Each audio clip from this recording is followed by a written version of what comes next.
Good morning. It is currently 6:27 a.m. and today's date is the 25th of February 2025.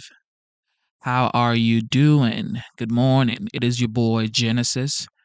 Welcome back to the live show. You know what time it is. All right, this morning we're going to be checking out the event that happened yesterday at the White House, which was the French president, Emmanuel Macron. He visited the 47th President Trump, and some very important conversation was had. So we're gonna listen to that. All right, double tap your screen, subscribe to the channel, and let's have a good time.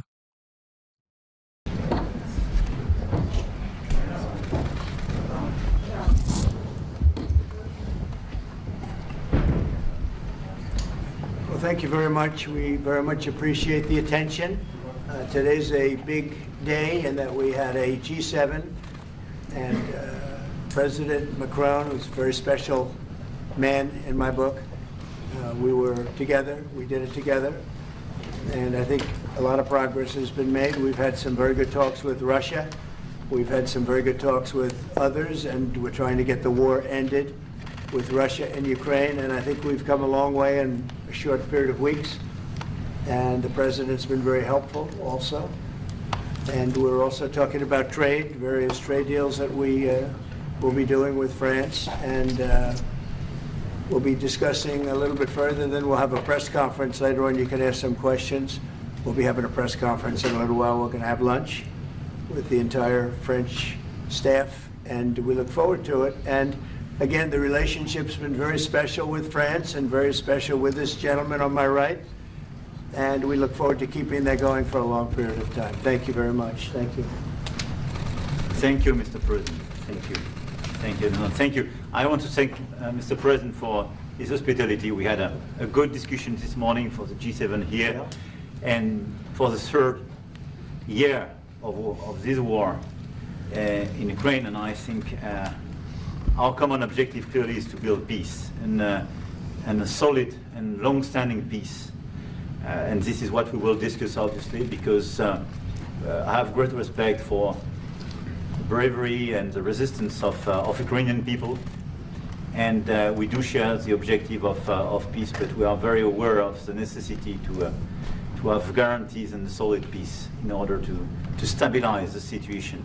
I'm here as a friend because through centuries we've been friends, and we are personal friends, as you mentioned it, because we work very well together. And I think the US and France always stands on the same side, the right side, I would say, of history. Mm-hmm. And this is exactly what is at stake today.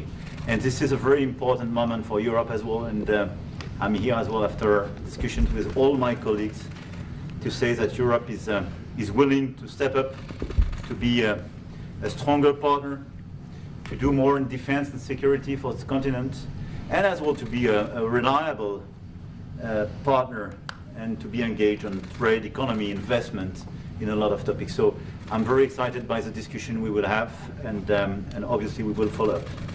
And I want to thank you again, Mr. President, for your presence for Notre-Dame de Paris. It meant a lot for French people, and I want to thank you for that. That's the cathedral, and they've done a fantastic job. The president's done a great job in bringing it back. That was a terrible thing, like, what, 5 years ago? Yeah. Watching that burn was a very horrible sight, and you've done a fantastic job in bringing it back, so I congratulate you. Thank you for being here. Thank you, Thank you President. very much. Thank you. Anybody want to ask a question or two? Or is that a foolish question? Thank you, Mr. President. Ukrainians on the critical minerals deal. It looks like we're getting very close. The deal's being worked on, and we're, I think, getting very close to getting an agreement where we get our money back over a period of time.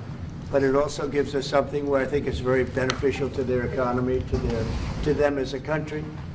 But, you know, we're in for $350 billion. How we got there, I don't know, but that's a lot of money, a lot of money invested, and we had nothing nothing to show A for it. lot of money. And it was the Biden administration's fault.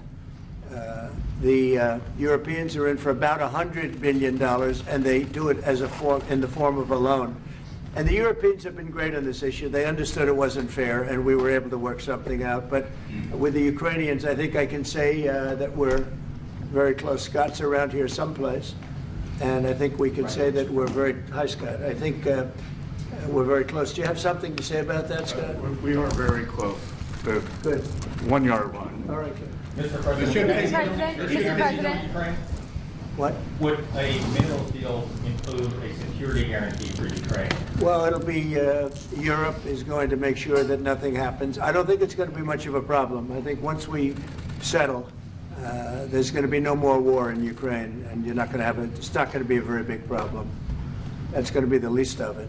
Mr. President, we're hearing from some Greek media reporting that the U.S. has agreed to shut down a military base in Greece that's been a logistical hub for NATO. That who shut down? That the U.S. has agreed to shut it down at the request of Turkey and Russia. Is that at all true? Marco, do you have anything to say about that? Chris? Sir, that's a no. That's a no, sir. Mr. President. Mr. Is it a President. no? You said? It's a no, sir. It's not a correct story. Thank you. Mr. President, how do you react to people in Europe who say that you are abandoning Ukraine and that you are going to sacrifice the security of Ukraine by making a deal with Vladimir Putin? Now, we're helping Ukraine like nobody's ever helped Ukraine before. And I can say this, if I didn't become president, Ukraine would right now still be at a level where there would be no even thinking about a peace. And it was, it's a sad thing that this happened. This would have never happened, this war, if I were president. Zero chance. And it has happened. So my function is to get you out of the war, get them out of the war, let them live. It's a bloody war, it's a horrible war. Thousands of people are being killed a week. And I would say Russia, maybe 700,000 people. I think Ukraine probably a similar number. And that's not talking about the towns and the cities that have been blown up. That's talking about soldiers. This has been a horrible, bloody mess. And we're going to get it solved. We got to get it solved. And you know, we're not talking about America's soldiers, soldiers from this country. We're talking about Russia and Ukraine. But on a humanitarian basis, we have to get this very, very bloody, savage problem solved. And I will say this also, it could lead to World War III if it's not solved. You know, there'll be a point at which it's not going to stop at those two countries. Already there's such involvement from other countries. And it could really lead to a very big war, World War III, and we're not going to let that happen either. Would you support the idea to send European troops in Ukraine to back the ceasefire? European troops may go into Ukraine as peacemakers. So when the agreement is done, they can watch that everything's followed properly. I don't think that's going to be a problem. And a lot of the European countries, I think, I don't want to speak for France, but I know that the presidents talked about doing that also. I think that'll be a very good day when we can go in as peacekeepers as opposed to what's going on right now with everybody being killed. Will they have U.S. backing, those troops going into Ukraine? Will they have U.S. backing from U.S. troops? Well, we're going to have a backing of some kind, and obviously the European countries are going to be involved. And I don't think you're going to need much backing. I think that's not going to be a problem. Once an agreement is signed, Russia's going to get back to its business, and Ukraine and Europe are going to get back to their business. I don't think it's going to be a problem. Mr. President, Can you talk about DOGE? Will you meet with President Zelensky soon? What? Will you meet with President Zelensky soon? I will be meeting with President Zelensky. In fact, he may come in this week or next week to sign the agreement, and which would be nice. I'd love to meet him. Would meet at the Oval Office. So the agreement's being worked on now. They're very close to a final deal. It'll be a deal with rare earths and various other things, and he would like to come, as I understand it, here to sign it, and that would be great with me. I think they then have to get it approved by their council or whoever might approve it, but I'm sure that will happen. Monsieur le Président Macron, est-ce que vous pouvez Going commenter to ce qui a été dit par meeting le with président President Putin also, yes. I don't know when we speak. We're trying to get this thing worked out, but yeah, at some point I'll be meeting with President Putin too. Monsieur Macron, s'il vous plaît, est-ce que vous pouvez nous dire quelques mots en français? Mr. I President. can say a few words in French. Yes, yes. No, le président l'a dit, je pense que c'est un moment important. C'est un moment important de la discussion. On veut bâtir la paix en Ukraine et le bilan qui a été rappelé, une réalité, il y a d'1 million de morts et de blessés depuis le début de ce conflit et de cette guerre d'agression. Notre volonté, c'est que cette paix dure, parce que nous avons déjà eu un cessez-le-feu et une paix qui n'a pas été respectée. C'était les accords de Minsk, 1 puis 2.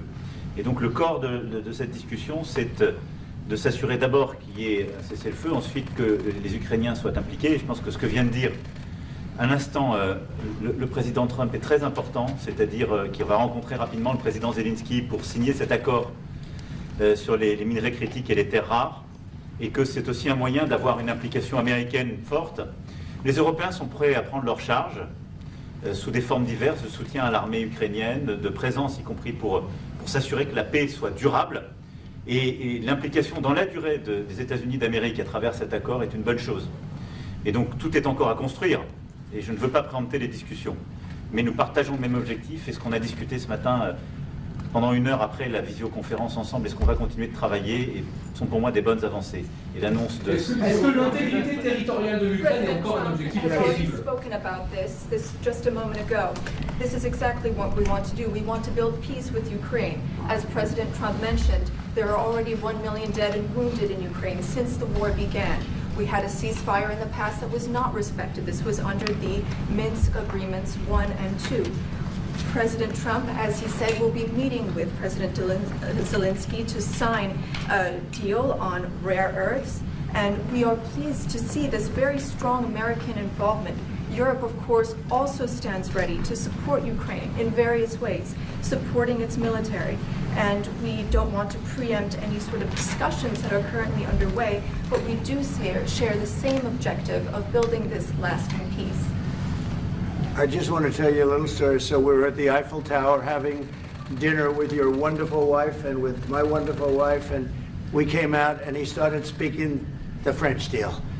And we didn't have an interpreter, and he was going on and on and on, and I was just nodding, yes, yes, yes. And he really sold me out, because I got back the next day and I read the papers. I said, that's not what we said.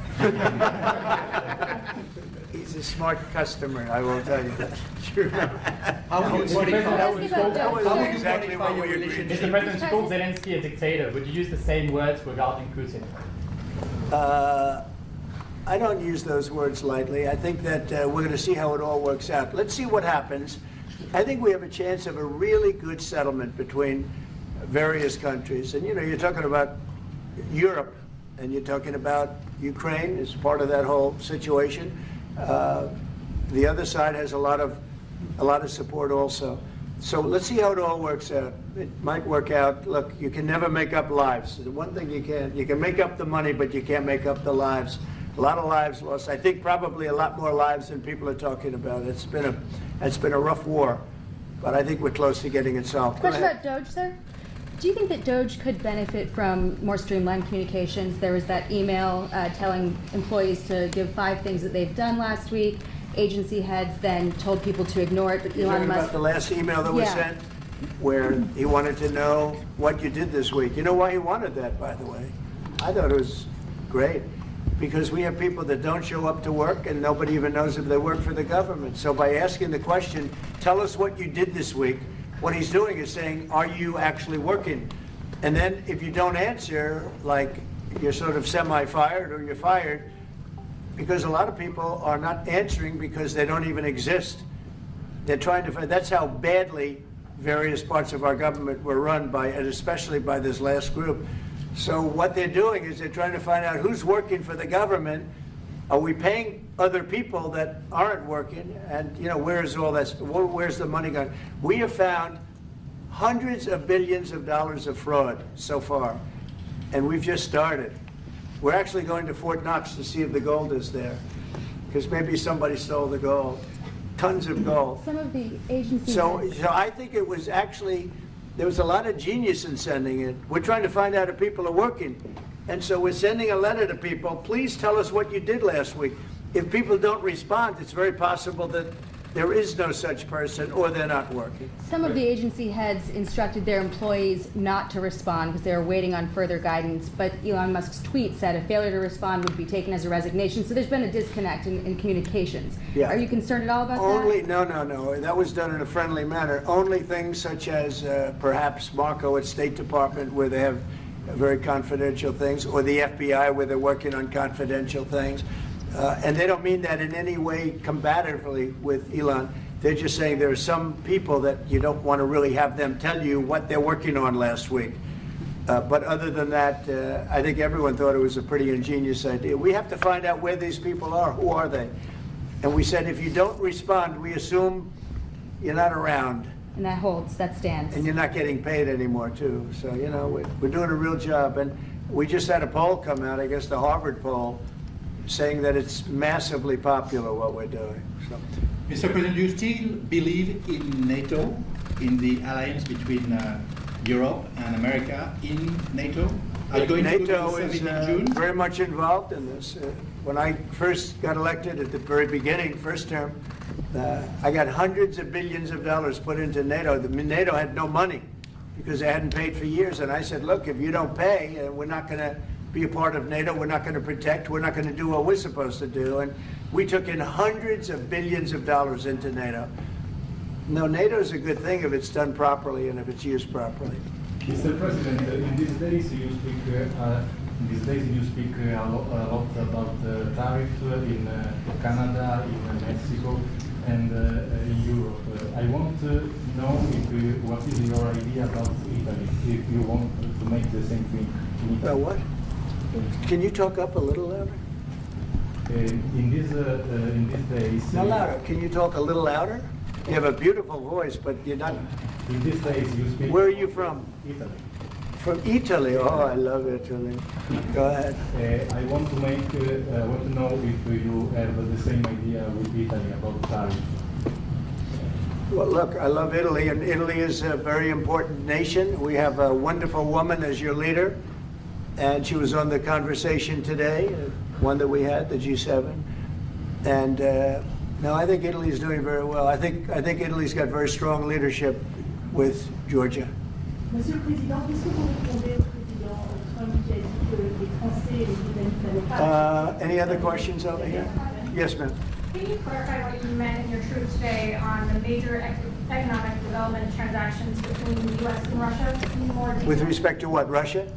In solving a peace deal, you said there will be major economic development transactions which will take place between the United States and Russia. Yeah, we're trying to do some economic development deals. They have a lot of things that we want, and we'll see. I mean, I don't know if that will come to fruition, but we'd love to be able to do that if we could. You know, they have massive rare earth. It's a very large, it's actually the largest in terms of land. It's by far the largest country. And they have very valuable things that we could use, and we have things that they could use, and it would be very good if we could do that. I think it would be a very good thing for world peace and lasting peace. Well, I mean, our first, by far, our first thing that we want to do, the first element of the overall transaction is ending the war. But if, just as we're doing with Ukraine, if we could do some economic development in terms of Russia and getting things that we want, something like that would be possible, yes. Can you explain the rationale, sir, in the U.S. Yes, go ahead, please. Can you explain the rationale in having the U.S. vote against the UN resolutions that Ukraine proposed and also the U.S. proposed? I would rather not explain it now, but it's sort of self-evident, I think. Mr. President, first of all, it's about increasing the tariffs on products from the European Union. Is that still something you want to do today? Well, it's not increasing, it's reciprocal. So whatever they charge us, we're charging them. So it's not a question of increasing. If they charge us 20%, we charge them 20%. If they charge us 30 or 40%, then we do that too. So that would be on European Union, but that really would be with respect to everybody. It's reciprocity. So reciprocal. Whatever they charge us, we charge them. Nobody has a problem. Even you, I see you don't have a problem anymore, right? Mr. President, are you thinking of going to Moscow soon, maybe in May for the 9th of May for the anniversary? I mean, not soon, but I would be certainly, if this all gets settled out, which I think it will, sure, I would go there. On the 9th of And May? he'd come here too. on the 9th of May on the Red Square? I don't know the 9th of May, no, I don't. I think that's pretty soon. But no, at the appropriate time, I would go to Moscow. Monsieur le Président, est-ce que l'envoi de troupes françaises ou européennes est envisagé en Ukraine? How soon? Within weeks. Yeah, I think so, right? Don't you think so? I'd like to have you. I think we could end it within weeks if we're smart. If we're not smart, it'll keep going, and we'll keep losing young, beautiful people that shouldn't be dying. And we don't want that. And remember what I said, this could escalate into a third world war. And we don't want that either. Mr. President, your envoy Steve Witkoff suggested a temporary ceasefire in the conflict, but the Russian government has denied that out of hand. Are you worried that they're not dealing in good faith? No, I think they, at some point, will agree to that. I think they probably wanted to. And I think once you have a ceasefire, it's going to end, because they're not going from a ceasefire back to war. I think people have had their full. I'm just glad I was able to help, because there was no communication with Russia until I came along. Biden didn't communicate. He couldn't communicate with his own child. So Biden didn't communicate. He couldn't. It was terrible. He hadn't spoken to Putin in 3 years. You're trying to end a war. People are being killed. Every week, thousands of people are being killed. Soldiers, in this case, mostly. Also towns, you know, as missiles go in and back and forth. No, it's a shame. This should have never happened. This is a very sad, this is going to go down in the history books. This is a very sad moment, because that should have been stopped. That should have never started. And if it did start, it should have stopped the first week, not 3 years later. Okay? Je vais répondre, if you allow me, because je pense que plusieurs questions de vous et de votre collègue qui ont été posées en français et qui rejoignent les questions posées par les collègues américains. D'abord, cette discussion est utile et construire la paix est une nécessité. La deuxième chose, c'est qu'il y a aujourd'hui une capacité de dissuasion qui est restaurée, et que c'est ce que veut dire le président Trump quand il dit qu'il n'y aura plus de problème. Je pense que la force du réengagement américain aujourd'hui, c'est en quelque sorte l'incertitude aussi pour le président Poutine. Et donc il y a une capacité de dissuasion qui est là, qui permet de sceller d'abord sans doute une trêve, la capacité à vérifier que cette trêve est respectée, et ensuite un accord de paix qui permettra de reconstruire l'Ukraine, mais de lui apporter aussi les garanties de sécurité. Dans le cadre de ces garanties de sécurité, nous pensons que nous avons notre rôle à jouer. Et donc, on verra à ce moment-là de la discussion, je ne veux pas la préempter, ce qui est nécessaire pour que l'Ukraine puisse rester un pays souverain. Et d'ailleurs, dans les discussions entre l'Ukraine et les États-Unis d'Amérique, il y a cette question d'une souveraineté ukrainienne qui est respectée.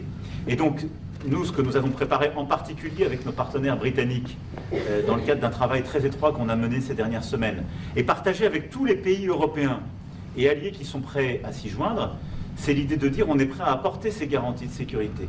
Les conditions, elles doivent en être définies. Par l'envoi de troupes ? Elles doivent être définies par l'accord. Ça peut aller jusqu'à l'envoi, comme l'a dit le président, de troupes qui iront observer que la paix est bien respectée, qui iront se positionner, pas sur la ligne de front, pas pour justement, en quelque sorte, être dans le conflit, mais marquer une présence comme une garantie. Il y a d'autres moyens de soutenir qui peuvent être des soutiens accrus et capacitaires à l'armée, des structures nouvelles. Et je pense aussi que l'accord qui est discuté, le président l'a dit, la crédibilité américaine qui est mise dans ce moment, c'est aussi montrer que chacun est dans son rôle, mais que nous avons une unité, Européens et Américains, et donc avec une forme de garantie que les Américains prennent par la discussion sur les minerais critiques qui sont en train de finaliser. That is the most beautiful language. I have no idea what he's saying, but that is the most elegant, beautiful language. Go ahead, please. This is a question that was asked by several. What we need to do is make sure that we are building peace. We have deterrence capabilities that have been restored. As President Trump said, there won't be any more problems. We've seen the U.S. re-engagement and the message that that sends to Mr. Putin. We have deterrence, which will allow a truce to take place, verification of that truce, and then a peace agreement can be put in place so that we can start rebuilding Ukraine with security guarantees. And we have a role to play in that. Again, I'm not preempting any discussions, but we've spoken about Ukraine's sovereignty, and that has been a subject of discussion between the U.S. and Ukraine. We have also been working closely with our British partners this week. We've shared this information with other European countries, and we are ready and willing to provide those security guarantees, which could perhaps include troops, but they would be there to maintain peace. They would not be along the front lines. They would not be part of any conflict. They would be there to ensure that the peace is respected. Our assistance may include other capacity building, perhaps for the military. We see U.S. credibility here. We each have our role to play, but it will be done in a united fashion. Mr. President, President, do you think that Ukraine should give up a part of its territory? Well, we're going to see. It's a negotiation that's just starting, and they've been fighting, and there's been a lot of land that's been taken. So we'll have to see how that works out. That's part of the negotiation. I will say there was great unity in that room today. We were via Skype or whatever, but it was great, tremendous unity today in that room with the other countries. Ukraine wants very impressed by it. territories back. Can they take it back? What they lost in the past years? That's not an easy thing to do, is it? Right? It's not an easy. Just asking whether or not you can take back the land that they lost. And I say that, yeah, perhaps some of it, yeah, I hope so.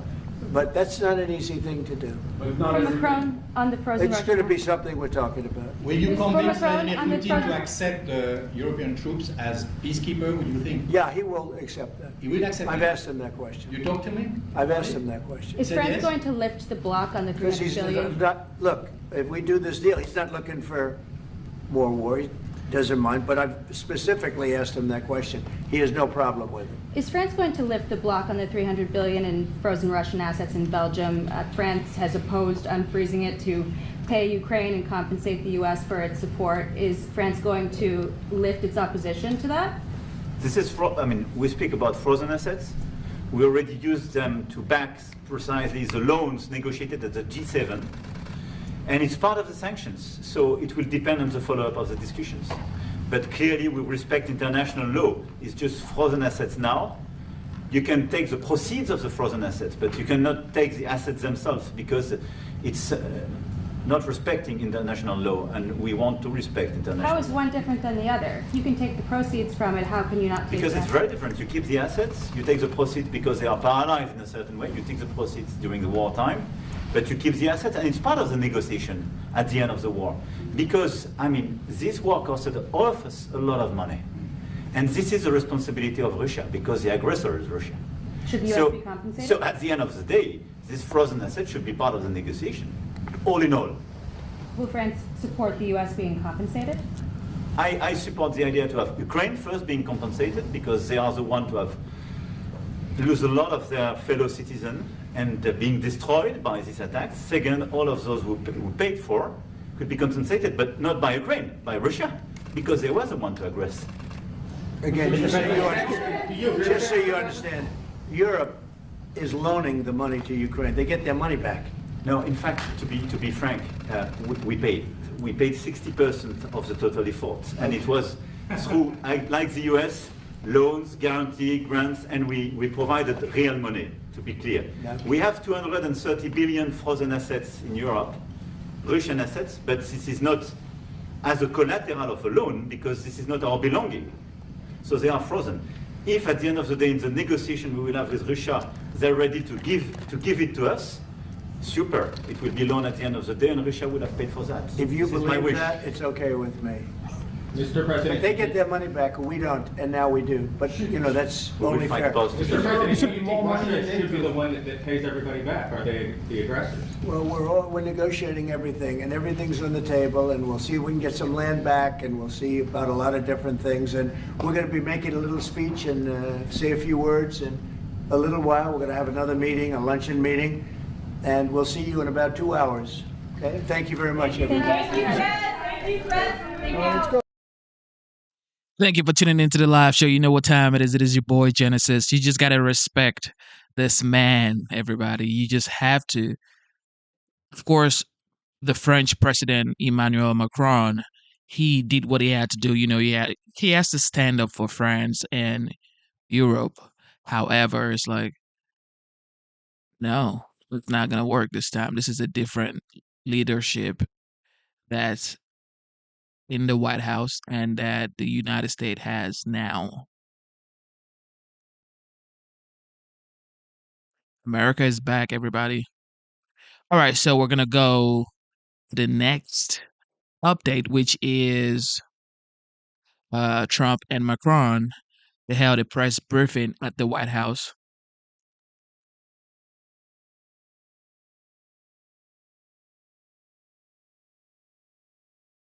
And the President of the French Republic.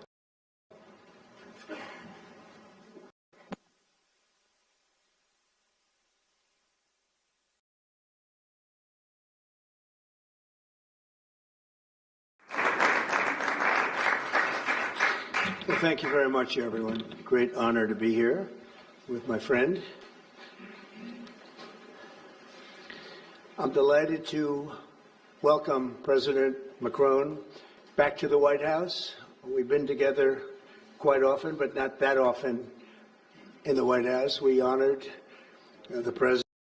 You know, when I see comments like America is back to becoming the laughing stock that we used to be from 2016 to 2020, but it's like, no. What do you mean laughing stock? What do you mean laughing stock? Huh? You mean like your borders being secured? You mean your trade deal being properly looked at?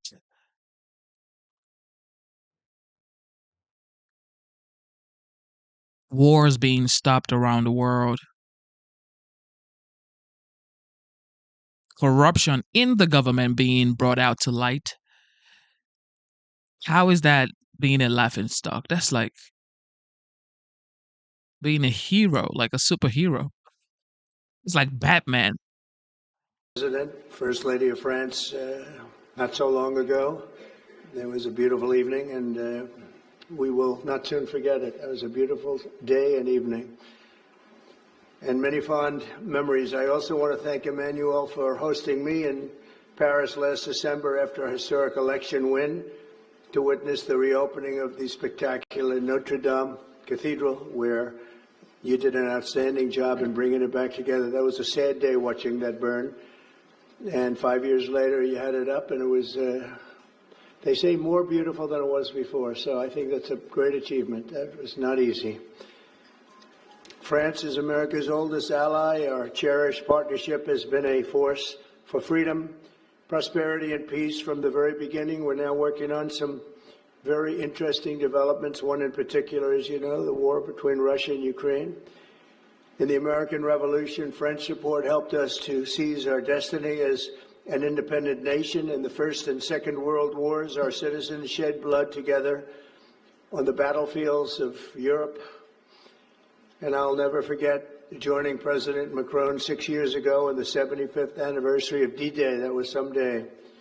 The purpose of our meeting today is to end another battle, a really horrible one, a war, something that we haven't seen since the Second World War, that is ravaging European soil, the deadliest and most destructive conflict that one can imagine. I've seen the pictures, I've seen the satellite photos and lots of other photos, and it's a horrible thing that's happening.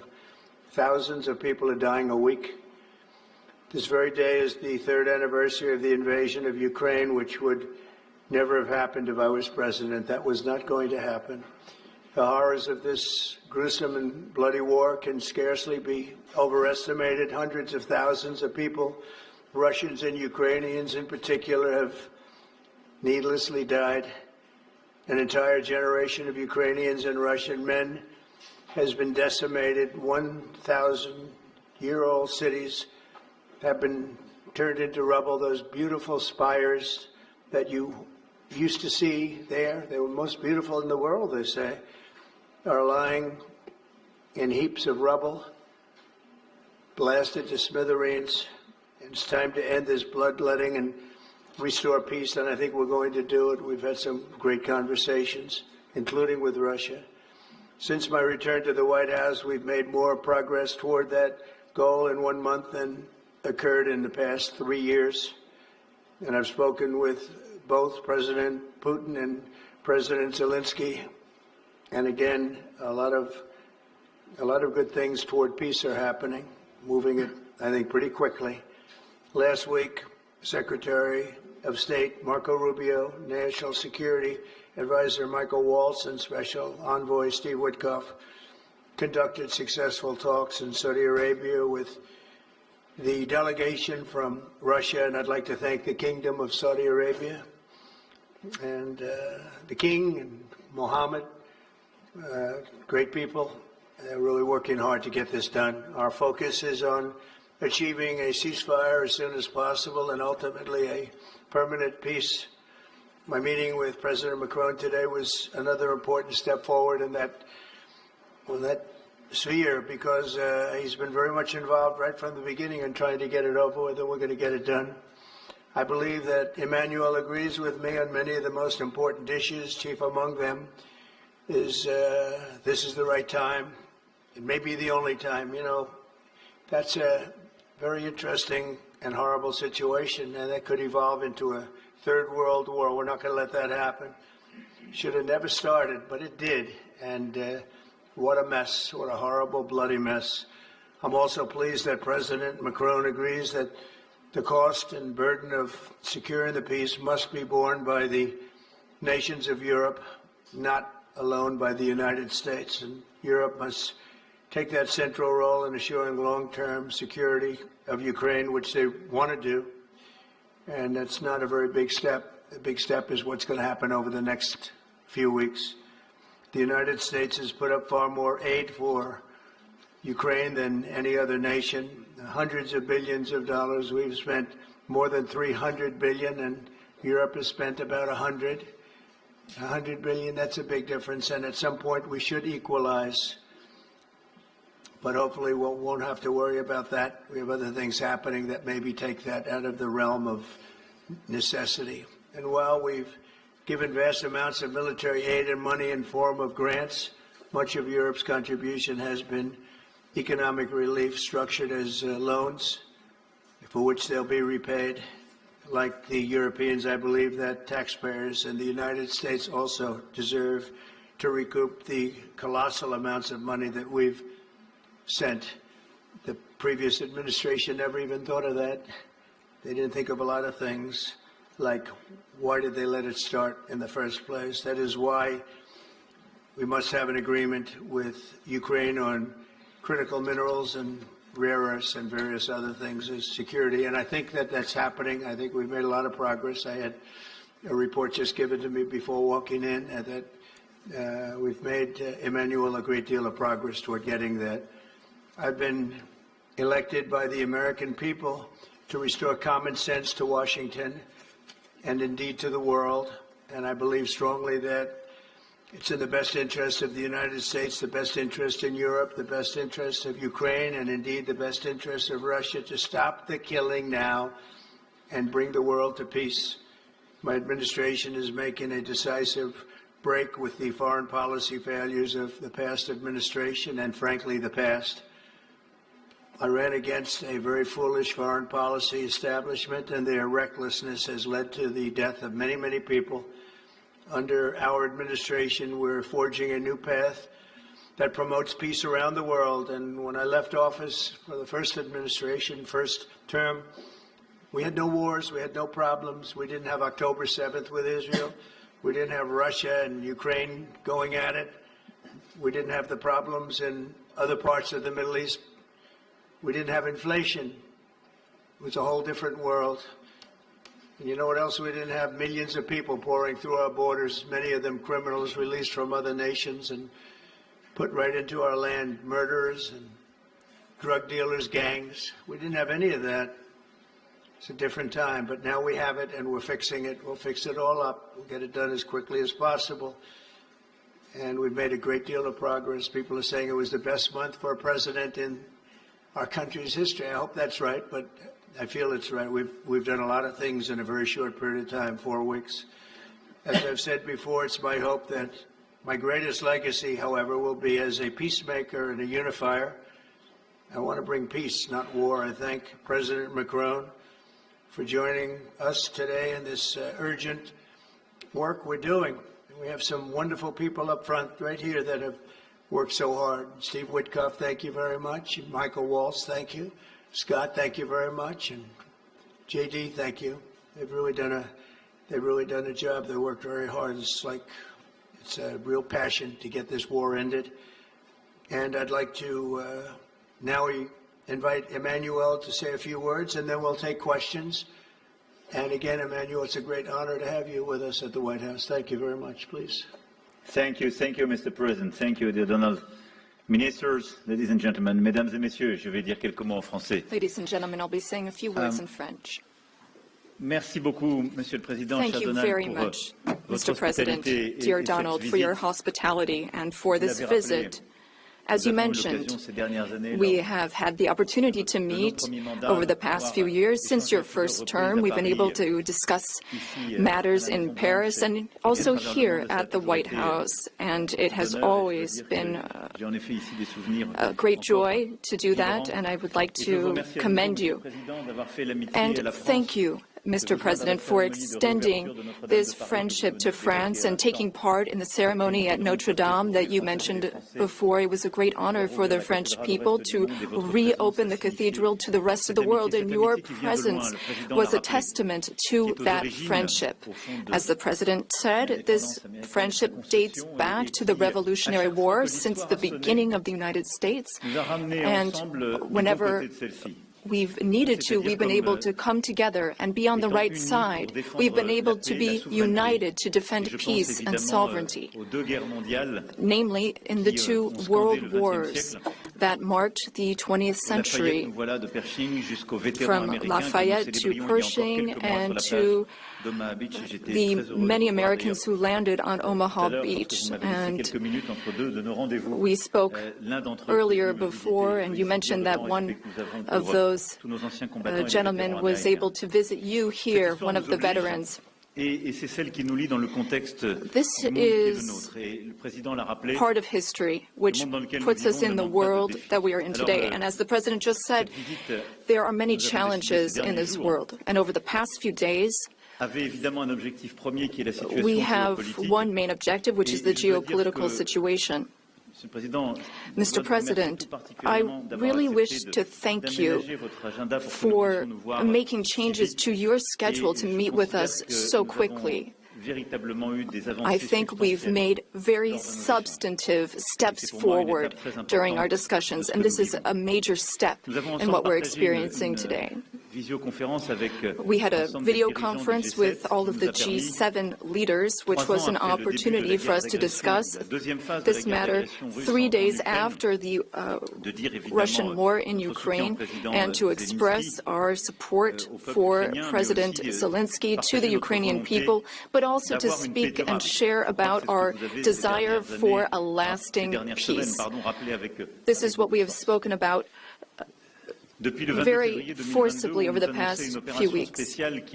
We thought that this war was only going to last a few weeks when it broke out in 2022. We admire greatly the courage of the Ukrainian people. And Mr. President, I wish to thank you for this. You mentioned that there are responsibilities on Europe's side, and indeed, we have invested $128 billion in aid to Ukraine and the Ukrainians. Ukraine has been able to hold the front of our collective security. It's fought over these past few years for its independence and for its sovereignty, but also for our collective security, because I think that no one in this room wants to live in a world where it's the law of the strongest and international borders can be violated from one day to the next by anyone. Over the past few hours, and as you mentioned this, Mr. President, we've been able to see a few things take shape. First of all, allow me to commend you on your decision to work with President Zelensky and to conclude this agreement that's so important for the U.S. and Ukraine on rare earths, critical minerals, but also having substantive conversations with President Zelensky during this key phase of achieving this deal, which is a major commitment to Ukraine's sovereignty, and I think that's very commendable. We also have a shared desire to build peace. We will have this responsibility. This is 10 years after the war started in Crimea, and then we saw the events in the Donbas region and along the northern part of the country. We want to save lives. We want to bring prisoners back and bring back families and children, because there's also a humanitarian tragedy affecting the Ukrainian people. We had lengthy discussions with the president, and we spoke about our desire to bring an end to conflicts, to have a truce that is measurable, verifiable, and that enables negotiation of a lasting peace, where we will discuss not only Ukraine's reconstruction, its territories, but also the security guarantees, meaning maintaining peace over the long term. As I said to the President, we've experienced peace accords that were only ceasefires without ensuring security guarantees, Minsk I and II. And we want to make sure this doesn't happen again. And I know that the President has expressed the desire to be a player for peace in the region. I've spoken with some 30 European leaders and allies in recent days. We want to bring together these allies, and share the same vision. This peace must not mean a surrender of Ukraine. It must not mean a ceasefire without guarantees. This peace must allow for Ukrainian sovereignty and allow Ukraine to negotiate with other stakeholders regarding the issues it affects. But it is also a country in which we need to shoulder our responsibilities so that we ensure security and stability for Ukraine and for the entire region. And for us Europeans, this is an existential issue. We also spoke about these issues at length with the President. We've worked with President Zelensky and gotten to some of the details of the various phases of the negotiation, and we've also been able to speak about some of this work with our British partners to talk about deployments of peace forces on Ukrainian soil, which are part of these security guarantees. Other countries are ready to join in this effort. Solidarity and support from the U.S. will be crucial to this, and I thank you, Mr. President, for beginning to work with us on this issue. And the agreement that you are preparing to sign with Ukraine and with all these discussions we've had are very solid guarantees that we are understood and that we have the same wish, peace as soon as possible, lasting, solid peace for everyone, and the renewal of an international situation where we are all able to shoulder our responsibilities, Europeans shouldering their responsibilities alongside their American allies who will shoulder their own responsibilities. I also wanted to be very clear, Mr. President, about Europe's commitment. We have committed to building a lasting peace. As Europeans, we have committed to being stakeholders in these security guarantees. And we are also well aware that Europeans need to do more for security in Europe, for defense in Europe, and to more fairly share the security burden that your country has been carrying for so many years. Mr. President, you know how much friendship I show towards you and I have towards you since your first term. Europe is very clear-eyed about this. We know what we need to do as Europeans, given the threats surrounding us and the responsibilities that we must shoulder. We spoke about the Versailles Agenda, which allowed the Europeans to take a historic step and increase their investments. Europeans are ready to do even more and to go even farther. And several leaders said that to me before I came here to meet you. Mr. President, dear Donald, you spoke about this peace through strength. We fully share that because we must recognize the sacrifices made by the Ukrainian people and what we owe to them. The President and I also spoke about economic matters and our desire to see more prosperity in the United States and in Europe. We had discussions which will be carried on by our teams, our ministers and secretaries, to flesh out some of those ideas. But the idea is to have fair competition and no bias within competition between our industries. Now, the American and European economies are extremely intertwined.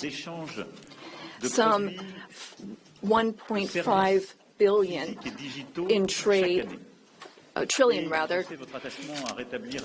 in goods and services, and I know you've spoken about wanting to look at the balance of payments. We also have a trade deficit, and I know that we need to look not only at goods, but also digital items and goods, which you export. And we want to make a sincere commitment towards fair competition where we have smooth trade and more investments. You already invest a great deal in France, and France is the fifth largest investor in the United States. And I would like to recognize here all of the American investors who announced investments, some $120 billion that were announced at the AI summit. This is our wish. We want to have more prosperity on both sides of the Atlantic. We have a shared agenda in that regard. We also spoke about the Middle East, among other subjects, and here again, we have the same desire. We don't want to see Iran obtain nuclear weapons. We don't want, or rather, we want an approach with partners in the region that we can trust. Given Iran's nuclear activities, we want to limit its ballistic capabilities and avoid any type of regional destabilization. With respect to Syria and Iraq, we also share the same desire. We don't want to see Islamic terrorist groups resume any of their activities, because for some time our armies have very bravely been engaged in the Gulf, as you have led, and contributions have been significant and helped stability in the region. And I say this with great sincerity. France was affected by a terrorist attack in 2015, which was linked to the terrorist activity in Syria. And we are in that region at your side to work for more security. Ladies and gentlemen, we had extremely productive discussions this morning during the conference, and we spoke with our ministers and counselors and advisors. And I wish to say, after speaking with President Trump, I fully believe that there is a path forward. We share the same beliefs. We know what work needs to be done, and in the weeks to come, we will work on that. Our teams will come together in various formats to make sure that we have this solid, lasting peace with great strength. Mr. President, thank you so much for welcoming me here today. Thank you so much for these productive discussions and for your commitment. Thank you, dear Donald. Thank you very much. Thank you, Amelia. Thank you very much. Dear Donald. Okay. Thank you very much. Brian, would you like to ask a question? Go ahead. There we go. Questions. I just want to touch upon real quickly the Harvard poll that came out that had, thank you very much, the Harvard poll that came out had you up 9+ points, and all of your agenda that you ran on, you're accomplishing that. You got the support of the American people, including stopping the war in Ukraine. If you can comment on the latest Harvard poll, I appreciate that. Well, I was honored by it. It was a big poll, and it's usually a poll that leans on the other side of things, the other side of the world, so to speak. But the Harvard poll is a respected poll, and it has us not only leading, but leading by a lot, and leading on every single issue that we've talked about. And as I said, we've become the party of common sense. And I think that's a very important element now, common sense, because what's happening in the world and even in this country, some of the things that took place, many of them are now canceled and the rest are being canceled as we speak. But we've moved very rapidly and I think very effectively. So I was honored by that poll. Thank you very much. Appreciate it. Go ahead, please, go ahead. Mr. President, you said before that you would like to see Russia. Yes, go ahead.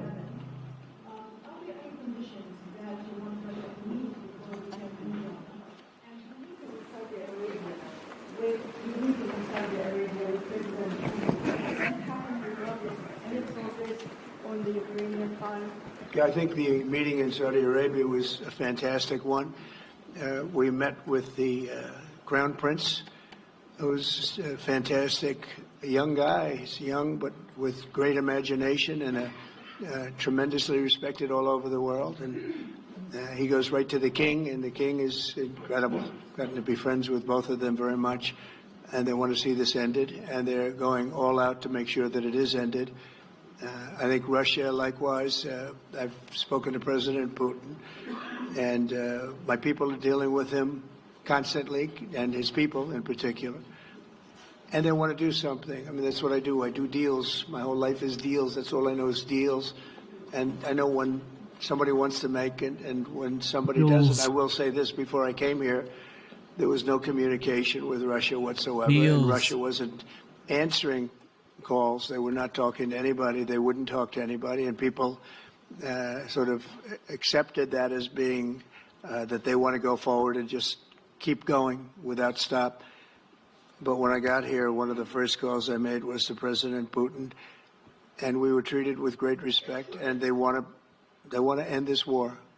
So that's a big thing, because I didn't know if I could say that, but it's a big thing. They want to do it, and the group in the front row that I introduced, they're all very active in it, and we're working on deals right now, transactions right now, and in particular, the big one is to get the war stopped, whether it's ceasefire or direct to an agreement. I'd like to go directly to an agreement, but ceasefire will always happen a little bit quicker. And every day you're saving thousands, or at least hundreds, but thousands in some cases, lives. So we want to see if we can get that done very quickly. Yes, for the President, please. Thank you. Correspondent based in Paris. Question for both of you, actually. Mr. Macron, you were one of the last Western leaders to speak to Putin before Ukraine's invasion. What advice, what recommendation could you make to President Trump to make sure that this time you can get strong enough guarantees, from Putin to get a peace deal that lasts this time? And Mr. President Trump, what makes you think you can trust Putin in those negotiations? Thank you. Look, I will never give any advice to President Trump. We have friendly and trustful discussion, but my experience with President Putin is the following. Number one, I always think it's good to have discussion with other leaders, and especially when you disagree. I stopped my discussion with President Putin after Bucha and the war crimes, because I considered that, we had nothing to get from him in the time. Now there is a big change, because there is a new U.S. administration, so this is a new context. So there is good reason for President Trump to re-engage with President Putin. But my experience is the following, and I shared it with President Trump and the team. In 2014, our predecessors negotiated peace with President Putin. But because of the lack of guarantees, and especially security guarantees, President Putin violated this peace. And I had several discussions, especially at the beginning of 2022, several times, 7 hours with President Putin, 15 days before the launching of the attack. He denied everything. But we didn't have security guarantees. So this is why being strong and having deterrence capacities is the only way to be sure it will be respected. And I insisted on that, and this is why I believe that the US has the capacity to do so. And this is why I think we should never say, I will never send any boots on the ground, because you give a blank check to violate any type of commitment. So I think it's good to have discussion. I think it's useful to have negotiation. I think it's super important to go to the peace. But my strong point was to say, let's try to get something first which can be assessed, checked and verified. And let's be sure that we build sufficient guarantees in the short run. And this is where we are ready to be engaged. As for France, a lot of my European colleagues are ready to be engaged. But we do need this American backup, because this is part of the credibility of the security guarantees. And this is our collective deterrence capacity.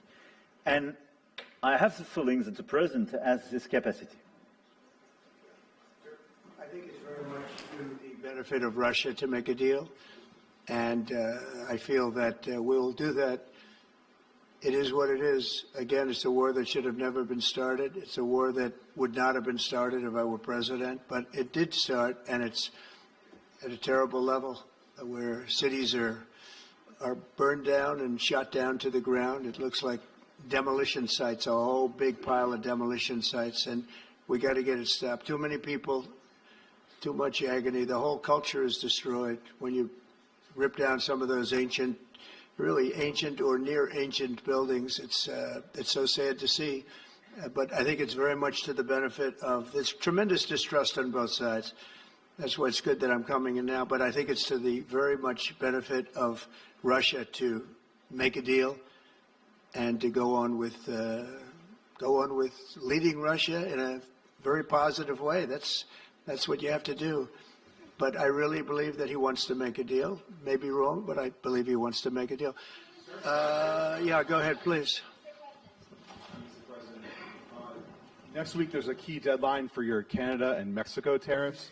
Do you expect those will go back on, or do you believe those countries have done enough on the border to stop those from taking effect? And for President Macron, I'm wondering if you believe that this critical minerals deal with Ukraine represents a de facto security guarantee by the United States, since the U.S. would have an interest in protecting those reserves in Ukraine. Thank you. We're on time with the tariffs, and it seems like that's moving along very rapidly. We've been mistreated very badly by many countries, not just Canada and Mexico. We've been taken advantage of. We were led by, in some cases, fools, because anybody that would sign documents like they signed, where they were able to take advantage of the American people, like has happened over the last long period of time, except for a little 4-year period that took place 4 years ago. But anybody that would agree to allow this to happen to our country should be ashamed of themselves. No, the tariffs are going forward on time, on schedule. This is an abuse that took place for many, many years. And I'm not even blaming the other countries that did this. I blame our leadership for allowing it to happen. I mean, you know, who can blame them if they made these great deals with the United States, took advantage of the United States on manufacturing, on just about everything, every aspect that you could imagine they took advantage of. I look at some of these agreements, I'd read them at night, and I'd say, who would ever sign a thing like this? So the tariffs will go forward, yes, and we're going to make up a lot of territory. All we want is reciprocal. We want reciprocity. We want to have the same. So if somebody charges us, we charge them. It's very simple, but it'll be very good for our country. Reciprocity, key word. Liquid and rich again. Plus, we're doing other things, as you know. We're finding tremendous waste, fraud, and abuse at levels that nobody thought possible. You're seeing what's going on. And that was also part of the Harvard poll. Do you agree with what President Trump is doing with Elon and others that are looking for the waste, fraud, and abuse? And the numbers were staggering. It was like 70% to 2%. Everybody wants to find out. They don't like it. And, you know, the radical left or whoever it may be start screaming about the Constitution, but it has nothing to do with the Constitution. It has to do with fairness to this country. It has to do with being ripped off. And when you read the things that all of these billions, and I mean many billions, hundreds of billions of dollars have been spent on, that's all you have to do is stand up here and read them. I could stand up all day and read the kind of things where we're spending all of this money. The good news is that when you think of how rich a nation we can be when we get rid of this, you know, sometimes you'll buy a company and you'll see it was really well run. They accounted for every penny. Well, not much you can do there. You got yourself a bad deal. This one is the exact opposite. Tremendous fraud, tremendous waste. And when you think of what it is, you know, Elon uses an expression, caring. If we had people that cared, just cared a little bit when they did contracts, when they negotiated with outside vendors on behalf of the United States. That's what I'm doing now. I'm negotiating for the people of the United States. So we're doing a great job of it. I will say we found it'll be hundreds of billions of dollars of waste and fraud and abuse. Thank you. Please. Look, I think this discussion is a very important one. First, because it's important for the U.S., and it will be a good occasion for a first very important meeting between President Trump and President Zelensky. Second, I think there is a lot of economic upside on both sides. And third, de facto, there is a recognition of Ukrainian sovereignty, a recognition of the Ukrainian interests, and this is de facto a very important alignment of interests. Now, the security guarantees will be negotiated in due time in a full-fledged package of a peace security. But this peace, as it is now written and negotiated, and as this meeting is scheduled, is an important step forward, full-fledged peace agreement. Okay, please, go ahead. To the President. Monsieur le Président Trump, Monsieur le Président Macron. President Trump, President Macron. First of all, you say, I would like to make a deal with Putin. So when you do a deal, it's a win-win deal. What are you giving to him and what is he going to give you to America? And I was impressed by the way you referred to Notre Dame and that you were impressed by the reconstruction of Notre Dame. A lot of Americans have sent money to Paris to participate to the reconstruction of Notre Dame. As a President of the United States, are you going to contribute to the reconstruction of Ukraine? Et Monsieur le Président Macron, President Macron, what for you is the main area of progress in your meeting with President Trump? Can you confirm that there is an agreement to send European peacekeeping troops? Will France participate in that? How many troops? What would they be doing?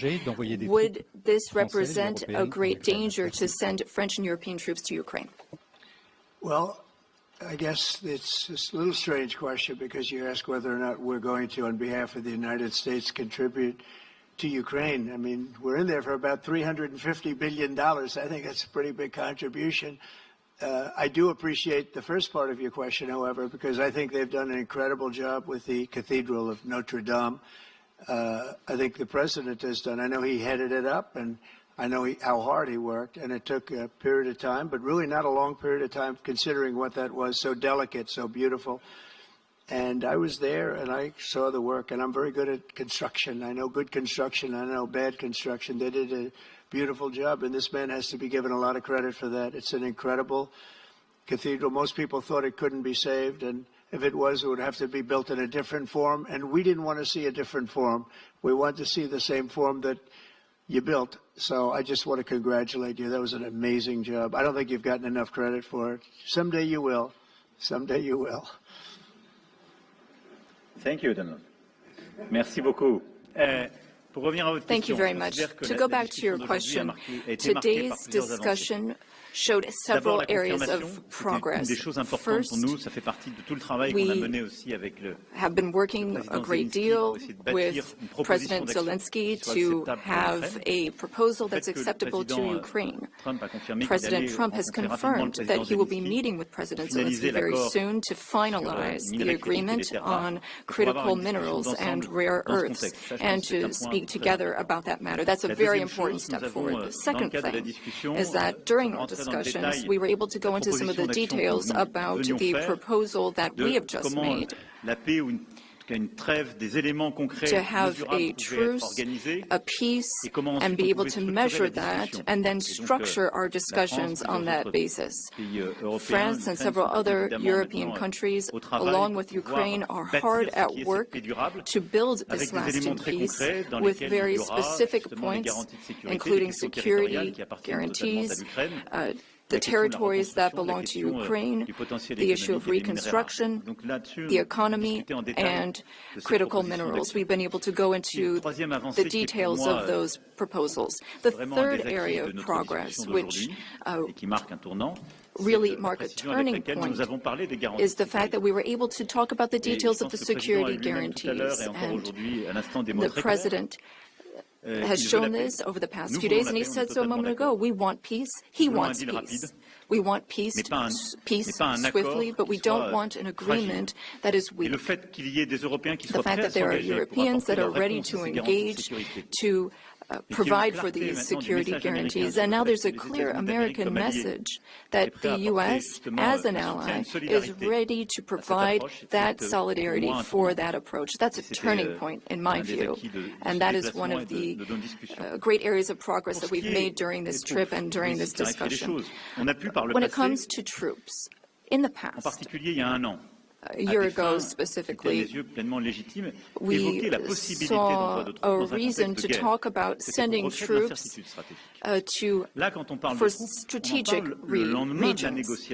Today, when we talk about troops, we're talking about sending them in after we've negotiated a lasting peace. And once we have that solid, lasting peace, that's part of an agreement signed by Ukraine, signed by Russia, and for which we will provide the guarantees.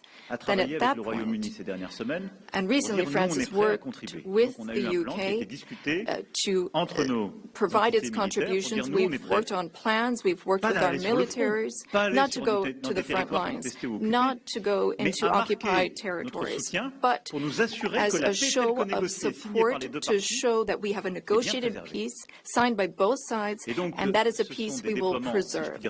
So these would be peaceful deployments of troops, not for combat. These would be deployments of an assurance force. They would be limited, but they show solidarity. I've also spoken with all of our allies, and there are European and non-European allies who are ready and willing to take part in that effort. Countries have helped Ukraine maintain its military capabilities in terms of the number of soldiers it has, equipment, whereas others have provided logistical support on the ground.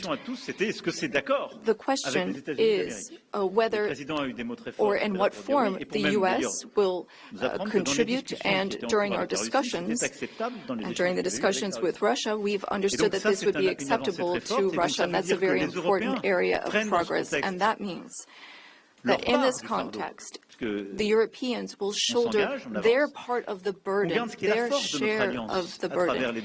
We have a strong alliance that we've built over the decades. We have our solidarity, and we have deterrence capacities. What does it mean? Would it be dangerous? If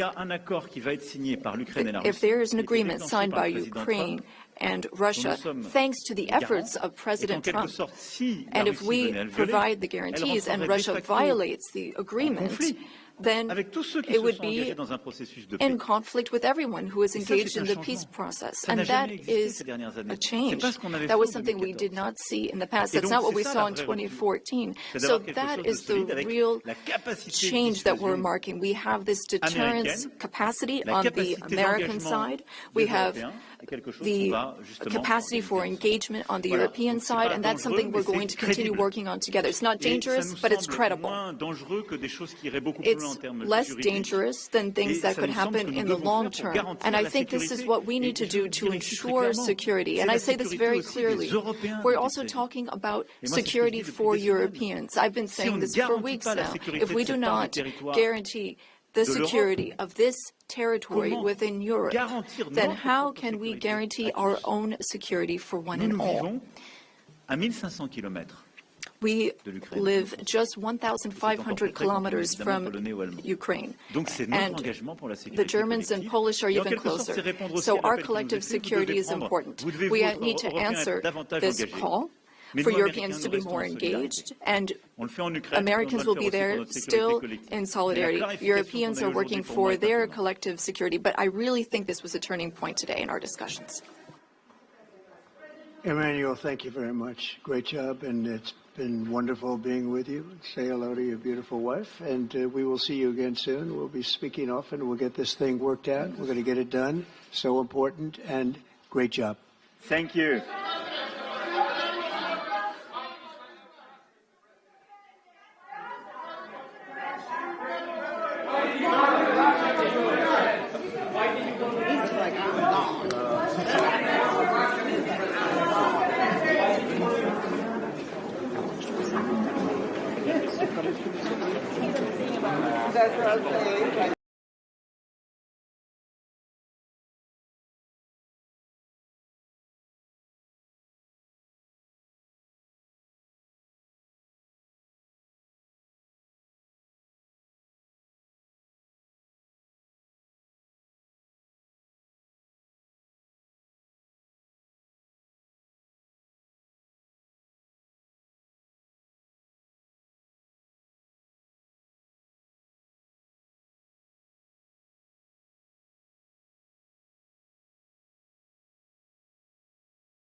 Right. Where are we?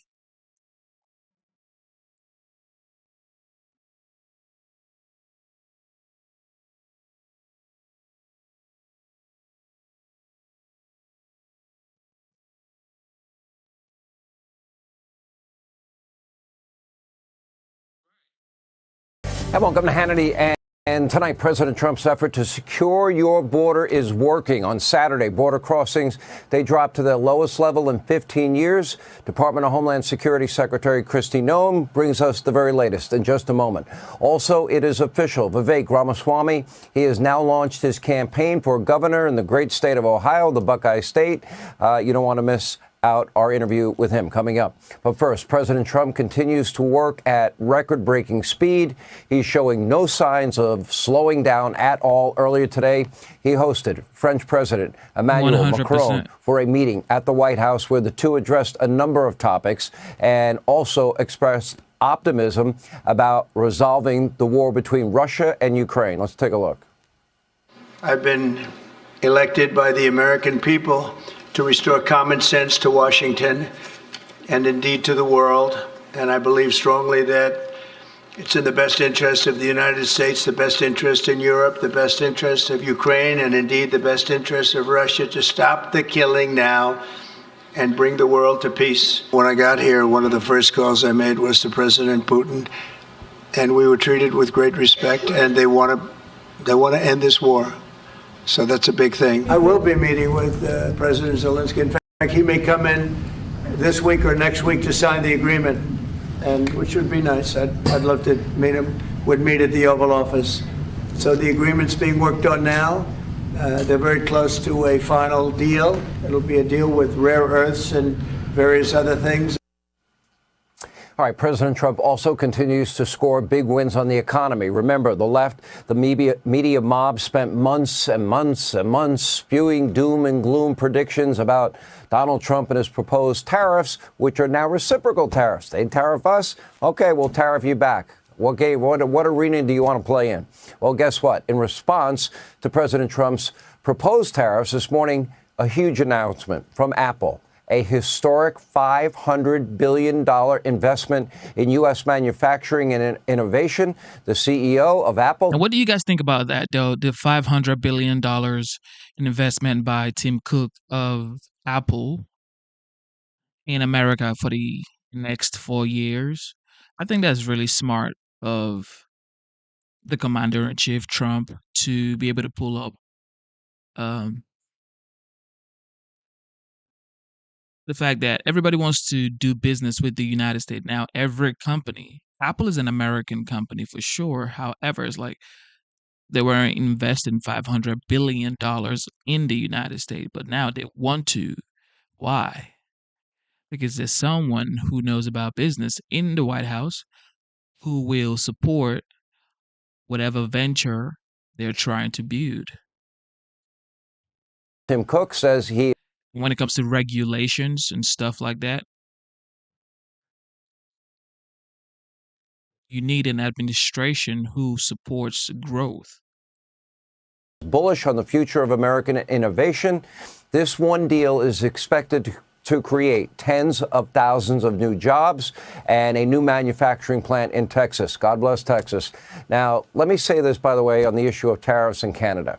There's a movement, was in today's New York Post, that Canadians might be boycotting the United States. Now, I have a message to Canada, too. If you don't appreciate everything the U.S. has been doing for your national defense, and we've been paying the freight for NATO that you've not been paying, and that has helped your economy, and if you want to boo our national anthem because we call you out for not securing your border, or the fact that you have tariffs on our country, it's not going to fly anymore. Friendships have got to work both ways. In Canada, you have a population of a little over 41 million people, and the U.S. has over 340 million people. Now, I'm just saying, I've never supported a boycott my entire career. But if this Boycott America movement from Canada gets legs, then maybe I'll do something I've never done before in my career. Maybe we can start and support a boycott movement of Canada. Let's put the ball back in your court. You might want to rethink this idea. It's better off if we're friends. And while President Trump secures massive investments in the U.S., Elon Musk and Doge continue to identify and eliminate waste, fraud, abuse, and corruption right here at home. An effort that J.P. Morgan Chase CEO Jamie Dimon says needs to be done since the government is, quote, inefficient. That's stating the obvious. According to one former DOD insider, Doge is sending, quote, shockwaves through the Pentagon. And over at the EPA, another $67 million of your money in grants for left-wing groups pushing Joe Biden's radical environmental justice mandate. That's gone. And over the weekend, Fox News learned that Border Patrol has now taken control, you got to admit this is funny, of the former USAID headquarters in Washington, D.C. after Elon Musk and Doge exposed the tens of billions of dollars of that organization's wasteful spending. Great. That's money for our kids and grandkids to pay down our debt, create the new generation of weaponry, including an Iron Dome for the country, secure our borders, become energy dominant, bring back law and order. Not a bad agenda. Better alternative. Now, despite all of the work that the president is doing to make our country a better place, the mainstream media, legacy media mob, and liberal political strategists and Democrats, they just don't get it, or they don't want to get it. That's why you're seeing yet another reconfiguration of the mainstream media, and people no longer trust them. Ask yourself, do you really think it's an accident that Chuck Todd, Andrea Mitchell, Norah O'Donnell, Joy Reid, Alex Wagner, all pushed either out the door or taking on reduced roles? Ask yourself. In another example, last week, we tried to have a conversation with our old friend James Carville. Now, to me, he's always been more reasonable as a Democrat. Remember Bill Clinton, Al Gore? They talked a lot about ending waste, fraud, and abuse. But frankly, the conversation was more than frustrating. We went back and forth about various numbers. And then he said to fact check him. All right, so we're going to do just that. On the issue, he kept saying, lowest poll numbers ever, anybody, president in modern history. Not true. Got it wrong. According to the new Harvard-Harris poll just out this very day, President Trump approval rating is 52%, 9 points above water. The poll found that voters are now more optimistic about the direction of the country since the Trump administration took over. And on every major issue, they support the Trump agenda. Despite the disaster Biden left behind, 38% now say the economy is on the right track, which is 10 points higher than it was only last month. In fact, President Trump is outperforming Biden on handling every key issue, including immigration, the economy, inflation, foreign affairs. He is in the 60s and 70s when it comes to government waste, fraud, and abuse, and reducing the cost of government and returning all of that money to you and returning America to a position of strength on the world stage. On the issue of DOGE, a whopping 77% of respondents think that we are in need of a full examination of all government expenditures. Guess James was wrong. But it's not just Harvard-Harris. President Trump is above water in the latest Rasmussen tracking poll, the latest RMG research poll. President Trump's approval rating is 9 points above water, sitting at 53%. In that interview with James Carville, he mentioned the latest CBS poll. He claimed Trump was below 50%. That is not true either. In his most recent poll with them, his approval rating was 53%. And more importantly, look at support for the agenda. Over 80% in the CBS poll supporting deporting criminal illegal aliens. 76% support a full-scale effort to eliminate waste and fraud. 76% support closing the border. Nearly 70% support keeping men out of women's sports and declaring there are only two genders. 65% support ending race-based hiring in government. 63% support a freeze and reevaluation of foreign aid. 61% support reciprocal tariffs. 60% support direct negotiations with Russia to end the war in Ukraine. Nearly 60% support cutting government spending and ending the ban on new offshore drilling. On the deficit, Carville was wrong again. He wanted to be fact-checked. There was more deficit accumulated under President Trump's first term than under any other president in history, he said. Okay, wrong, James. Let's look at the numbers. Under President Trump, the accumulated deficit over 4 years, more than $2 trillion less than it was under Joe Biden. Now, if you take out the fiscal years 2020 and 2021, in other words, the two COVID years, unnaturally high debt accumulated, the total deficit accumulated under Biden was more than double that under Trump.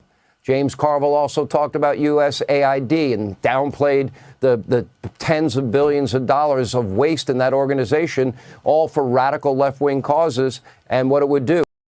And this is the thing a lot of people don't say. Well, Trump spent a lot of money and he accumulated a lot of debt. What about Biden?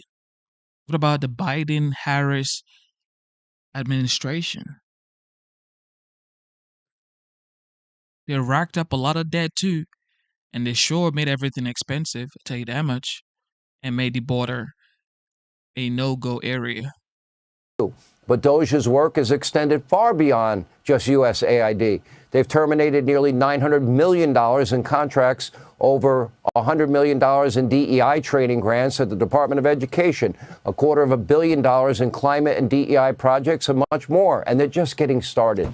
You know, if the radical left Democrats and corrupt media, if they want their agenda to be one of men's rights to play women's sports and putting the rights of illegal immigrants over the safety of the American people and spending hundreds of billions of dollars abroad on the Green New Deal, DEI, woke transgender agenda, well, they picked the wrong hill, in my view, politically to die on. I'm fine with it if that's where they want to be. The left does not want to talk about Donald Trump's accomplishments. They don't want to talk about waste, fraud, and abuse going on in our government. And that's what they consider a constitutional crisis. You know, the problem with the left today, if you're asking why all these Trump haters are falling by the wayside all over the corrupt state-run legacy media mob, is because they simply hate Trump and desperately want him to fail. He fails, the country fails. And this reshuffling strategy of these networks, you know, you're reshuffling the decks of the Titanic, it's not going to work for them. People have too many choices, too many alternatives. And moving forward, I can tell you that you better tell the people truth, like Joe's cognitive state, like the border was never secure, like inflation was never transitory. Breaking tonight, a judge has sided with the Trump administration and is not overturning their ban on the AP in the White House press pool. And the White House released a statement following the ruling. It said in part, quote, "As we have said from the beginning, asking the President of the United States questions in the Oval Office and aboard Air Force One is a privilege granted to journalists, not a legal right." You gotta respect Hannity, man. You gotta respect Hannity. With that being said, look, we have a president right now that is on top of every issue. He's talking about China, Russia, Ukraine, Israel, Gaza, everywhere. He's also talking about the United States, safeguarding the border, signed the Laken-Riley Act. Of course, he ended catch and release.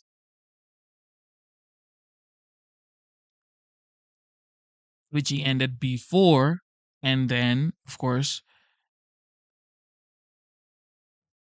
we know what happened in 2021. And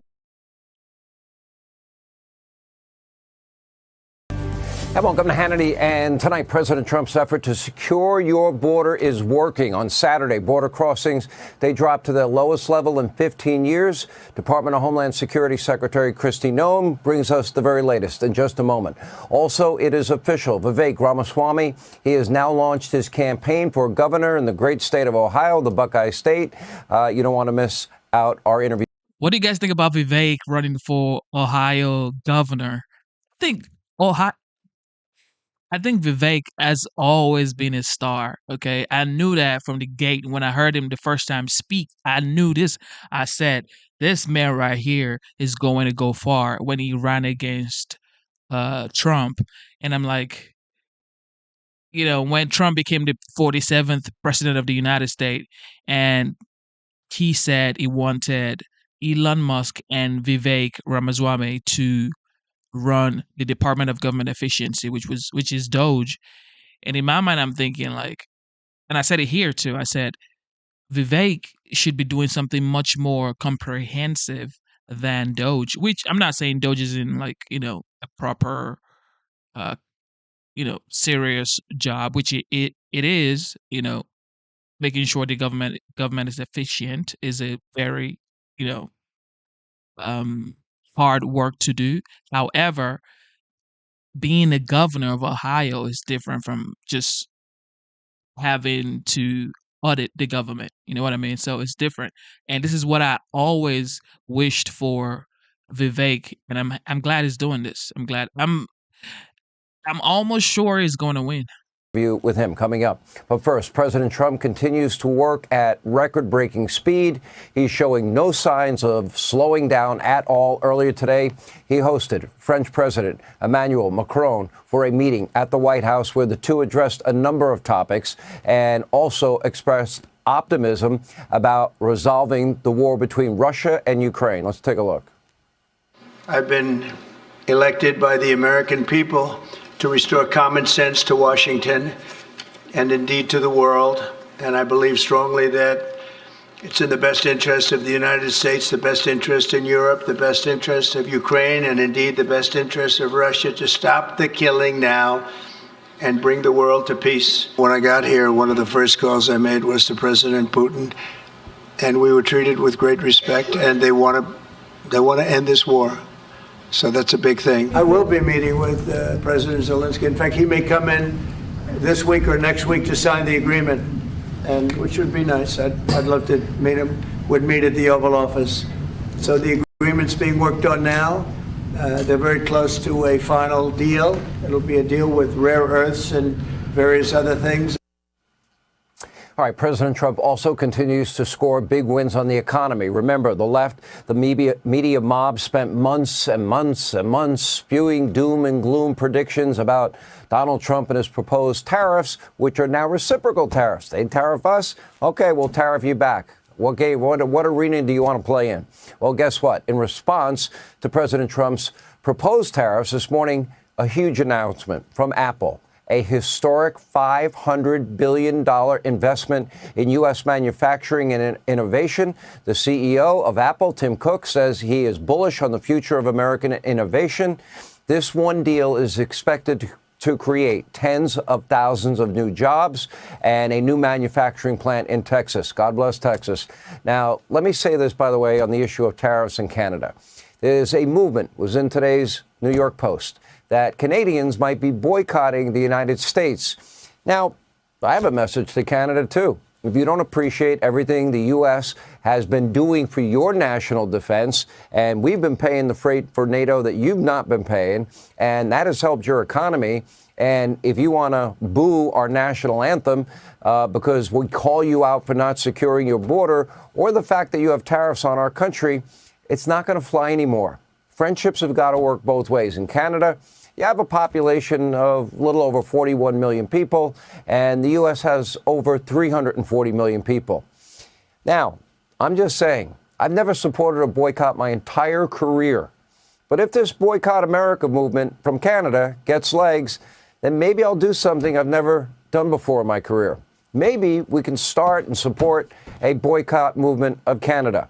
Let's put the ball back in your court. You might want to rethink this idea. It's better off if we're friends. And while President Trump secures massive investments in the U.S., Elon Musk and Doge continue to identify and eliminate waste, fraud, abuse, and corruption right here at home.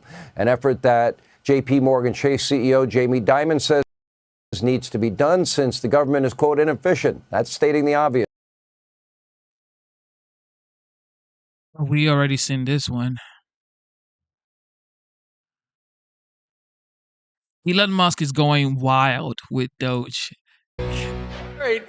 Elon Musk is giving some federal workers the boot and others a second chance to respond to his email. Yeah, I just ad-libbed that. As he continues asking for details of what they accomplished over the last week. Madeline Rivera joins us live from Washington with the latest. Good morning, Matt. Hey, Maddie. Hi.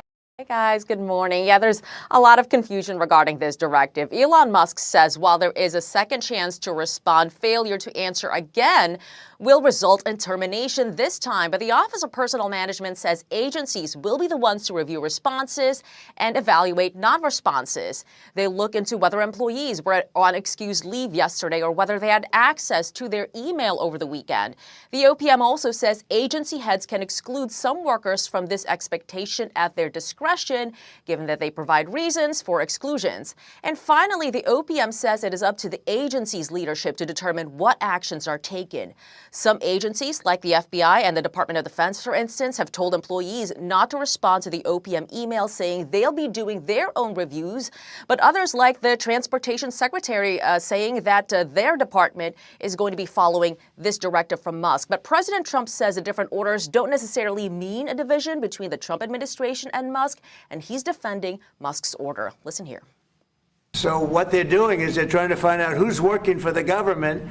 Are we paying other people that aren't working? And, you know, where's all that? Where's the money going? There was a lot of genius in sending it. We're trying to find out if people are working. And so we're sending a letter to people. Please tell us what you did last week.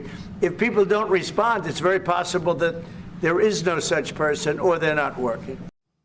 There appears to be no deadline set for a second response. We'll see if we get more clarity later today. Lauren, Steve, Ainsley, and Brian. See, that last word, clarity.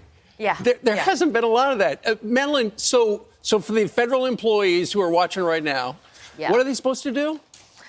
You know, we'll see later on today if we get more answers from the White House, from the president. Look, if you listen to the OPM email, what they'll say is that they're not taking a one-size-fits-all approach to this. The administration says they'll take into account the differences among the different agencies. They'll work with the different agencies, and they're taking into things like confidentiality reasons, for example, which President Trump says was the reason, for example, that the FBI and the DOD, why they might not be responding to this email right now. So they'll take those factors into account. The White House is downplaying the notion that there is a division between the OPM and Musk here. They say at the end of the day, the administration is working together to create more efficiency among federal workers. But again, like you said, Steve, there is no doubt that there are a lot of federal workers who are confused by this, and they are hoping to get more answers later on today.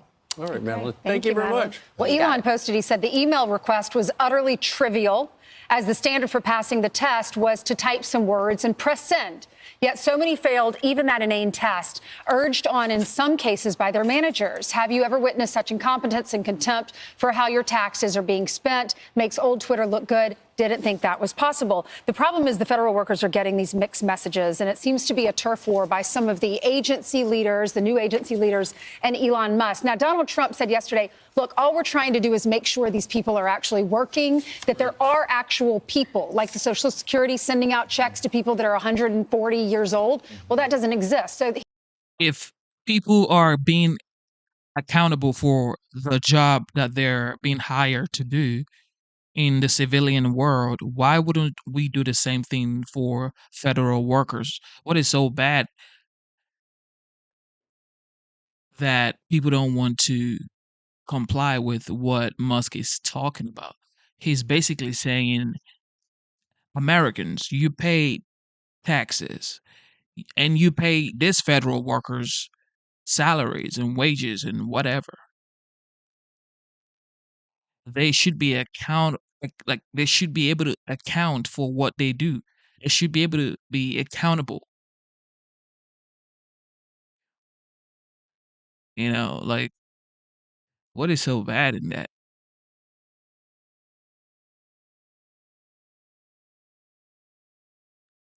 they're just making sure that these positions are filled by live bodies. And so we're not sending money to people, paychecks to people who don't exist. But the problem is you have Office of Personnel Management. They're saying it's voluntary. You won't be fired if you don't respond. You have Kash Patel with the FBI saying pause responses. We're in charge of employee reviews. And then you have Kristi Noem with Department of Homeland Security saying don't respond. So what are you supposed to do? Right, exactly. So who's running the show? Well, the president gave them some cover yesterday as well. Remember, a lot of these same agencies, whether you're talking about the Defense Department as well as transportation as well, have invited DOJ into their department. Right. So they're not anti-DOJ. What they're saying is the information that's going out, there's some security measures that need to put in place for that. So they want to coordinate the response to this. So so there's a lot of people who are going to be let go in a lot of different agencies. I know the transportation has let some people go. Now the VA, Doug Collins, has dismissed more than 1,400 employees with non-mission critical positions. Others in transportation were let go who did not have safety implications day to day. And that's what's happening, too. Just about everywhere, if you're probationary, they're looking to let you go. And I think the overarching headline is we have to cut the federal workload. It's 2.7 million. It's got to get less. The question is now, that was a speech the president gave at CPAC. The president, Elon Musk, saw it and said, I hear you, Mr. President. I put him this email. And the president said yesterday, I like the idea of an email, but I just think next time, very easy. A lot of these people are Elon Musk's personal friends. Hey, I'm going to send out an email, and it's going to go to all the divisions. Are you okay with this? Right. Because Kash Patel was only on the job 2 days. He can't have FBI agents who maybe miscommunicated being accessed. Same with Tulsi Gabbard. She's like, I really can't do this, so I'm going to back out. It doesn't mean they're fighting. It just means they just make a little bit more of an effort to coordinate. Well, and that's the key. I think a lot of it with the State Department and the FBI and the national security apparatus is they don't want their boss, they don't want somebody at a laptop somewhere putting out, okay, these are the 5 classified things I did last week. Because there was an email that went out yesterday from HSS, the Health and Human Services, an email to the staff and said, if you reply, assume that what you write will be read by malign foreign actors, so tailor your responses accordingly. What's curious, though, I don't know if you guys saw this or not, but there was a hearing yesterday regarding DOJ access to Treasury records. And the government attorney representing the White House was asked by the judge, so who exactly is running DOJ? Who is the administrator? And the attorney for the federal government said, I don't exactly know. I don't have that answer. So it's kind of like, what is the flow chart for the person who's running DOJ? Elon Musk has been described as an advisor to the president. Well, I think it's a flat organization. This is not an organ, and I think Washington is so used to this. Musk has been called. He's being called the Doge Father, okay? His nickname is the Doge Father, okay? Now they're saying he is sort of kind of like a advisor to the president. which, yeah, you could say that, but he is also the commander when it comes to making sure the government is efficient. This org chart with this person. Essentially, you have all these people that are across agencies reporting back to Elon Musk, who then goes back to the president and he makes the final decision on it. I just want them to be able to do their job. It looks like they're doing a great job. There's some bumps in the road. The last thing I would say this, because I've been getting a lot of emails from federal employees. I understand why some of you guys are feeling the heat and you're being lumped into the basket of all the other federal employees that Americans have distrust for. We're not talking about you. We understand that there are career people that just want to do their job, that love their country. But you have to understand, it is a bipartisan thing. When you look at the latest polling, independents, Democrats, as well as Republicans, all feel like there's some inefficiency in our government. Sure. And I apologize that you guys are being lumped in. You want to do your job. But something has to give here, just like in the private sector. Argentina's doing it, and that's what they did. Mm-hmm. And they put, I mean, they had 110% inflation. It was a joke. So this guy came in. That's that leader who gave him the chainsaw. So he's trying to do the same thing. And I just think the more you realize, Musk's agency is the only way to do it. Yeah. Because if you do it through normal committee meetings and oversight, it ends up being a report that nobody does. Yeah. Remember the Erskine Bowles, the Bowles report. Yeah. They looked at government's inefficiency for 18 months. The Simpson Bowles. Right. And they looked at it. It was pretty comprehensive. Yeah. But you know what Barack Obama looked at it and goes, this will never pass. He put it on the back burner. Right. These guys got paid for 18 months. So he's just saying, I need somebody on the outside, doesn't need to be elected, to go in and make some tough decisions. I think all Elon wants to do is take Brian Kilmeade. Brian would send an email that would say, I did Fox and Friends on Monday, and I did radio on Monday. On Tuesday, I did Fox and Friends. I did radio. Wednesday, yeah, just 1 week of what you did, just to make sure you're a live body and you're a real person. I understand what you're saying. You do feel for the federal. Exactly, because you're paying for a job to get done, and this guy's supposed or allegedly are not doing the job.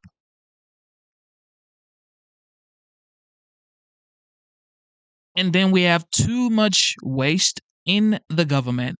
And here we have a commander-in-chief who says, you know what? Elon Musk, who happens to be the wealthiest human being in the world financially, and a lot of people are saying this guy is probably the greatest innovator we've had in a long time. What is so bad in this guy coming to audit the government and the way the government spend the taxpayers' hard-earned income? And the taxpayers, they make sure these federal workers get paid anyway. So I think the people deserve to know what their money or how their taxes are being spent. If there are agencies in the government that are not being useful or not producing the way they're supposed to produce, or the initiative that they were meant to be operating on or built on isn't working or is outdated, they should be shut down or closed down. And I like the fact that a president comes up with an idea like external revenue service instead of just internal revenue service, because IRS is for taking money from Americans, but external revenue service is for taking money from outsiders, which are people that are not from the United States, other nations, other countries, which is so smart. I mean, why didn't anybody think about that before? That's just so smart. One thing we could say is this man believes in America first. With everything he's done, with every action he's taken from the day he was inaugurated till today, he has shown that his mandates, which is America first, is what he's doing. workers that are getting lumped in and are worried about losing their jobs. But I think the purpose of this is not necessarily, it's if you respond to the email, it sounds like you have a good chance of surviving at the workplace. Yeah, but then again, if your advisor says don't do it, that's so complicated. Ultimately, this is going to be tied up in courts for a while. And in fact, some of the people who've brought lawsuits have prevailed, where I saw yesterday a group of employees, probationary employees who were fired last week, got a 45-day stay as they take a look at it. Ultimately, Democrats and others say that it's unconstitutional. You need the power of Congress to get close agencies and things like that. But I'll tell you, I over the last 5 days, I've been down in Texas, and I talked to a lot of people down there who are not part of the federal government. But they've either got a family member or an in-law or a friend, or they know a guy who got that letter. But y'all, the majority of the country supports the cuttings. I get that instantly. But if you got the letter, you were just very, very concerned, and you're worried about the future. Who knows whether or not those people will be let go? Well, the Consumer Bureau, they was put out there by Elizabeth Warren. The whole division was cut. That's been controversy when Trump was in the first time. Yeah, from the very beginning. So Elizabeth Warren is not happy with that, and she's having all these meetings about all the vitriol is flying about what how the Musk people don't know what they're doing. They're just cutting out. They're just trying to get tax cuts for billionaires. Brett Cooper was on, I think, with you. Yes. Yesterday. So she has tons, more than 1 million followers, 1.2 million on Instagram, on YouTube, 1.4.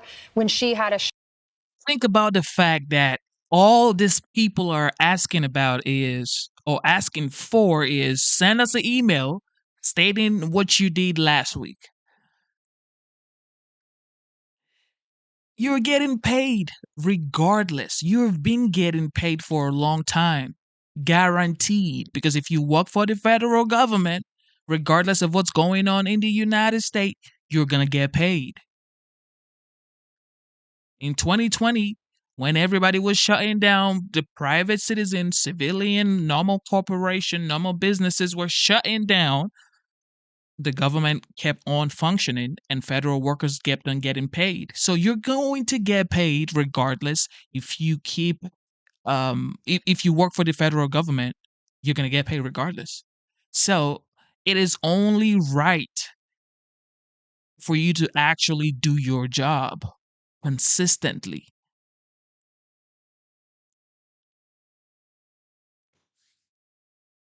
Yeah, you're going to send that email. Yeah, you all federal workers are going to send that email. Because if you don't send that email, you're going to be fired.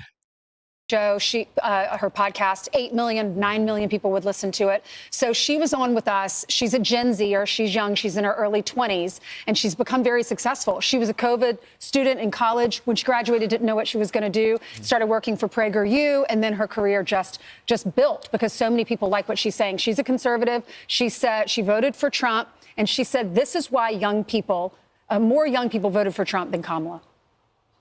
I think we were just ready for something new, especially after Biden, because obviously the system wasn't working. And so in looking at my generation, I think that they realized, like, let's burn it down, basically. Let's try something new. We're willing to walk away from what we've known and what we've been told is empathetic and inclusive and correct and, what young people should believe. And we were willing to try something new. MAGA is, the raging against the machine. And young people are rebellious and they're willing to try something new. Well, I can't blame her generation or my generation. You got folks that can't afford a house, but we're sending money to foreign governments and all. I mean, it just doesn't feel well. And I think that the Democrats... And that is what pissed a lot of people off. The fact that most Americans are not even living the way they should be living. A lot of American children cannot read on or above their grade level. Yet you're sending billions to other countries to fund wars and say you're fighting for democracy? No, it's not going to work. A lot of homeless veterans on the streets, they pledged to protect the homeland. They went out, they came back home, and now they have no place to stay. Homeless veterans. So we're gonna focus on Americans first this next 4 years. You know, I get it. Everybody needs help. Other countries needs help, but this time is America first. They're arguing, the argument that they make is process. They're not targeting the issue of waste, fraud, and abuse. Yeah, Jasmine Crockett, she went on Charlamagne's The Breakfast Club and said, and he asked her, do you think that waste and fraud is a big issue? And she goes, not at all. That is not a mainstream point of view, even for people in her party. So you can stand with the workers that are for our federal government and say, look, I want a fair process for you. But you have to understand, most Americans want cuts to happen. Right. And if you keep being on the other side, you're going to find yourself... We're almost to the midterms already. That started the moment Donald Trump was elected. If you run on that, you're going to lose again. Yeah. So I think we're going to see a lot of it splayed out for the public today with, you know, and Brian was mentioning how they're going to have a forum today, Senator Warren, with the Consumer Financial Protection Board. Keep in mind, it was Elon Musk who said, what was it? Whatever that acronym is, CFPB, RIP. That was a week or two ago. He obviously wants to get rid of it. Interestingly enough, and this would be great to see, Elizabeth Warren has invited Elon Musk. Okay, we're going to have this forum.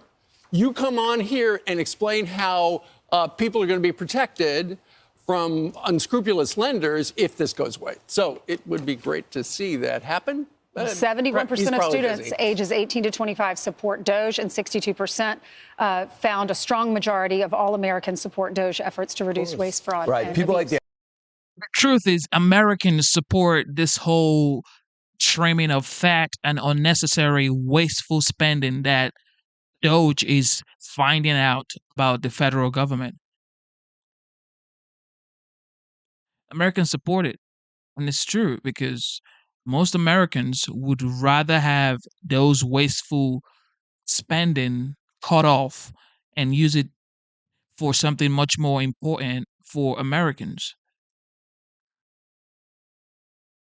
The frenzy inside the federal government right now as the Trump administration backtracks on a threat to fire workers who don't respond to an emailed ultimatum from Elon Musk. CNN's Renee Marsh is joining us now. She's got all the latest. I mean, think about it. You go to work. When you get to work, you have to clock in. And when you want to take a break, you have to go take a break, lunch break. When you want to go you want to use the bathroom, you have to take bathroom breaks. You have to talk to your supervisor. You have to clock out when you're done. You have to do it the next day the same way every single day for like 20, 30 years if that's what you decide to do. But you think about what I'm saying. It's like, this is what people do every single day. They actually do their job. They go into the office and do their job. They clock in and do their job, and when they're done, they clock out. So what is so bad about Elon Musk saying, send us an email just so we know that you're actually a human being and you're not a robot or some AI, whatever? And what is so bad about the president of the United States saying that come back to work in the office or lose your job? Report to office or lose your job. What is so bad? Yet, some Americans are complaining and saying, well, I don't know why he wants people to go back to work in the office. But yet, you want to pay down debt. Yet, you want to make sure you have an efficient country that is actually working for you, saving you money. People have to do their jobs if you want the best country in the world. Details. Tell our viewers, Renee, what you're learning. Well, just about 6 hours until that deadline to respond to that email, and the confusion among the federal workforce remains high. Now, the Office of Personnel Management formally notified agencies this afternoon that so-called "what did you do last week" email sent over the weekend is voluntary, and that the failure to respond will not result in resignation. Now, that guidance runs counter to what Elon Musk said over the weekend. Musk Musk posted on X, and I'm quoting, failure to respond will be taken as a resignation. It also runs counter to what the president said today. President Trump saying that anyone who doesn't answer is semi-fired or fired. Well, all of this is just, again, really difficult for many of these employees to figure out who to listen to. One employee at the Department of Veterans Affairs telling me today, and I'm quoting, no one knows who's in charge and who to listen to. Now, that "what did you do last week" email appeared to also reveal a rift between Trump-appointed agency heads and Elon Musk. Musk is unelected, not Senate confirmed, to run any government agency, and was essentially telling employees throughout the federal government to report outside the chain of command to him. Now, some 7 agencies, including the Department of Defense, the State Department, and the FBI, told employees not to comply with this request for information at the time that federal employees received it. But today, President Trump downplaying any rift between his cabinet secretaries and the power that Elon Musk is wielding in his capacity outside of the government to shrink the federal government's workforce, Wolf. But again, lots of questions, lots of confusion, despite OPM now saying that this is voluntary, and of course the labor union saying that none of this was legal to begin with. Renee Marsh reporting for us. Renee, thank you very much. For more on the breaking news, I want to bring in CNN's chief national affairs correspondent, Jeff Zeleny. He's joining us from the White House. Jeff, what are you hearing from inside the Trump administration? Well, if there is no question that this is one of the first signs of certainly some disagreement among some cabinet secretaries and others at what Elon Musk is doing with their agencies. We saw example after example, as Renee was just saying there, where agencies were instructing their workers to not follow along. But as for the president, he was asked today in the Oval Office what he thinks of all of this. He called it genius. You know why he wanted that, by the way? I thought it was great. Because we have people that don't show up to work and nobody even knows if they work for the government. So by asking the question, tell us what you did this week, what he's doing is saying, are you actually working? There's a lot of genius in sending it. We're trying to find out if people are working. Now, I'm told the White House did have a heads up Saturday afternoon before this email was sent out across the federal workforce, but only by a couple hours or so, Wolf. So it does beg the question, is Elon Musk acting at the direction of the president, or is the president responding to things that Elon Musk is doing? There's no doubt Republican senators on Capitol Hill were expressing some concern about this, particularly because of those national security type agencies and employees who are being asked of this. But the bottom line is some cabinet secretaries, as they are filling up the cabinet, want to have their own requests and orders for their workers. The first cabinet meeting actually will be on Wednesday, Wolf. Wouldn't be surprised if this comes up. Yeah, a dramatic flip-flop on the part of the Trump administration. Pretty embarrassing indeed. Jeff Zeleny, thank you very much. Our legal and political experts are joining us right now. Mandela Barnes, let me start with you. What do you make about this rather abrupt about-face from... Thank you for tuning into the live show. You know what time it is. It is your boy, Genesis. It is currently 8:28 a.m. in the South. I am in Georgia, and today's date is the 25th of February, 2025. And if you didn't know, I just want to bring this to your attention. President Trump takes decisive action to deliver relief to Kentucky. If you are in Kentucky or close to Kentucky, you know there was a storm in Kentucky. It's deadly flooding, cold temperatures, and of course, based on the aftermath of the winter storm. Yes, a lot has been going on in the United States, and President Trump has been on it. Of course, about 2-3 days ago, he also made sure the America First investment policy was signed as one of his presidential actions on February 21st. But let's keep going on this right here.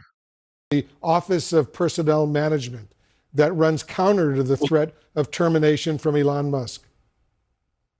I mean, it's been an incredibly haphazard experience anyway. I've had friends who personally lost their jobs. So this is personal in many ways, but also just think about the thousands of other people across this country who want nothing more than to serve their country by working for the federal government and putting in that public service. And it is a shame how people are being treated. I think we're going to lose the human aspect of it all as we have this conversation, as we look at the absurdities. And I'll tell you, if they were really serious about it, they would have made J.D. Vance actually reply with an email telling us what he's done, because nobody knows what he's up to. In fact, it feels like his position has already been terminated as vice president. But in order for us to truly, instill the type of respect for institutions that we should have, the president needs to take this more seriously. Instead of having a man-child, we have the world's most socially insecure person in control of our social security numbers. And we have an election coming up in Wisconsin. This is one of the things that keeps coming up. People are concerned about Elon Musk. They didn't elect him, and they don't like the way that he is wielding so much power and influence over our daily lives. And you're the former lieutenant governor of Wisconsin. Lauren Tomlinson, let me get your thoughts. As you know, we've recently seen pushback to Musk's influence from voters at several GOP town halls across the country. Do you think that played a factor in this reversal today from the Trump administration? No, I think the greatest influence that happened with this reversal was that this was sent so broadly, and that there were so many national security heads that pushed back on the fact that their workers did not need to justify the type of work that they were doing. And there was also other concerns about exposure of sources and methods and other things. So, I mean, this indiscriminate email that went out was kind of poorly thought out in that regard. And so they had to walk it back.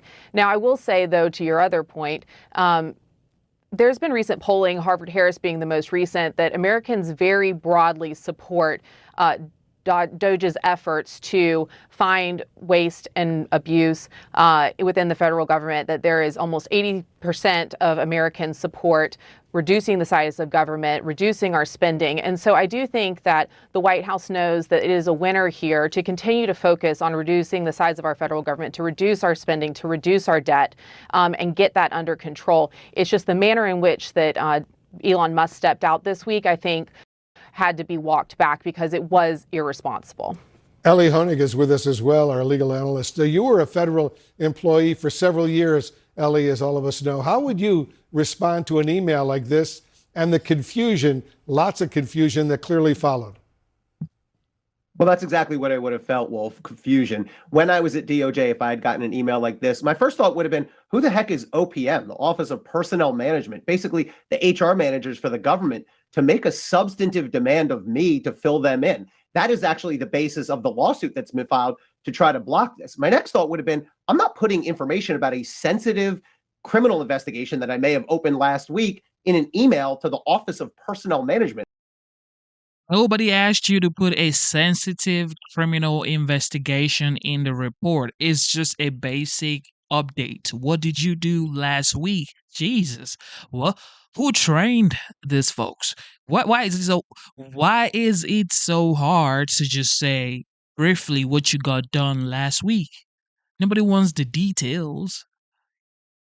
Oh, nobody's going to tell me what to do. Elon Musk is not going to be telling me to send him an email via the OPM whatever because I'm doing my job. Nobody elected Elon Musk. Actually, the president of the United States employed Elon Musk. I would report up the chain to DOJ. And he's doing it for free, just like the president isn't taking his salary. Trump isn't getting paid for his job. Elon Musk is not getting paid for his job. Yet you guys are saying these guys are billionaires. They want to scam us. They want to take our money. They want to take our resources. They want to take everything we got. They're not even getting paid. But not to OPM. And again, that's another argument that's made in the lawsuit. So those are two things that I think would jump out at me. The last one would be even more confusion because the OPM email says, tell us 5 things you've done, but it doesn't say anything about firing or resignation. Then Elon Musk tweets, if you don't respond, we'll take that as a resignation. And then when the president is asked, he says, well, it will be a semi-firing. That was his quote, you'll be semi-fired if you don't respond. So I would be utterly confused as to who rules as between OPM, Elon Musk, Donald Trump, it puts these federal employees in an impossible situation. Mandela, I want you and our viewers to listen to House Speaker. It's not an impossible situation. Stop trying to make it seem like it's way more than what it is. OPM, Elon Musk, the president. No. Just send the email and tell us what you've been doing. That's all we need. Okay? So we gonna know if you're gonna get paid with this taxpayers' dollars. Okay? Johnson, what he said earlier about this email. Listen to this.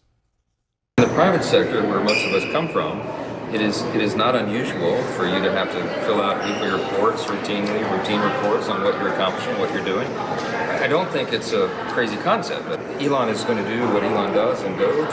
We're going to codify a lot of these changes so we can make them permanent. But asking people to justify their work, I think, is a reasonable step.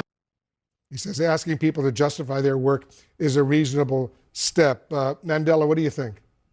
It is reasonable. Look, this isn't the private sector. We're talking about federal employees who are tasked with, in many instances, the daily lives of Americans, whether. And that's what they keep saying. This isn't the civilian world. This isn't the normal. This is the federal government. That is a more valid reason why there should be more scrutiny for their work, because they do very important work. Their job is very crucial to the well-being of every citizen in this nation. They're veterans, people with disabilities, processing all sorts of requests day in and day out, our whole economy. And for them to think that it could be as simple as putting in an email of 5 things just shows that they are not equipped for the positions that they're in. Speaker Johnson included, a person who's hanging on by a thread anyway with his speakership, who's going to say whatever it takes to appease the president. This is a person with no concept of reality or any political stability. His only attachment to the role of speaker is because of his allegiance to President Donald Trump. So his opinion is null and void in this conversation. But we have to get back to understanding that so many folks have taken sacrifices, people who could have been paid 3 times as much as they make in the private sector, but decide to commit themselves to public service to make this country better. And these are folks whose political leanings are all over the place. And that's something that should be respected. Service should. You guys are so funny. You guys are so funny. A lot of people have issues with Elon Musk auditing the government, but yet you want to pay down the debt the United States has. Some people are even saying Elon Musk is not American. He was born in South Africa. Of course, he was born in Pretoria, South Africa. However, he is an American, and he happens to be an asset to the world. And he chose to be an American. He chose to be a patriot. He chose to audit the government. He doesn't need this job. This isn't even like a paid job, okay? This isn't a paid gig. This man shoots rocket into space to Mars. His goal, his dream, just like everybody has a dream, his own dream is to have civilization on Mars. You think he wants to sort out bloated government and fat, unnecessary, wasteful spending in the government? This man he's worth over $400 billion, the wealthiest man on earth financially. And some people say he's one of the most innovative human beings to ever walk the earth. And yet, all you have to say is, who elected Elon? Nobody elected Elon Musk. He's not even American. Yet you want to save the environment and go buy a Tesla. You're not complaining when you drive your Tesla. NASA is sending Elon Musk to go to space to save their astronauts. Okay, so you only pick and you choose what you want. You think it's useful. You think Elon Musk is useful when it's like, oh, there's nobody else on Earth that can do this job, like saving the astronauts. Okay,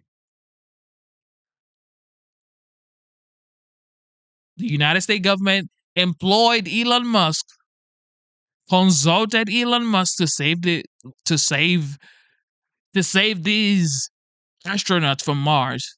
But now Trump consulting Elon Musk to save this unnecessary spending in the United States. Nobody likes that. Oh no, they're gonna get our social security number. They're gonna get Elon is trying to steal our money. How much is in your bank account?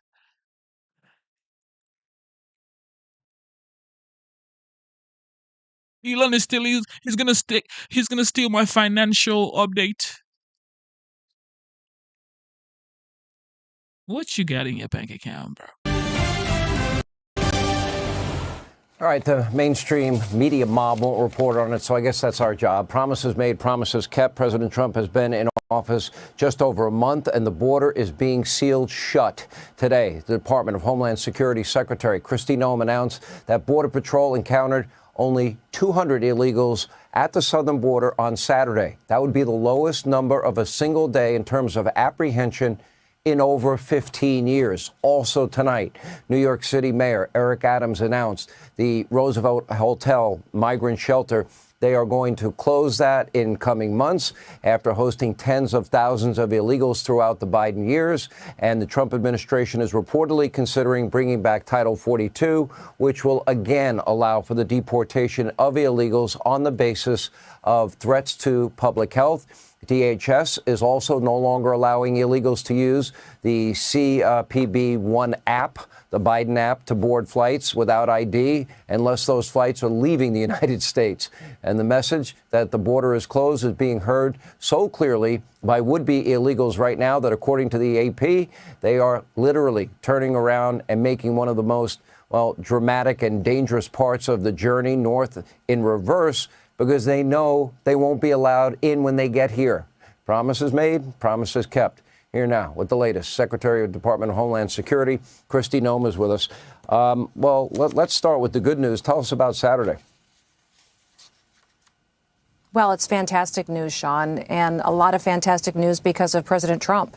You know, we only had 200 encounters at the border when under the Biden administration on our worst day, we saw up to 16,000 encounters. So to have that kind of a drop under President Trump is because of a change of policy.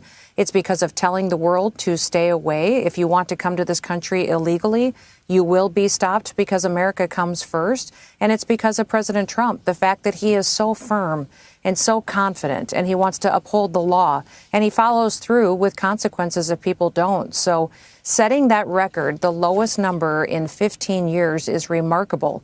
And the wins just keep coming because we have a president that believes in this country. And he listened to the American people, and he actually brought the kind of success that this country was so desperate for.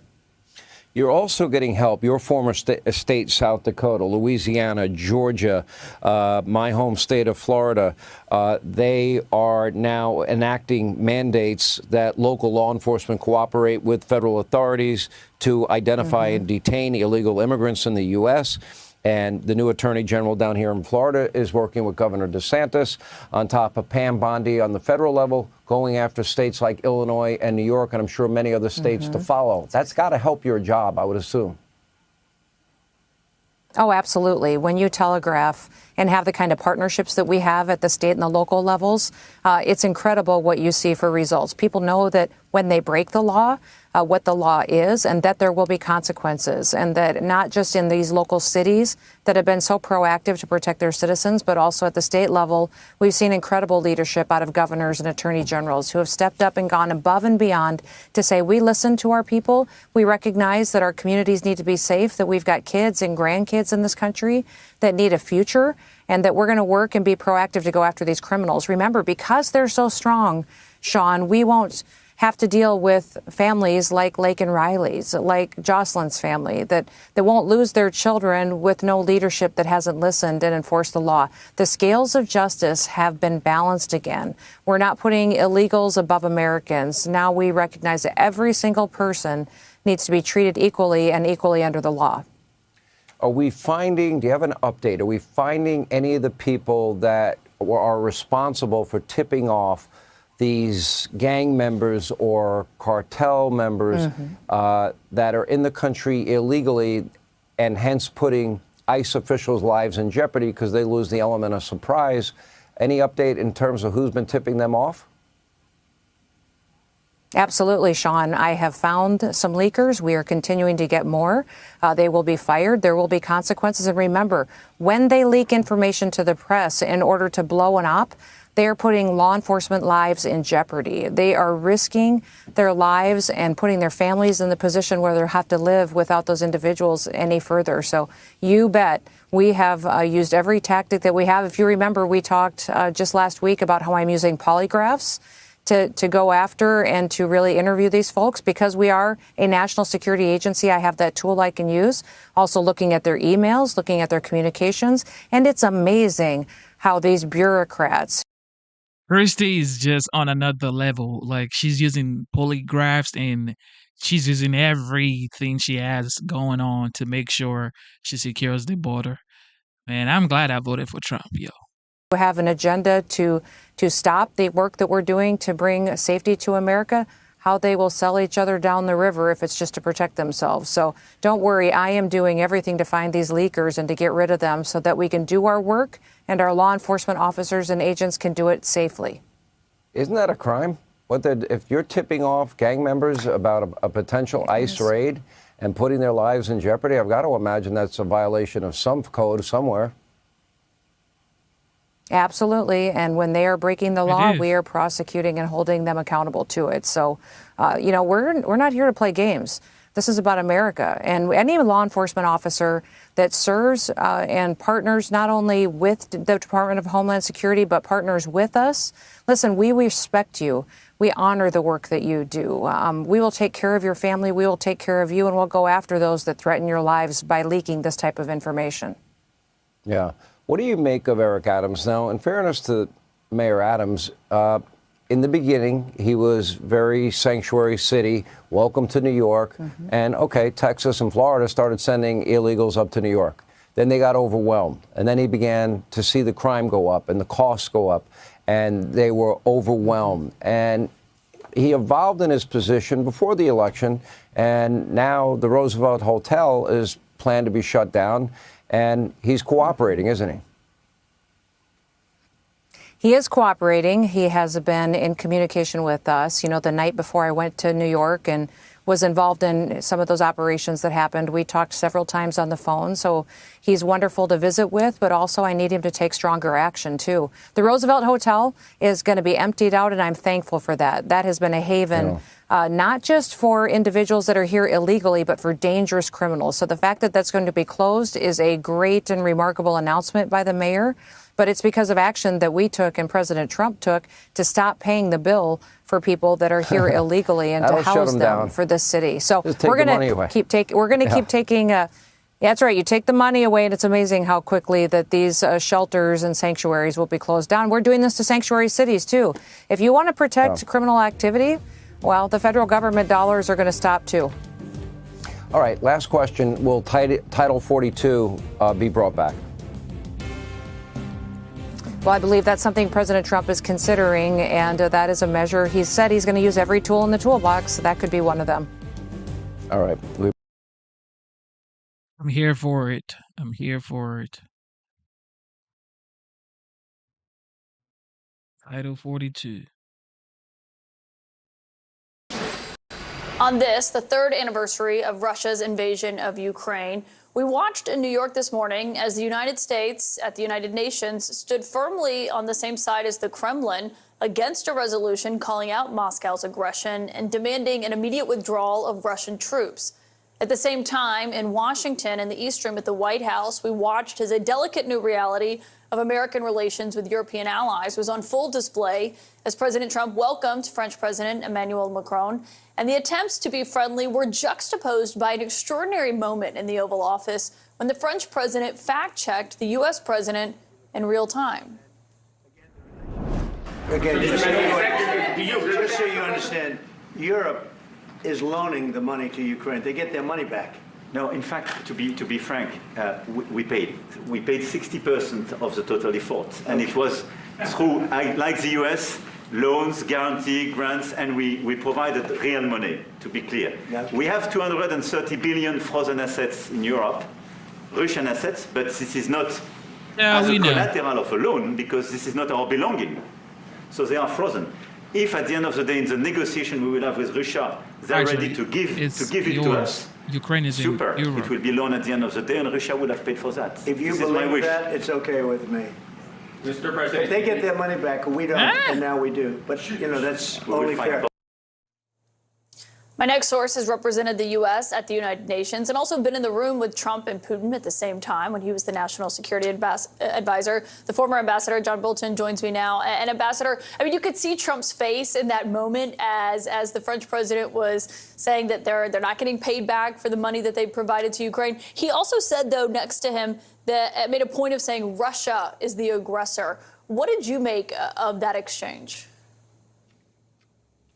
Well, I think it's Macron trying to maintain his own position without pushing Trump over the edge and losing any chance of bringing Trump back to reality.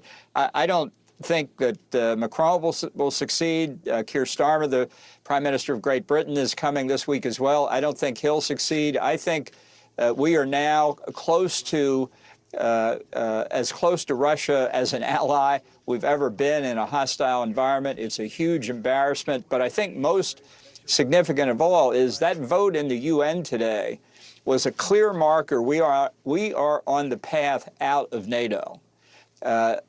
Trump has already done enormous damage to the NATO alliance. Almost every time he talks about Ukraine, he does more.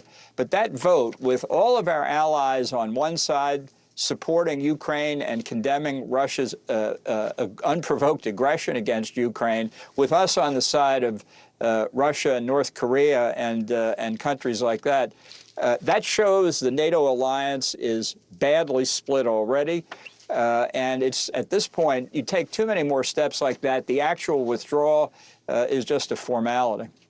Did you ever think you'd see a vote like that did put the U.S. on the same side as Russia, North Korea, Belarus, I mean, all these other Moscow-friendly nations?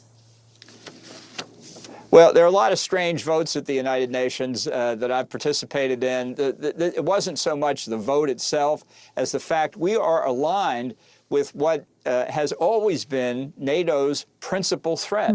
There have been other threats. We benefited from the alliance when al-Qaeda attacked us on September the 11th. But I would say 95% plus of NATO's planning during the Cold War and since then has been concerned about a Russian attack. That is the fundamental motivating factor why the alliance was created and why it still exists today. And we have sided now in this vote with NATO's principal adversary. It's just unthinkable that a president could do that. Do you believe when Trump would not call Putin a dictator earlier, is that a negotiating strategy, or do you think he just doesn't think he is one?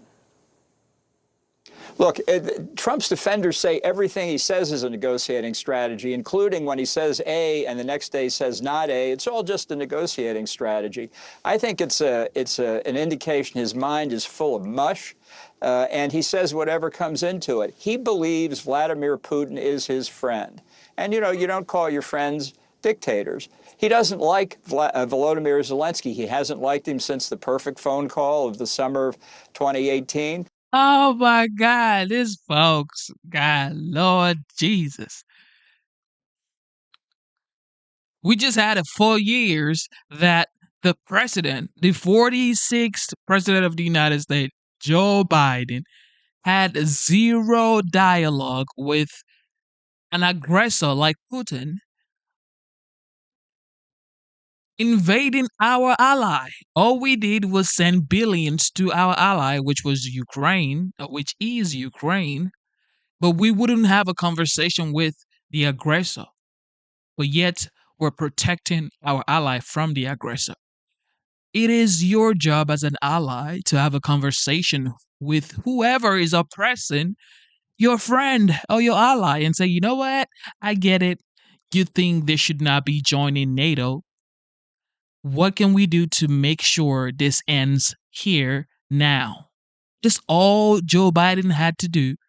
And we wouldn't have this 3 years of insane, unnecessary war and lives being lost.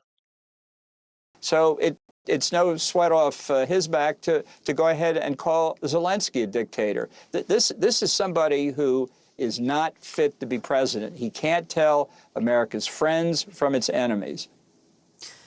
On that note, he obviously is the president and then is the commander-in-chief. And on Friday, he fired the Joint Chiefs chairman, General C.Q. Brown, and instead said that he wants to replace him with a retired three-star Air Force general. His name is Dan Kane. They met in Iraq 6 years ago when Trump was last in office. You were actually there on that visit and write about this in your book. Is the way that Trump portrays that relationship, because he does talk about him a lot, is it what you witnessed? Absolutely not. Trump has made up events that didn't happen. We were on the ground in Iraq, I don't know, maybe 3 hours total. And I was either with Trump every minute of that time on the ground, or on one occasion when he and Mrs. Trump went off to meet some of the service members there, I was actually with Kane and General LeCamera, who was the overall commander, as we were writing up the press release about what happened in the meeting. So there was no chance that Trump had a conversation with General Kane that bore any resemblance to what he's described. I never saw Kane wear a MAGA hat. The president addressed the service members there at the El Asad base. Got a very enthusiastic welcome. A lot of young men and women seeing their commander-in-chief. Really a very inspiring thing. I didn't see any MAGA hats in that crowd either, because most of them were in uniform. They're in a base in a hostile environment. And you don't wear, civilian accessories when you're dressed in uniform. And one of the commanders could not have done that and ever expected to get any respect from his subordinates when they did that. So I didn't see it. I don't believe it. And I think it's standard Trump. He makes up the world as he wants it to be, and then his followers, unfortunately, believe him. This folks, ladies and gentlemen, this folks.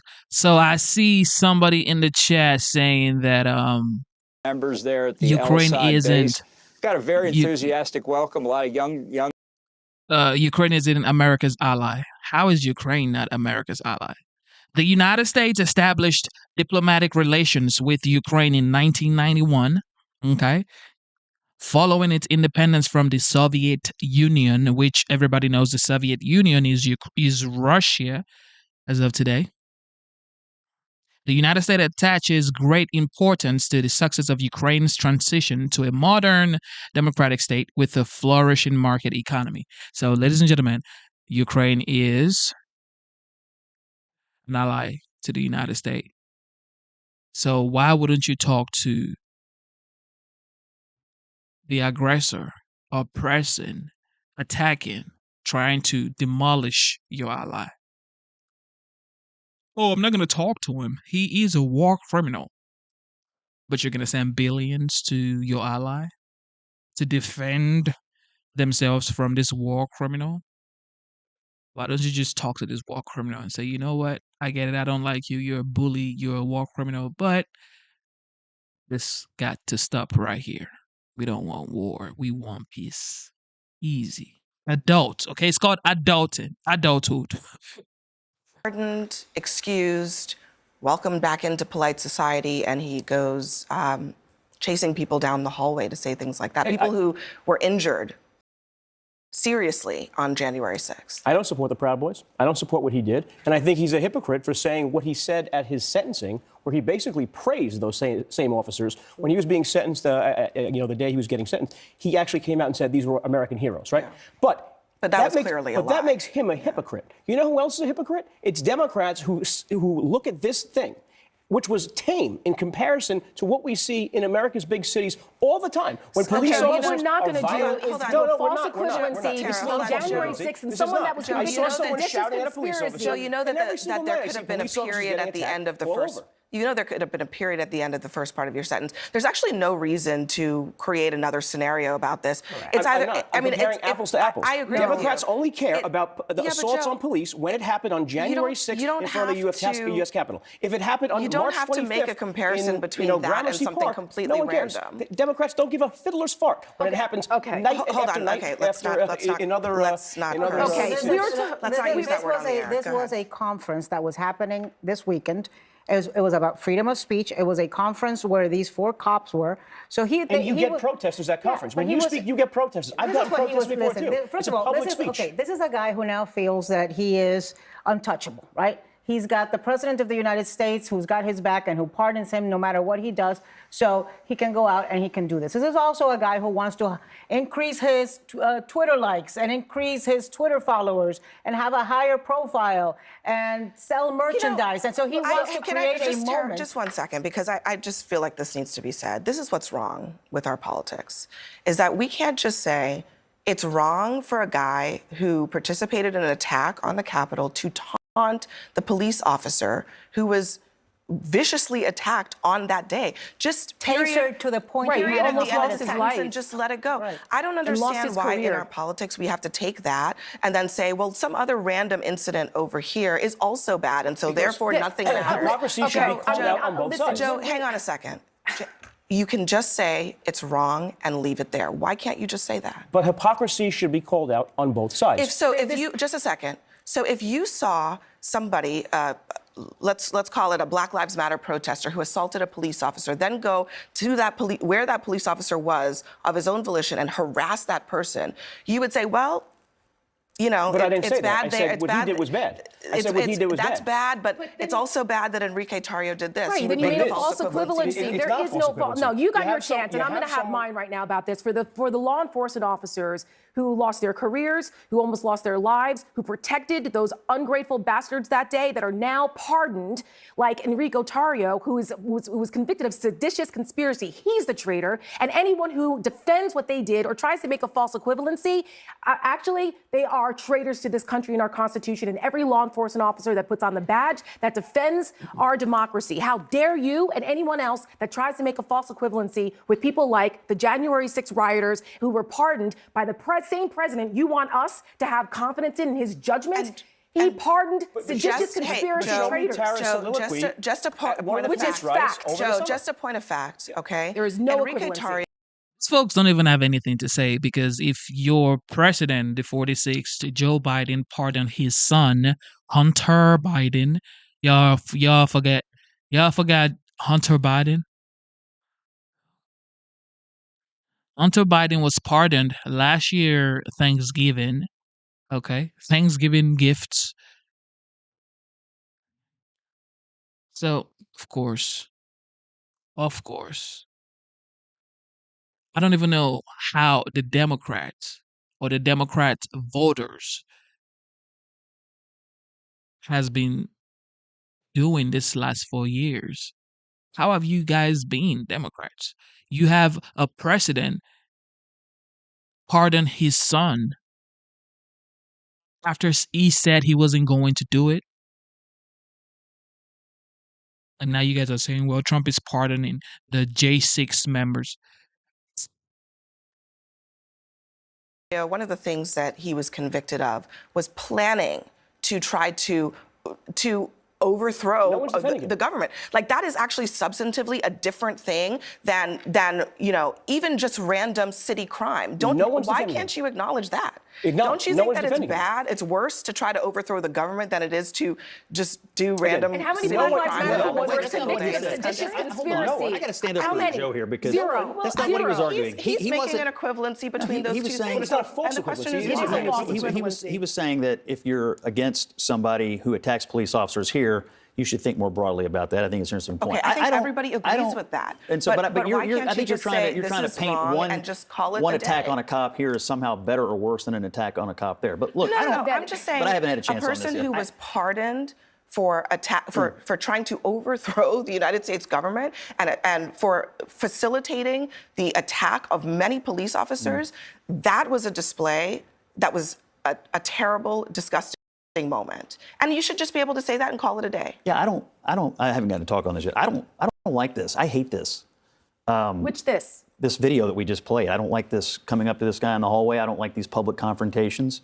And you didn't like the pardons either, right? I mean, this is, and I also don't, frankly, like the pardons of the people who committed violence. I do think some people got swept up on January 6th who weren't violent, but that wasn't him. And him going after that police officer on that video, look, if he has some beef with this guy and he believes he's been wronged, could take him to court. You know, you could do other things, but this idea of trying to force a public confrontation that could have easily spilled over into some more violent. That's what it's about. I do want to leave it there. And Scott, I will just say I appreciate you saying that. And I gotta say that I agree with Scott Jennings because Proud Boys and every other whatever team member or organization or groups that are leaning towards political conversations, left or the right, doesn't really, I don't care. But what matters is making sure that you don't get physical and that you become, or you realize that as an adult, you do not have to do things forcefully. Okay. However, I'm going to go back to Joe Biden pardoning Hunter Biden after he said he was not going to pardon his son. Now, I said it before. I said, why in the world would you say you would not pardon your son? Because I would pardon my daughter. Like, Jesus. Who wouldn't pardon their family? Tonight, NASA versus Elon Musk. So NASA's top officials are firing back at Musk. One former senior NASA official, just moments ago, told CNN that they never received an offer from Musk's SpaceX to bring home the 2 U.S. astronauts stuck in space. They never got that offer. Now, why were they saying that? Well, because they were responding to Musk's claims that the 2 astronauts had been left in space for, quote, political reasons. The astronauts themselves, they're up there, and they had to deny this. We don't feel abandoned. We don't feel stuck. We don't feel stranded. I mean, they are on the International Space Station having to respond to this. I mean, there's just some moments in all this where you go, this is really insane. Multiple astronauts going after Musk after these claims, including Andreas Morgensen, who called Musk's claim a lie on X. Musk responded, and I'm going to just quote what Musk said. He called this astronaut, quote, fully retarded and an idiot. So on that note, let's bring in astrophysicist Neil deGrasse Tyson, the author of the new book, Merlin's Tour of the Universe, Traveler's Guide to Blue Moons, Black Holes, Mars, Stars, and Everything Far. It is a prominent place on my bookshelf. I put it in the travel section, should I ever get to just in case. Travel. You know, when I was organizing, that's what I did. Okay, this topic that Musk says that this was, political, that Biden wouldn't bring them down. They have to be, these astronauts denying it on the space station. NASA denies it. An astronaut says it's not true, and Musk, uses those horrible words to respond to the person. I mean, what is your response to all of this? Well, let's go to the beginning of it all. The 2 astronauts were never stranded in any normal way we would use that term. Man, and they were joining a half a dozen other astronauts on the International Space Station. There's plenty of food. Maybe they didn't bring enough changes of underwear. I don't know. But that would be like the worst case scenario. They're both experienced astronauts. And while I don't remember whether this is the longest time they spent in zero G in their astronaut career, but it's a while, and so they have to adjust to that, but they're professionals. So they're not stranded. Second, what a luxury it is to have a conversation about he said, she said, and who said what, when, I mean, think about it. We have options to bring them back from space. One of them is SpaceX. Right. And that's evidence to me that we are living in the future, that no one is worried about whether there exists a ship to bring them back. The Starliner for Boeing, that had some risk factors. NASA was not going to take that risk. So you push that aside. So basically, We don't like Elon Musk. We don't want Elon Musk to save and audit and trim the fat in the government. This excessive spending, we don't want Elon to do it. But here comes Neil deGrasse Tyson saying, we're going to save the astronauts. And one of the companies is SpaceX. So back to Elon Musk to save the day. They're not stranded.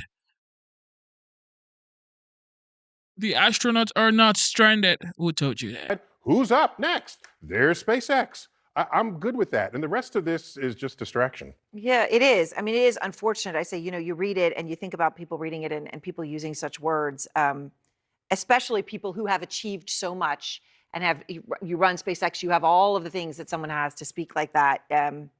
At best, it's deeply unfortunate. Let me ask you, Neil, also, the other context here is these asteroids, right? So then the city killer asteroid, I guess it's called. Well, yeah, meanwhile, there's like asteroids bearing down on Earth. So, Maybe so somebody in should case pay we don't attention. destroy it ourselves, there's something else to do it for us. Okay, so, it was kind of up and it was down, it was vacillating all over the place. And now they're downplaying that particular asteroid that they say now is more unlikely to It's not hit so a much city. downplaying. There's better evidence available to. Somebody just said in the chat, being rich doesn't mean you should have every sensitive, secret, classified documentation. So what qualifies you to have secret documentation? Right. Tighten the uncertainty circle such that Earth is basically no longer at risk. All right, so by the way, that circle still encloses the moon. So the Oh, moon's God. risk. The moon So has Seven Eves becomes a reality.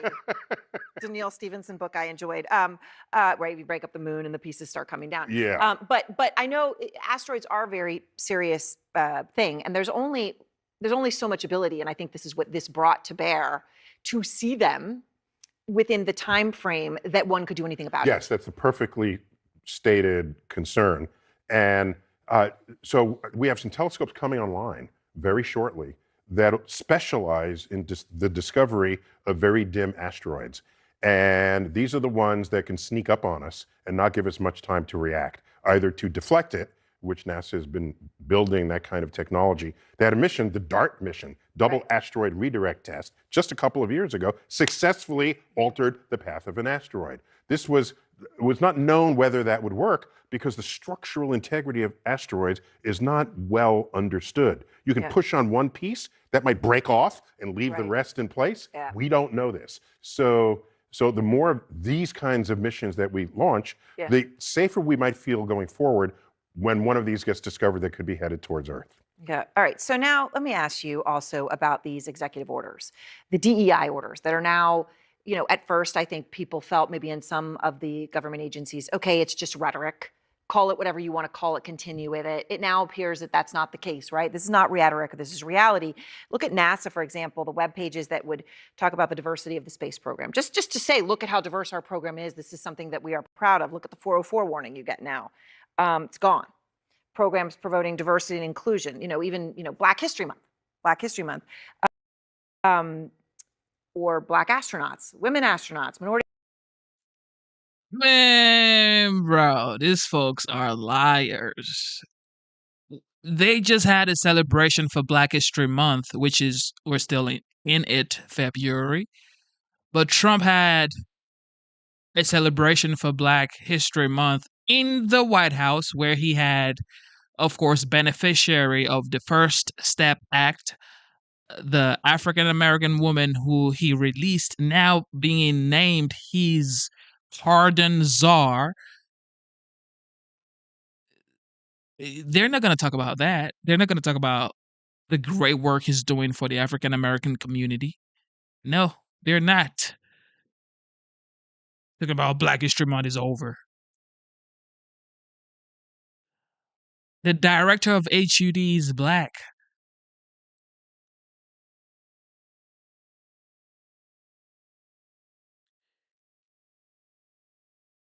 Only line they run to is the only line they run to is he's racist. Trump is racist. Now Dan Bongino is the deputy director for FBI. Is he white? No, he's not. So just things again that the space program that NASA was proud of appear at this point to have been shut down. You know, you sit here as a black astrophysicist. What's your how are you processing this? Every time you hear someone playing the race card or gender politics or, you know, whatever, anything in that line or in that arena, you just know it's bunch of BS moving forward. Yeah, so when I grew up, people said, "Oh, did you want to be an astronaut when you were a kid?" I'm old enough to have lived through the 60s, the moon landing and the rest. And I said, no, because it was clear they were not interested in me by who they were sending into space.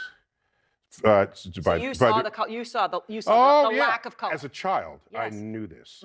And but it was more than that. Everyone was wearing like crew cuts at a time when the Broadway musical Hair was number one.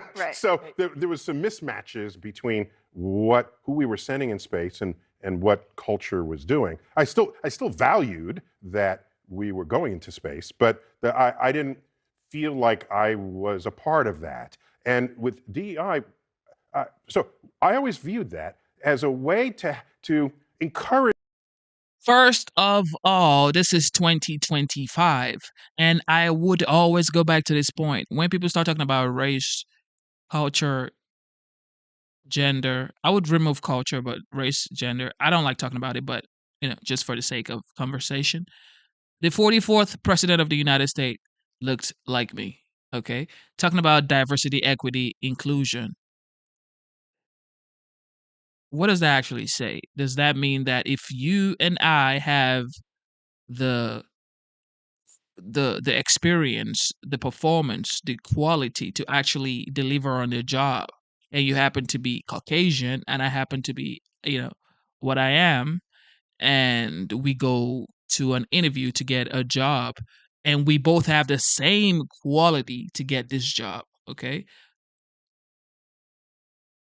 Does that mean that the company would say, you know what, Genesis, just because you look like what we're trying to achieve with this company, which is the initiative of DEI, we're going to hire you instead of James or Peter or whatever?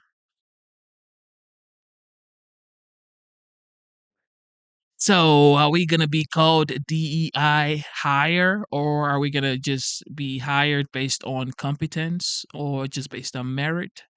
That's the only thing I'm asking for the people at the back. Agencies to look in places you hadn't looked before for talent that you've been missing.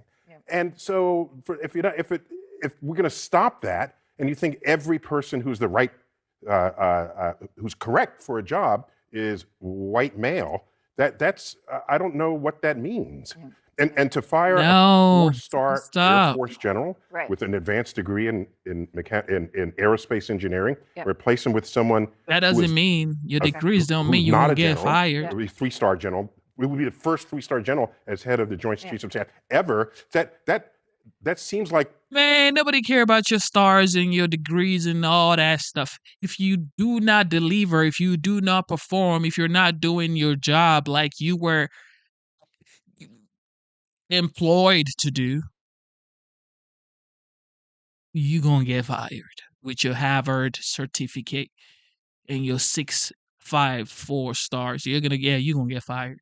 I want to dispel this myth that federal employees are some lazy, bureaucrats that don't show up for their work. Listen, 85% of federal workers work outside of Washington, D.C. Those are people who work at our national parks. Those are people who work on, the ag departments. in Farm Bureau states. Those are people who are taking care of Medicaid and processing payments for people in red states like where Donald Trump lives. So we need to stop being so cavalier, Scott, about people and whether they're working or not and how come they're so upset about getting an email. Because these are people's livelihoods. Because some are being have the cavalier. privilege of sitting here getting a six-figure paycheck from CNN. And I have to show up every day. And I have to show up and earn it. And I have to show up and earn it. Public servants, and they do the same. And I have to show up. Exactly. Scott Jennings said, I have to show up here every day to get that six-figure paycheck that you're taunting about. What do you mean? Taxpayers deserve the same courtesy from these federal workers. Go in every day, clock in, do your job, and clock out. You assume that they don't. I have to show up and obnoxious earn and it. insulting to those They're people. not showing up and It's a- earning it. they're good whether servants. Wait, hold on. Why are you assuming that they are? Hang on. No Let one's me assuming anything. hold on, Joe. Let me play for you, just because apparently you think that it's only Anna and Tara who are concerned about this. Here's John Curtis talking about this yesterday. If I could say one thing to Elon Musk, it's like, please put a dose of compassion in this. These are real people. These are real lives. These are mortgages. It's a false narrative to say we have to cut and you have to be cruel to do it as well. We can do both. There is nothing. I don't get it. When it said, please be, careful, please be cautious, please empathy or whatever. It's like, so you're saying, we get it, you guys are getting paid to do a job, but you're not doing it. But we're going to forgive you anyway. So the country is going to go to SHIT. Is that what we're going to do? There's nothing cool. Hold Nothing on. cool about Okay, wait a minute. Joe and These are Scott, people Joe and who- Scott and Tara. We're all And we up. all cannot speak at the same time. But okay, his Somebody said Bitcoin crashed last night. I don't think it crashed. If it's still at 80, 90K, that's not a crash. point is, let's not be cruel. You can find out how people are performing on their job without sending a gimmicky email that is only going to get, you're going to get false positives. You're going to get people. It is not a gimmicky email. It is an email just like you would get from your supervisor or your team leader saying, you know what, everybody? How was your weekend? Today's Monday. Let's know what we did last week so we could get ready for this week. How hard is that? Who are bad performers responding to the email and good performers not responding to the email. And what does that tell you, Scott? The premise of your question is that there are thousands of federal workers who are lazy and dishonest. You're saying that if people respond, then they're trying to game the system of a gimmicky email. That's number one. And I don't necessarily believe that. On the planet. Okay, There's and nothing, but there's nothing. That's not how you evaluate people by asking them to send you a random email. They're not being evaluated. They're simply being asked, what That's how 5 you things do. did you do last week? It's a start. It is a simple question. And the fact that no one seems to want to answer it tells me No, nothing. can we put this in context, though? This is after, just in the first few days of the administration, they received a buyout offer that then wasn't really a buyout offer. Then it was very confusing. No, it's not. They got a buyout if they wanted one. There's colleagues all over the country being fired in a haphazard way. There's probationary workers being fired, supposedly for performance issues when nobody is actually evaluating their performance. Then this email goes out. Then the agency heads say, no, don't answer the email. Don't you find it a little bit? Don't you think it would be a little bit stressful right now to be a federal worker, to be a park ranger? Yes. And there To be a federal worker. It's a hell of a lot more stressful than being a This is top one on episode number CNN. 175 of Democrats dying on the Joe, Hill. Yes, Joe, it is Tara, stressful and to be Scott, an air and traffic controller Anna. Everybody. Oh, woe unto me. I'm a federal worker. They're asking me to do my job. I'm on a stress. I'm on a duress. Oh, I'm getting paid by the federal government, courtesy of the taxpayers. But I'm being harassed right now because they want me to tell them what I did last week. You better tell them what you did last week. Because that's what we do in the civilian world. In the normal human being world, we are accountable for the things that we say we can do at work. Hold on one second. colleagues fired. It is stressful to be working No air at the traffic controllers were NIH. fired. That's a lie. It is stressful to be. Not one. Name one. Scientists were Elon fired. Musk Yesterday, I tonight. read it in the Miami Anna, Herald this hang on a weekend. second. Elon Musk tonight, just to add to the confusion about this, to be honest, he sent out another message on X saying the email requested was utterly trivial, as the standard for passing the test was to type some words and press send. Okay. Yet so many failed even that inane test and urged on, in some cases, by their managers. Have you ever witnessed such incompetence and contempt for how your taxes are being spent? Makes old Twitter look good. Did not think that was possible. There was also some indication that maybe they might have more time. So Elon can also they get put their out story straight? but he also put out a Twitter that said that, oh, Donald Trump now has given them a second chance for the people who didn't respond the first time, and that's the second chance. Like, first of all, let's get this straight. Elon Musk, no one elected him. Doge is a fake, illegal operation that the courts will decide because it's in being litigated what they're doing. Also, people who are working at the federal government, the cruelty of this are people who have just graduated from college or just finished their master's or came from PhD programs, and now they're being told by NASA or by HHS or by NIH after they move their lives to wherever to be public servants, and they're told now, well, no, pack up, you gotta go. This is happening indiscriminately across our government. That is cruel, it's unnecessary, it's dangerous, and when our own agencies are telling us that malign acts. Stop saying it's unnecessary and it's dangerous. What do you mean it's unnecessary? The United States is deep in debt, trillions on trillions of dollars in debt, and you're saying it's unnecessary to cut down unnecessary spending, because that's what all of these actions are doing. They're trying to make sure the government is efficient, and you're saying Doge is an illegitimate agency working or whatever. The president of the United States employed Elon Musk and Vivek to run the Department of Government Efficiency. It's like a 2 years plan, I guess. Before his inauguration, he said that it's like a 2 years plan, and in 2026 they're gonna abolish Doge. However, before Doge is being abolished in 2026, they have to,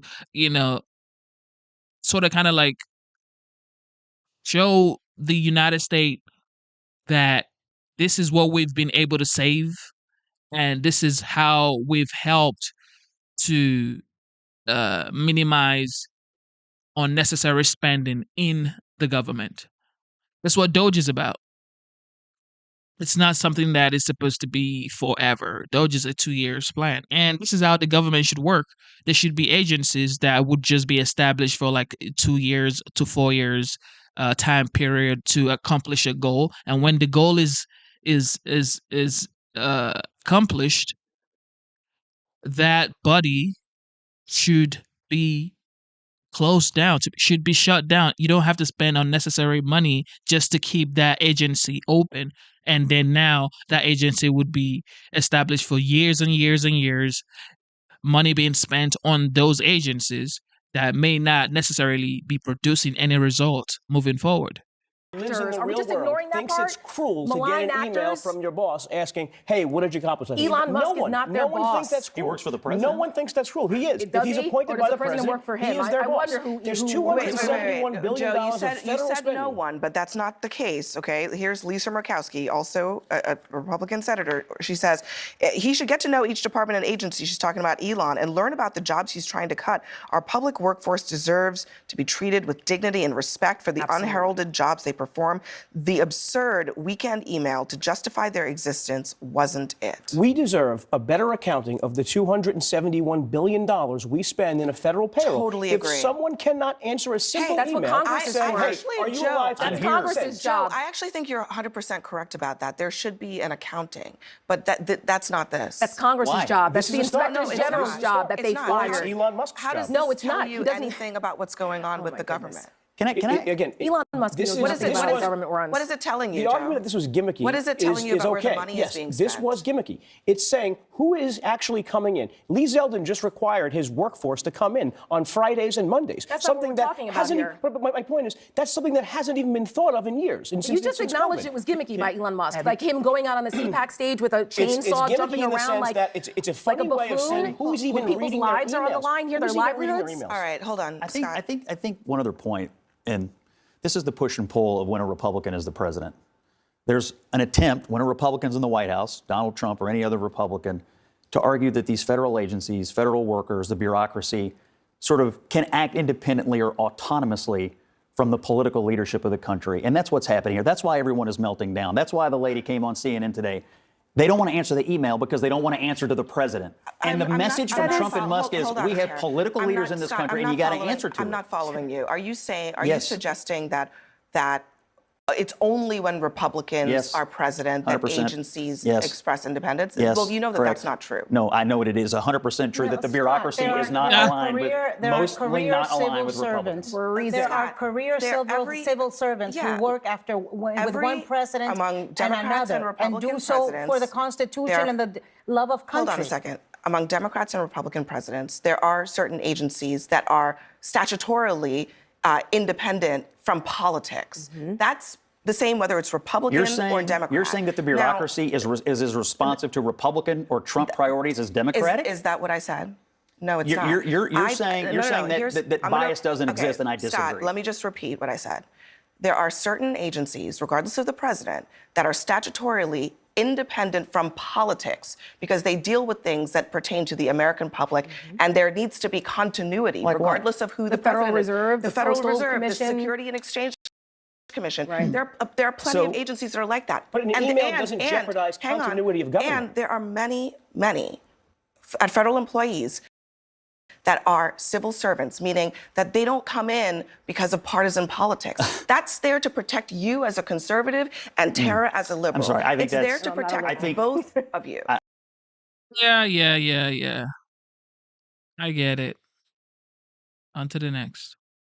You better send the email, though. Oh, you might be getting whacked out of your job.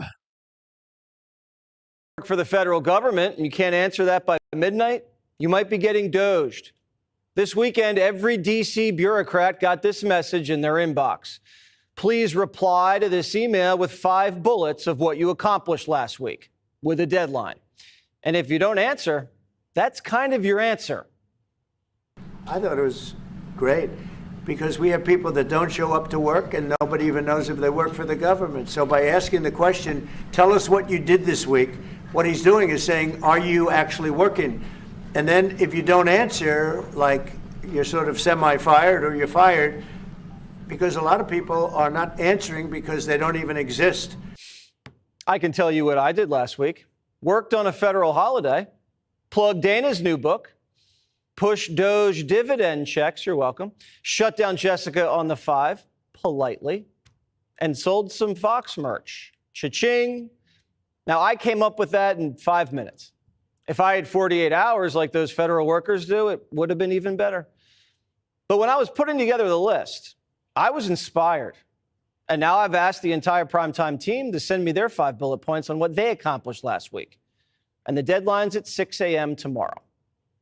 And we're going to send you and show you what their bullet points are tomorrow. And I'll let you know if I fired anybody. Nobody on my team was angry when I sent the email. But for some reason, federal workers are. Tell us about this email and what it was like receiving it and what you all have talked about after getting it.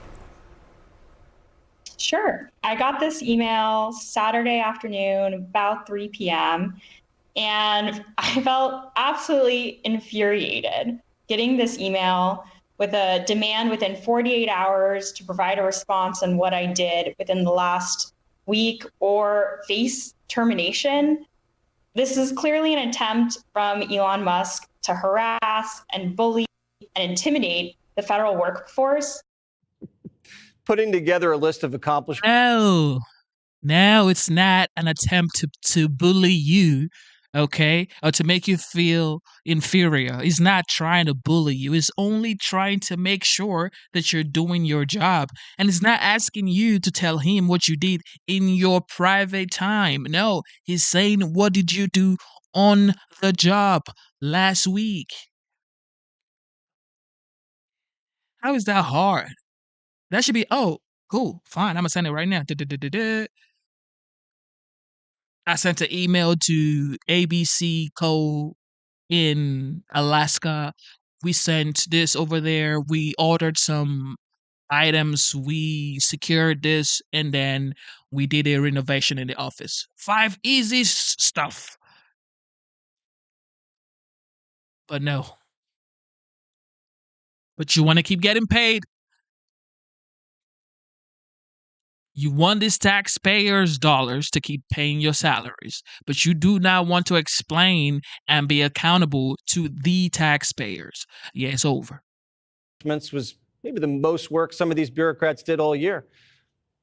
If it's that hard for you to name 5 things you've accomplished in a week, that should tell you something. And if it makes you mad or infuriated that you're being asked, that should also tell you something. Tells me a lot of these federal workers don't want to justify their jobs because they feel they're entitled. And that's a bad attitude. And that attitude's about to change. And was it just me, or did that worker sound like she was reading from a script? I think I saw her eyes moving back and forth. And what, has this woman never had a review? If the answer is no, then that's a huge problem. People are getting laid off. Tell me why you should stay. If the CEO of Bank of America asks me, Jesse, what did you accomplish last week? I don't run to CNN and cry and tell the anchor I'm mad. If I've been doing a good job, I'm psyched for the opportunity to present my boss with a list of my amazing accomplishments so I can get a raise and a promotion and keep helping the company. You either have a winning attitude or the attitude of a loser. The winner loves the email. The loser is whiny. This nonsensical email from Elon Musk acting like we're in kindergarten. The new Trump administration is reveling in its bare-knuckle approach to governing. This is so... How is it nonsensical to ask for updates on your job responsibilities? How is it nonsensical? Mind you, these guys are getting paid to do a job, to fulfill an obligation. And yet they're saying that, you know what, I felt some type of way when somebody that is supposed to audit my work is telling me to send what I did at my job to them. Sloppy with the way Elon Musk is handling this. Why is the media treating these workers like the CEO's spoiled brat son, who comes and goes as he pleases, drinks at lunch, and harasses the secretaries? He's untouchable. We all know the guy. The media is treating the federal workforce like they're untouchable. Oh, you can't make them come to the office. You can't fire them. You definitely can't log into their computers, and you can't email them on a weekend. These are public servants. They're supposed to serve the public. When we ask, how are you serving us? That's an issue. Maybe it's because they're not serving us. They're serving themselves. Journalist Chris Rufo just uncovered a deep state sex chat at the National Security Agency.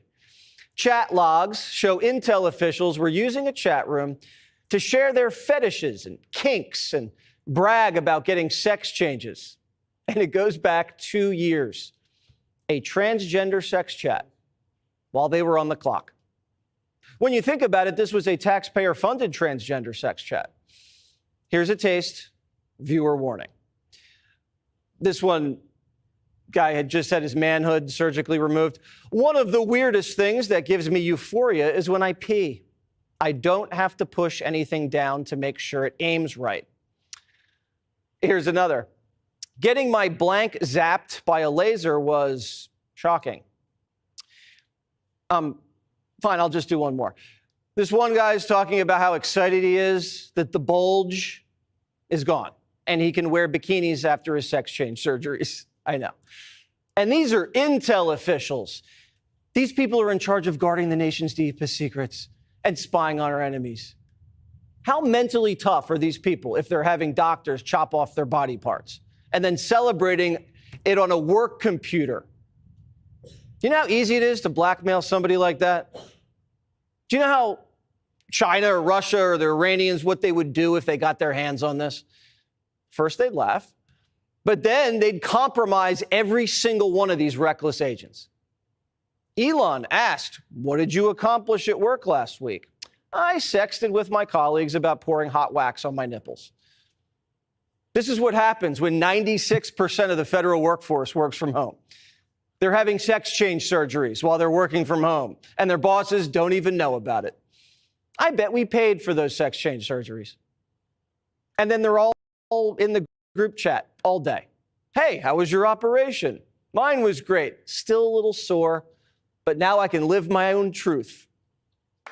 If you don't report to work, that's another scam. Who the hell, if I'm staying home, let's see, my golf handicap would get down to very low number. You'd be shocked if I told you the real number, but I would be so good, I'd try and get on tour. I would be so good. I'd call up, I'd say, "Listen, I'm really working here. Where are my clubs?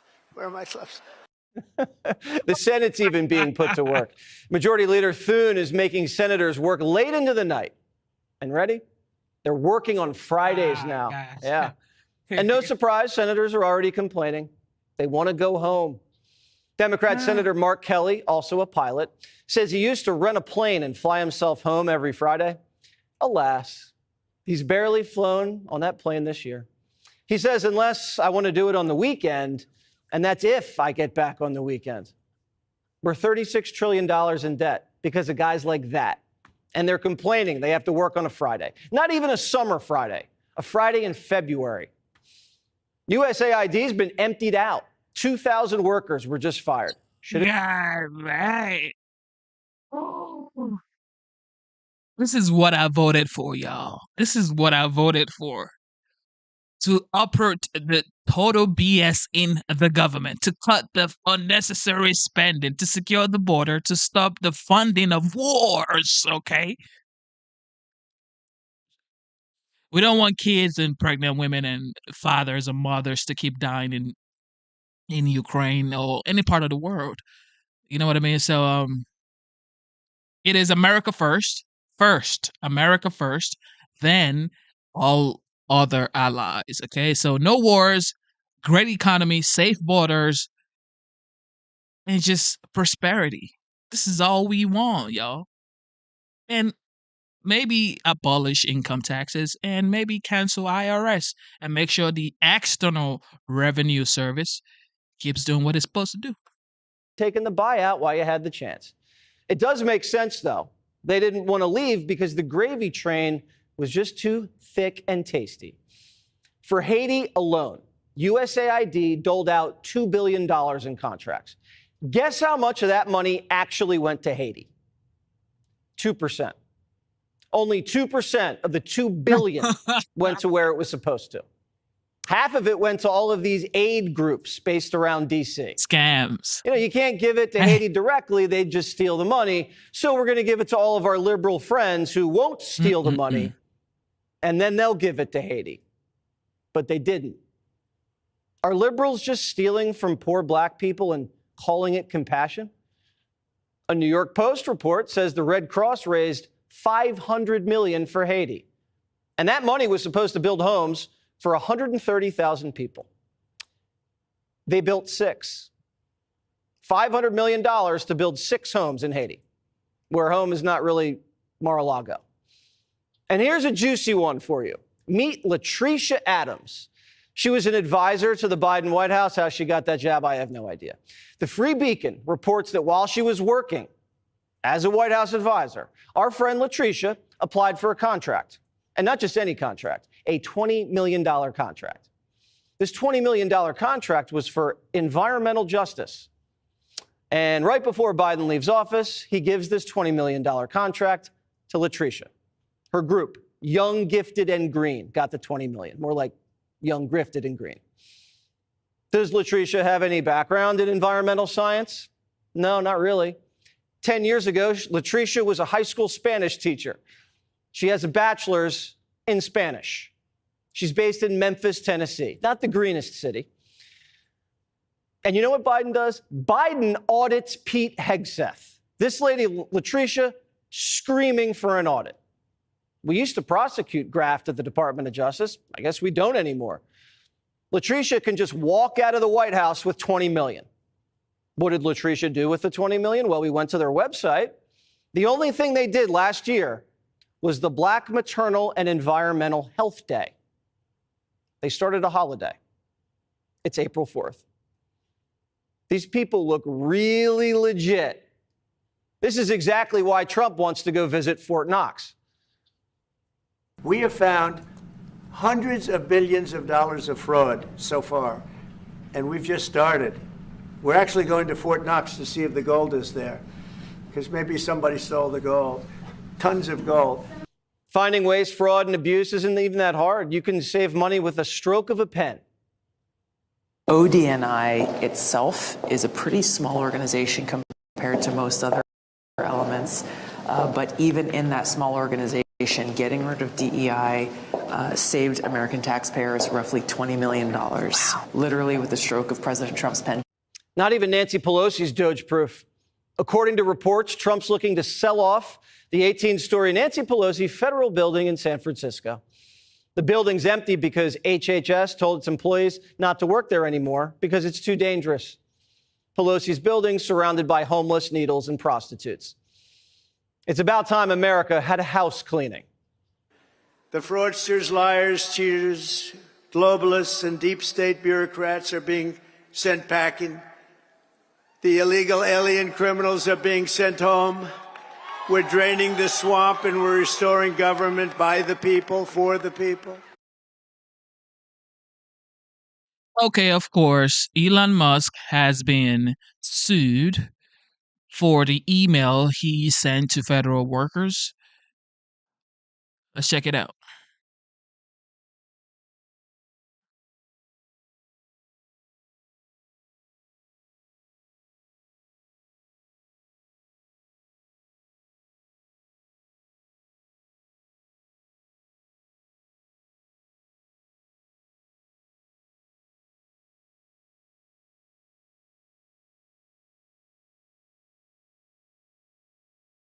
Federal workers are suing Elon Musk and Doge over their work productivity email asking employees to report what they accomplished in the past week. But the Doge chief is hitting back, not backing down, saying Americans, including President Trump, support it.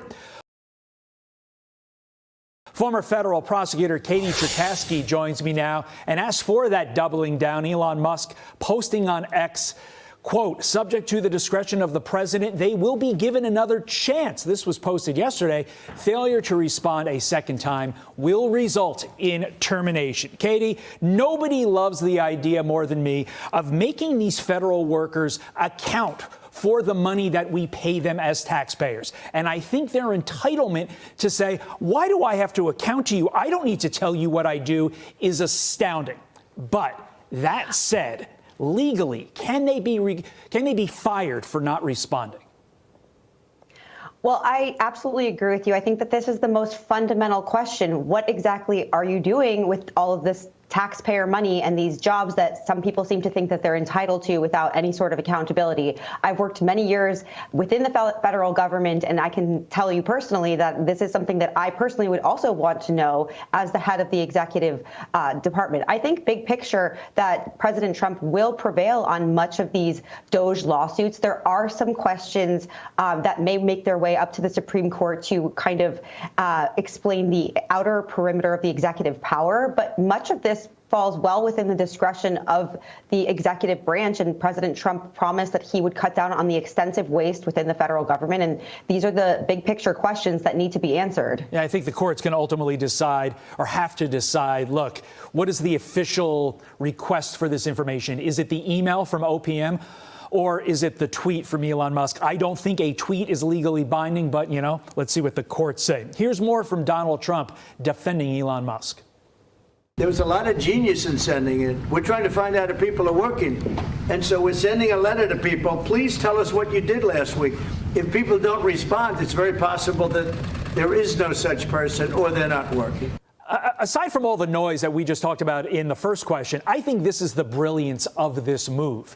Because a bot's not going to be able to necessarily respond in an email that, hey, I am a real job. So all these no-show jobs could be flagged and gotten rid of. Your thoughts?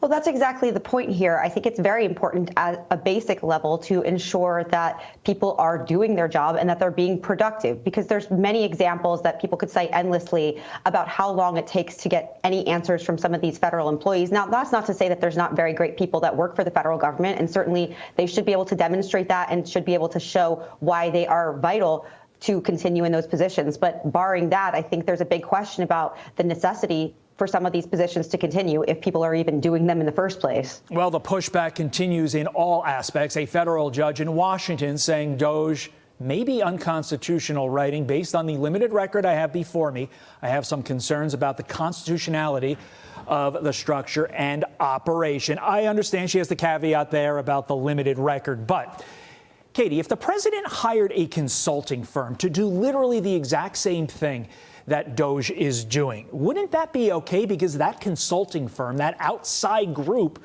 would be under executive control. Well, that's exactly right. And we can't overlook the hypocrisy here. These same critics who are claiming that they're trying to protect the Constitution were the same people who argued that Jack Smith's appointment was constitutional when he had absolutely complete autonomy without any oversight from the DOJ or from the president. And as we saw, at least in the Florida case, and Justice Thomas suggested that his appointment was in violation of the Appointments Clause, whereas Elon Musk clearly works at the pleasure of the president. The buck stops at the White House regarding all of this, and the executive does have the authority and I think the responsibility to make sure that these agencies are doing what we're paying them to do. And frankly, there's a lot of agencies and individuals out there that do not deserve this money, and it's taxpayer-funded money. I really wonder if you'd see this same uproar, the same pushback if this were McKinsey or Boston Consulting Group or Parthenon, one of the big consulting companies doing this work, and not somebody who's gotten the ire of the libs, one Elon Musk. Have to leave it there. Katie Cherkasky, thanks for getting up with us.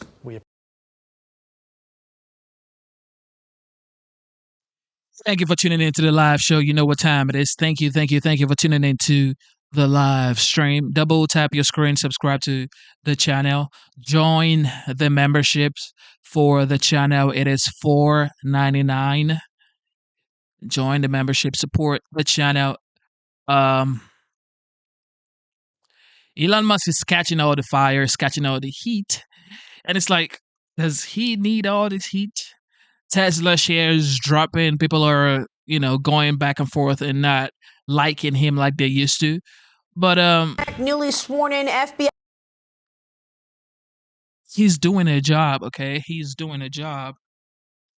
And it's just hard because this is politics, okay? People may like you today, and if they hear that you voted for Trump or you voted for Kamala, they may not like you anymore. It's like, people really take these things seriously. So he's just doing a job, and he wants to make sure the United States actually saves some money in the process. But people already hate him. Jeez. FBI Director Kash Patel naming former Secret Service agent and NYPD officer Dan Bongino as his deputy director. Patel calling Bongino a cop's cop, saying his leadership and commitment to justice make him the right choice to help lead the FBI. President Trump also appointing Patel as the acting head of the Bureau of Alcohol, Tobacco, and Firearms. Joining me now is Fox News contributor and former FBI special agent Nicole Parker. Nicole, great to see you this morning. Thank you so much for being here. I want to get your take on these appointments. What do you think?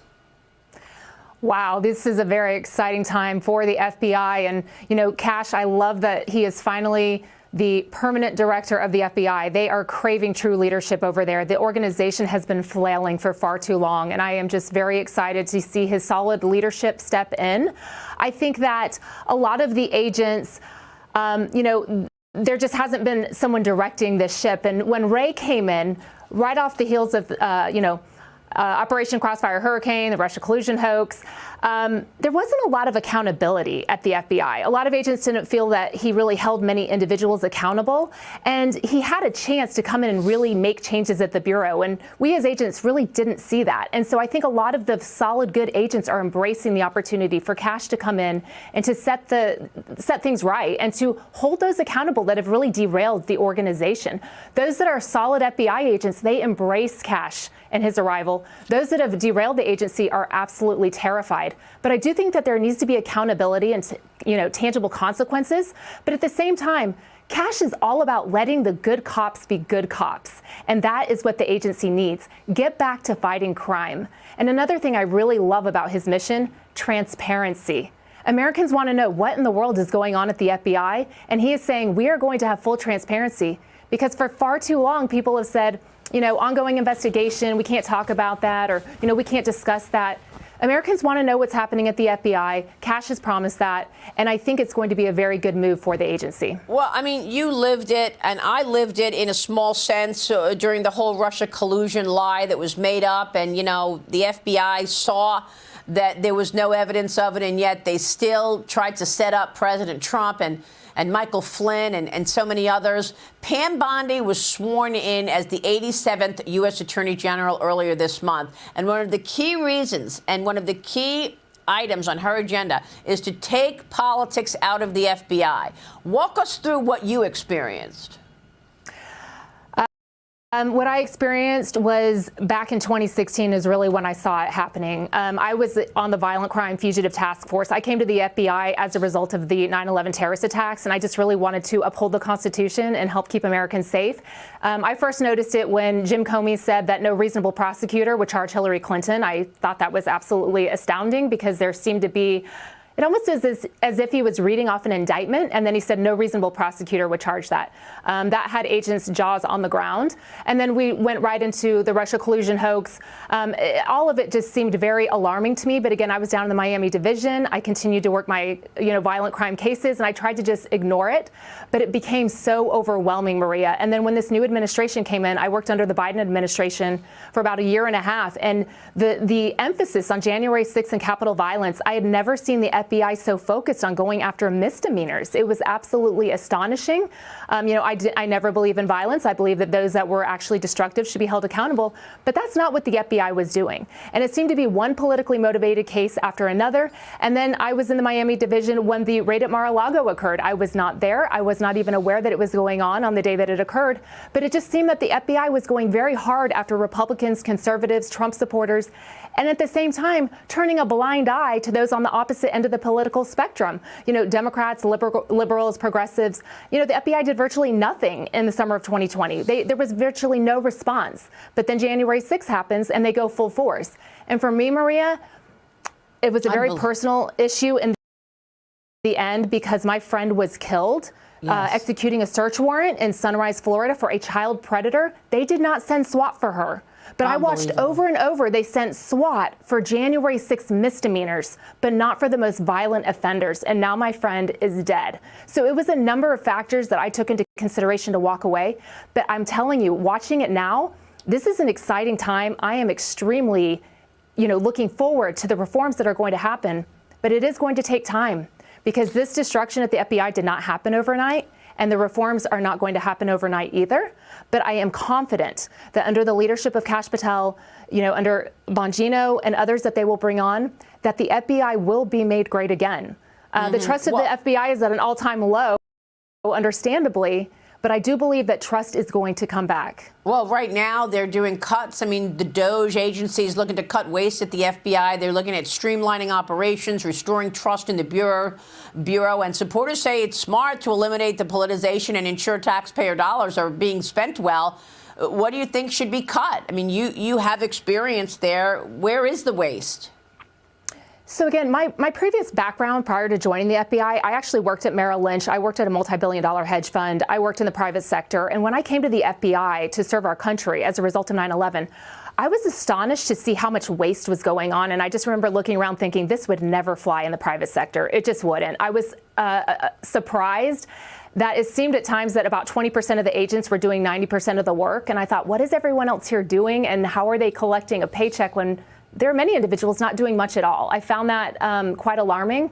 The other thing is that you know, to run the government like a private sector business is a big ask, right? That's a big ask. But I think that there are steps that can be made. I think that taking a lot of the bodies out of headquarters and putting them back into the fields and working cases, that's what Americans want. Working investigations is what Americans want. They want to be made safe. Those at headquarters that are pushing papers, signing off on documents, and just administrative, there is a need at headquarters, but I think it's a little top heavy at this point. So I would think that they're going to eliminate a lot of that. There's things called 18-month TDYs, Maria, where agents go up to headquarters for 18 months, and it costs the agency quite a bit of money. I don't see the exact benefit of that, and I think that's a way that they can cut costs as well. I think that there's a lot of changes. What about moving the headquarters, Nicole? What about moving the headquarters out of Washington? I mean, that issue was presented to President Trump at one point, and he said, no, they have to be close. But, you know, moving them to outside of Washington could really, take the politics out of everything. And again, I agree with you on that. Right now, there definitely needs to be a presence at headquarters. I think, trimming down headquarters in D.C. is a very wise move. But there is a presence of our headquarters in Alabama. And so that's something that a lot of people aren't aware of, but they are decentralizing that. But when they're talking about getting a new building at headquarters in D.C. and or Maryland, I'm sorry, but I don't think that's necessary at all. I don't think that's a wise use of taxpayer dollars. In fact, I think that you should be sending more agents into the field. And she's right. She's smart. Cutting cost means sometimes you gotta let some go. You gotta let something go, man. All right, Elon Musk is still in the hot water. In a major and confusing backtrack, now saying federal employees may get a second chance to respond to his email demanding to know weekly accomplishments or lose their job. The deadline from the email that he'd sent over the weekend was midnight tonight. Now Musk is saying, quote, subject to the discretion of the president, they will be given another chance. Failure to respond a second time will result in termination. This is very confusing because, maybe the agencies run by Trump's appointees were basically saying, don't reply to the email. And this new kind of, okay, you get a second chance and then you're fired, came just a few hours after President Trump had warned that anyone who didn't reply to the first email would be punished. He had praised Musk's ultimatum as a, quote, ingenious idea. If you don't answer, like you're sort of semi-fired or you're fired, I think everyone thought it was a pretty ingenious idea. Katie Drummond is out front, global editorial director at Wired. She and her team, as anyone who watches the show knows, have been breaking so much news on Musk and Doge and what's going on. So now it's even more uncertain because it was, respond or else. And then, Trump's own appointed secretaries were basically like, don't respond. Now Musk saying, we get a second chance or else. Or else something. Right. So what is all this? I feel like I have been saying the word chaos on your show a lot for the last month, and it's because it continues to be just this erratic, irrational, baffling chaos playing out across the federal government, and this is just another example. I'm confused. I don't know what will happen to these federal employees if they don't send 5 bullet points of their accomplishments last week to an email address ostensibly controlled by an unelected billionaire. Right. It's chaos. It is absolutely bizarre. I mean, Musk actually then called the email, Katie, a very basic pulse check. Sure. And that was the word there appears to have been carefully chosen. Right. The suggestion is that dead people are on the government payroll and that somehow there's some sort of fraud going on, that you say you're working or else. And then Trump actually brought it up this afternoon, this whole idea. Here's what he said. A lot of people are not answering because they don't even exist. We have to find out where these people are. Who are they? And we said, if you don't respond, we assume you're not around. Where does this idea come from? So this is not the first time in recent weeks that Musk and Trump have brought up the notion of dead people, people who don't exist. Previously it was Musk commenting on 150-year-olds collecting Social Security benefits. So much of this, I believe, is designed to cater to a conspiratorial part of their base, right? It's the online fans, it's the followers who are attracted to this notion that, dead people are collecting millions of dollars in federal funds or in federal salaries. Or voting in Georgia. They're everywhere, and they're all dead, and they are taking money from tax-paying Americans who really like to believe in things that aren't true. And I think that this is another example of Musk and Trump playing exactly into that audience, exactly into that base. Back to the famous movie, I See Dead People, right? Okay, Musk's moves are causing a lot of backlash. I mean, the TVs at the Department of Housing and Urban Development, HUD. I mean, this was kind of amazing. I don't know what it was, like an AI-generated video. AI-generated video. It was Trump, and he's kissing Musk's feet. The words "Long live the king" are on the screen, and then they had to literally, I guess, manually turn the TV off. They had to unplug all of the TVs. What do you know about this? We don't know who's behind it. We don't know how it came to be that this, to be clear, very stressful to watch video was being played all across the TVs in this department. But what it signals, right, is that you have a federal workforce that is fed up. They have been plunged into chaos. They don't know if they have job security. They don't even know who they answer to.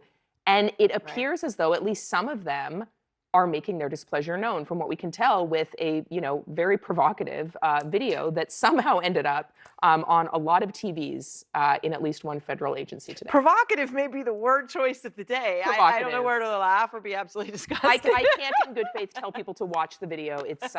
It's quite something. All right. Thank you very much, Katie. Thank you. What are they trying to accomplish with this video right here? Well, it's a picture to say "Long live the real king" and Trump's bunch of BS. Bunch of BS. Okay, 77.3 million Americans voted for Donald J. Trump. Okay, and everybody knows who the president is. Out front now, Letitia Thompson. She's a clinical social worker at the Veterans Affairs Department. And Letitia, I really appreciate your speaking, because I know it doesn't come without real risk at this time, but you're choosing to speak out and put a face on this for so many in America. Can I just start with, you were instructed, I know, by your department to reply to that email, which basically said, hey, tell us what you did last week, justify the existence of your job. And we're here up against the deadline for that reply. Have you finished your reply, and what did you say? I have not finished my reply as of yet. However, I plan on just emphasizing the fact that I have, supported my performance standards and, applied the what is expected of me in my job description. So when we talk about DOJ and the impact, what was your reaction over the weekend when you get this email? Astonishment. I did not expect to be receiving an email, right? On Saturday, I'm not employed. My tour of duty is not at that time. And of course, I did not check my email to know, but, I did find out through my colleagues and through the news circuit that it was there waiting for me on Monday to respond to by the end of today. Once I saw the content of that email, I found it to be very disrespectful and insulting. The federal. I get it. People may feel like it's disrespectful to say, do this or else. However, why don't you read the email like, do this for the American people? Or they'll think you are a bot, a robot, or AI that we're just paying. So, you know what? I think everybody's in their feelings way too much. Your feelings do not pay your bills. Your feelings do not secure the border. Your feelings do not pay down the debt. Okay? Your feelings, or how I don't feel good, or he doesn't respect me. I don't feel respected. All of that stuff does not feed American taxpayers. Okay, so calm down and do what you asked. Workforce goes to work every single day and provide critical services to working families, veterans, seniors, students every single day. We have to actually complete performance standards about every 6 months. That accounts for our necessary duties in the federal government. So, it was just clear to me that the email was, yet another scare tactic meant to humiliate, dehumanize, demoralize the federal workforce.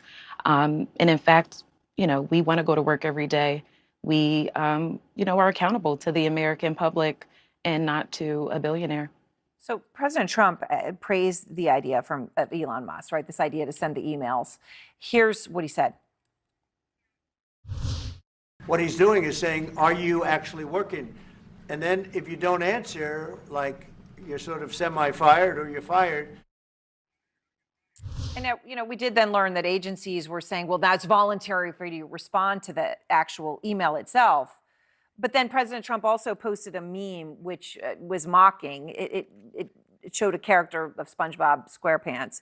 And the list of tasks under SpongeBob was, quote, cried about Trump, cried about Elon, made it into the office for once, read some emails, cried about Trump and Elon some more. How do you respond to those, the meme, the statement that's coming from the President of the United States? Yeah, it's really unfortunate and demoralizing to hear that exactly, because I know how hard me and my colleagues work every single day to make sure that the America is running. Essentially, we make sure that mail gets processed and delivery, veterans get the care that they need, protect air and water from corporate pollution. And as far as the crying noted in the meme, this is causing a lot of emotional distress. I talk to colleagues every single day that are feeling tormented, terrorized by the incessant attacks by Doge and Elon Musk. So you are feeling tormented and terrorized for getting paid to do a job by taxpayers?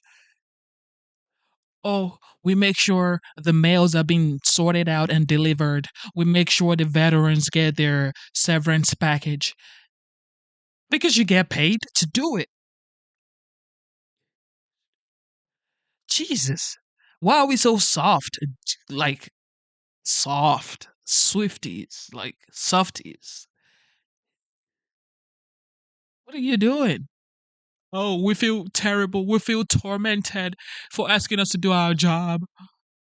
Oh, the taxpayers are asking for too much. They want us to do our job. Oh, woe unto me because I'm brown skinned. They want me to do too much. I have seen some government workers, when you're actually out here, Letitia, putting your name on it, your face out there. Some people have started to speak out. There were TVs at the Department of Housing and Urban Development at HUD that shows a fake video of Trump. Obviously, this was fake, but it had been somehow that someone had been able to mess with the televisions at HUD. And the image was a video of Trump kissing Musk's feet, the words, "Long live the real king," on the screen. Over the weekend, the American flag was upside down at Yosemite National Park, which would signal a distress call. What are you hearing from your colleagues about people speaking out?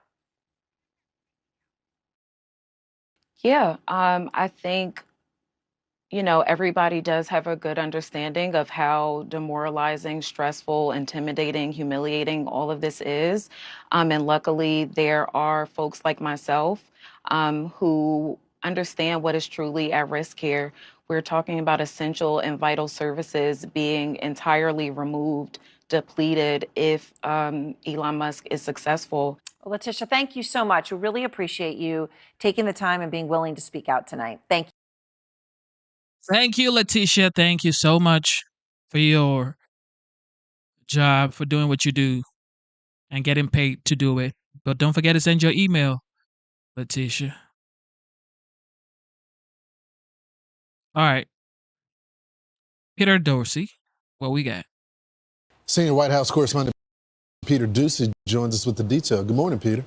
Good morning. The response rate was pretty low to that email, considering that the Office of Personnel Management told the people that they managed, federal workers, they did not have to reply to it. It was optional to send back 5 things that they did last week.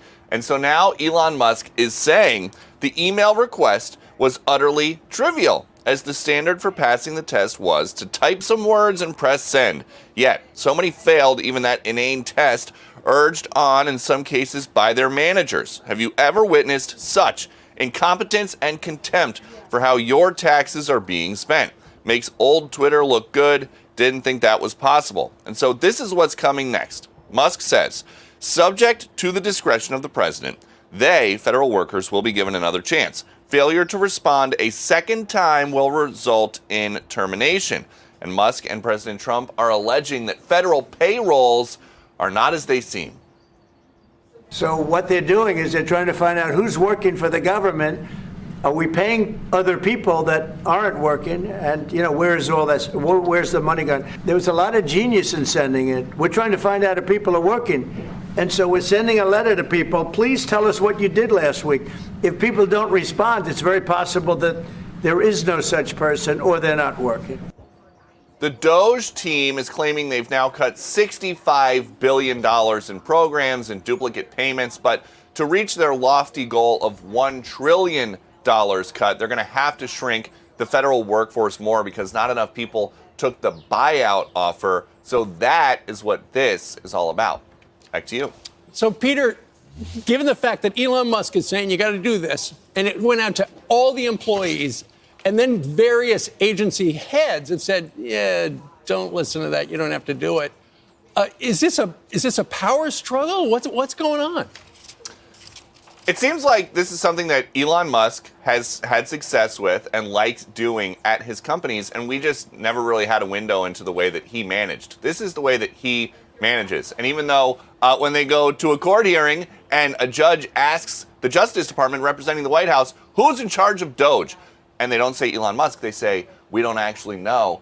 It is Elon Musk just trying to, more than anything, it seems, make a point about the way that these bureaucracies are run. And none of the federal agencies have said to their employees, don't ever write back, this is the wrong thing. They just want to coordinate their responses. So in many cases, it seems like when there is sensitive information or classified stuff or names of sensitive people that they don't want getting out, they're just all going to send back the same thing. The people that work at the CIA are going to send back the same 5 things.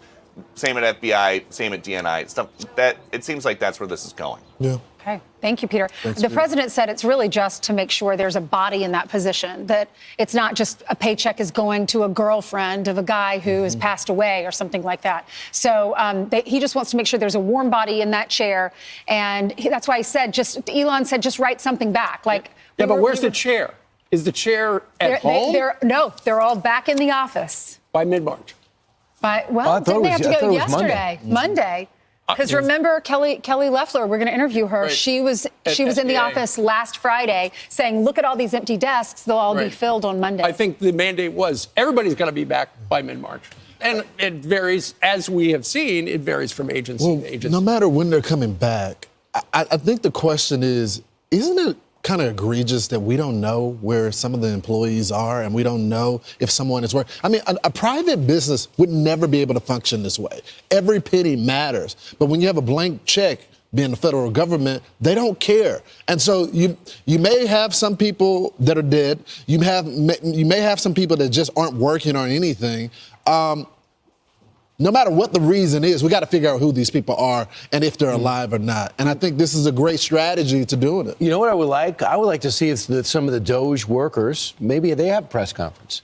And like some handle education, some are handling Treasury, some are handling transportation, some are soon going to be handling the Pentagon. So let Elon Musk, if he wants to chair it, just say these are some of the men and women that have been doing some of the investigation, and then just work their way through. This is the problem in education. This is what we're cutting at more than USAID. There are some other things that are going up there that aren't as blatant as teaching Zambians English. That we shouldn't be spending money on. So let's see. I see some of those nameless, faceless 20-year-olds who I have nothing against, but I would like to see them talk about what they're finding. I somewhat disagree, Bri, and not because I don't want transparency, but I think we're dealing with a breed. These aren't part of the reason why there's, a communications area about the tone and all that is because these aren't those type of people. They're coders. These are people these are tech guys. It's going to be up to the department heads, the people that run these cabinet posts, to explain to us exactly what's going on in their department. And here's the thing. You don't want them targeted either. Yeah, exactly. To that point, Sean Duffy himself released, these are the 5 things I did last week. We told you last week that every agency has got a DOGE team. There's a DOGE team leader, there's an HR person, and there's a lawyer. So I think that ultimately what we have started to see is the various agencies like Sean Duffy coming out and saying, okay, this is what we're doing to trim waste, fraud, and abuse. When you go agency by agency, that way, rather than it just being a wholesale machete right across the top, they can make the argument, okay, this is what we did, and it was targeted, and it is saving you money, and it's not impacting safety. Ultimately, that's what we're a lot of people about. voted for Trump because they were tired of the way that the federal government and people who didn't like him, people who opposed him, were against him and weren't going to vote for him, and they were going after him. There was the weaponization of the DOJ. That's why everybody voted for Trump. Matter of fact, him being indicted, his home being raided by the FBI, these were the main reasons he got elected. And also, the inflation was crazy. The gas prices, the grocery prices, the invasion at the border was incredibly whack. Okay? Russia, Ukraine, Israel, Hamas, Iran, a lot of things went down that resulted into the election of the OG.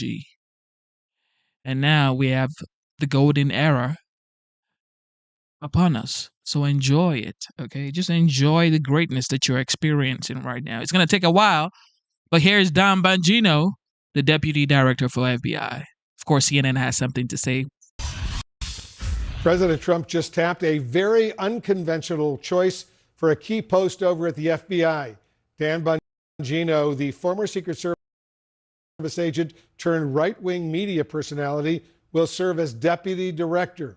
Brian Todd has more on the story for us. Brian, Bongino will wield significant power in his new job. An enormous amount of power. Wolf will be running the Bureau's day-to-day operations. But Bongino's lack of experience at the FBI and his media background have raised concern among former agents. President Trump now has two of his most loyal MAGA champions heading the FBI. Kash Patel as director, and now 50-year-old Dan Bongino, a former Secret Service agent turned right-wing podcaster, as deputy director. I got a call from the president, and he couldn't have been nicer. Folks, it's a lot to walk away from. And a lot to walk into, according to former FBI officials who spoke to CNN, who believe the hiring of Bongino will be controversial. And putting somebody in who's never been an FBI agent is potentially troublesome. I have no problems with Dan Bongino's intelligence or his the fact that he had served with the Secret Service as a bonus, but this is going way out of the line of what the FBI's done in the past. That's partly because Bongino has spent considerable time on the air slamming the FBI for its investigations of Donald Trump. Folks, the FBI is lost. It's broken, irredeemably corrupt at this point. Bongino, who served as a New York City police officer in the 1990s, later joined the Secret Service and served on President Barack Obama's protective detail. I interviewed Bongino when he left the Secret Service in 2011 to run for the Senate as a Republican from Maryland, asking him about his newly revealed political loyalty on the opposite side from the president he'd guarded with his life.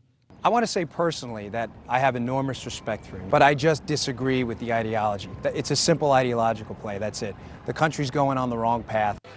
Since that failed bid for the Senate, Bongino's media profile has skyrocketed, becoming a star and a regular on Fox News, hosting his own hugely popular radio shows and podcasts. While he did scold the January 6th rioters, he's also supported President Trump's false claims that the 2020 election was stolen. We had an election with unbelievably suspect behavior. All the while earning admiration from President Trump. Bongino, how about Dan Bongino?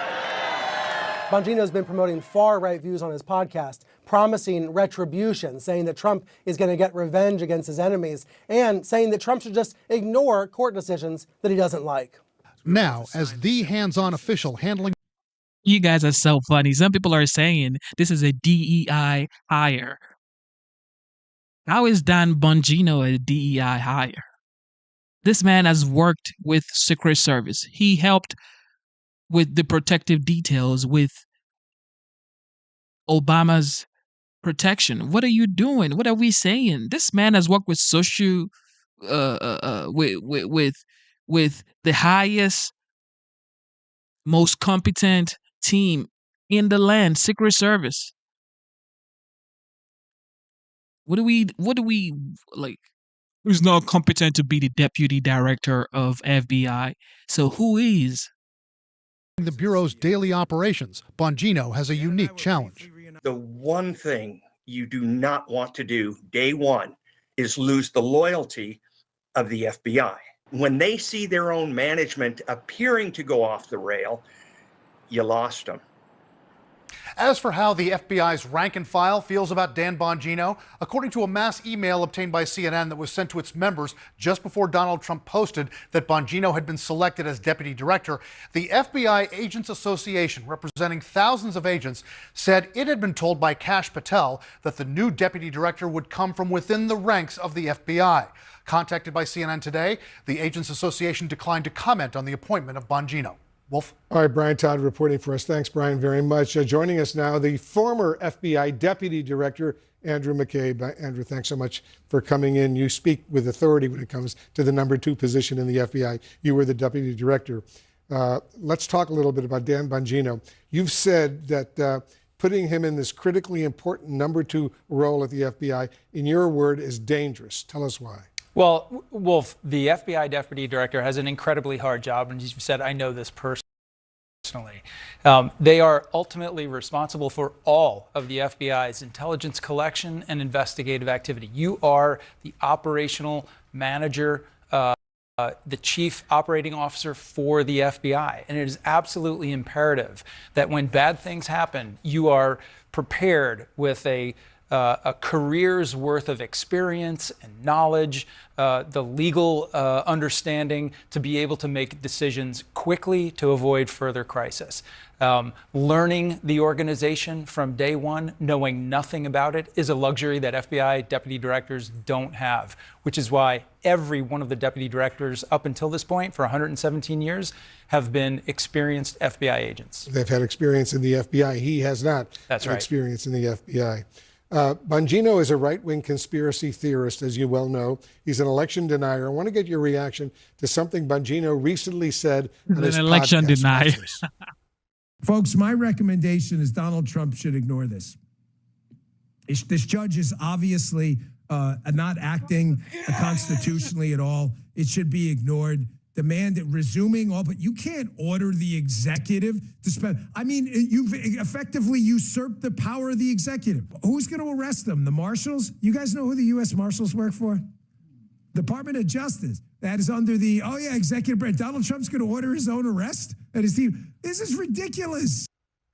How disturbing is this sort of thinking from someone who will hold one of the most senior, one of the most important law enforcement positions in the U.S. government? As the most senior FBI agent in the entire organization, the person who is personally responsible for overseeing the work of 12,000 agents, to be on television or on the radio, on a podcast, advocating to ignore the lawful court order of a federal judge is a terrible mistake, and it sends an awful message to those law enforcement officers who are out there on the street every day trying to uphold the law, and follow the orders of federal court judges. It's a terrible example, and it's one that's going to come back to haunt. The new FBI director, Kash Patel, as you probably know, had told allies that Robert Kissane, the acting deputy director of the FBI, was the likely pick to keep the job. So what do you think happened? Well, we've heard, Wolf, from a number of sources inside the organization that the pushback that Kissane and the acting director, Driscoll, engaged in with acting Deputy Attorney General Beauvais is what cost them their jobs. And that, to me, is another particularly bad sign, because what it tells us is that any sort of independence, any sort of pushback, what is perceived to be pushback against blind loyalty to the president and to his orders that are coming through DOJ, is something that can now cost you your job in the Federal Bureau of Investigation like never before. See what happens. So thanks very much.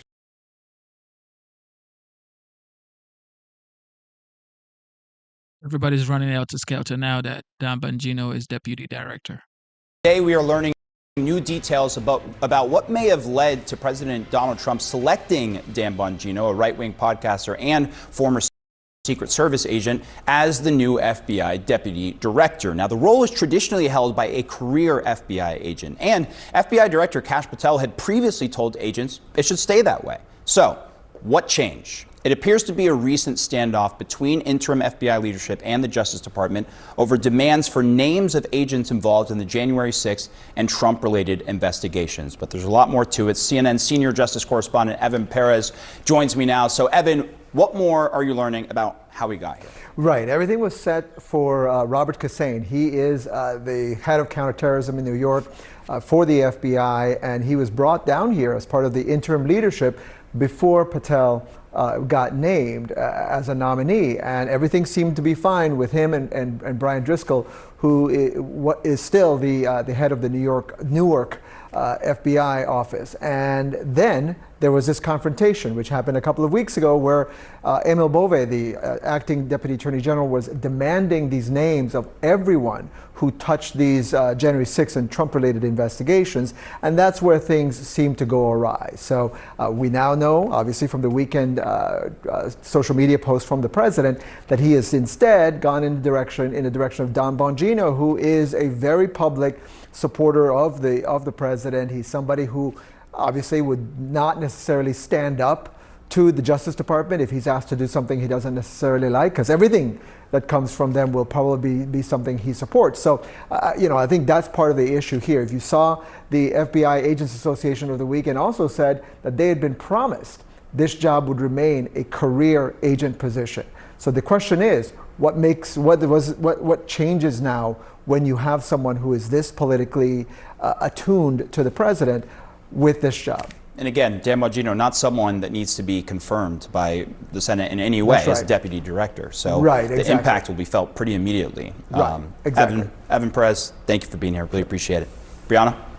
We're going to turn now to someone who used to be deputy director of the FBI, Andrew McCabe. He is CNN's senior law enforcement analyst. What is your reaction to hearing of this appointment?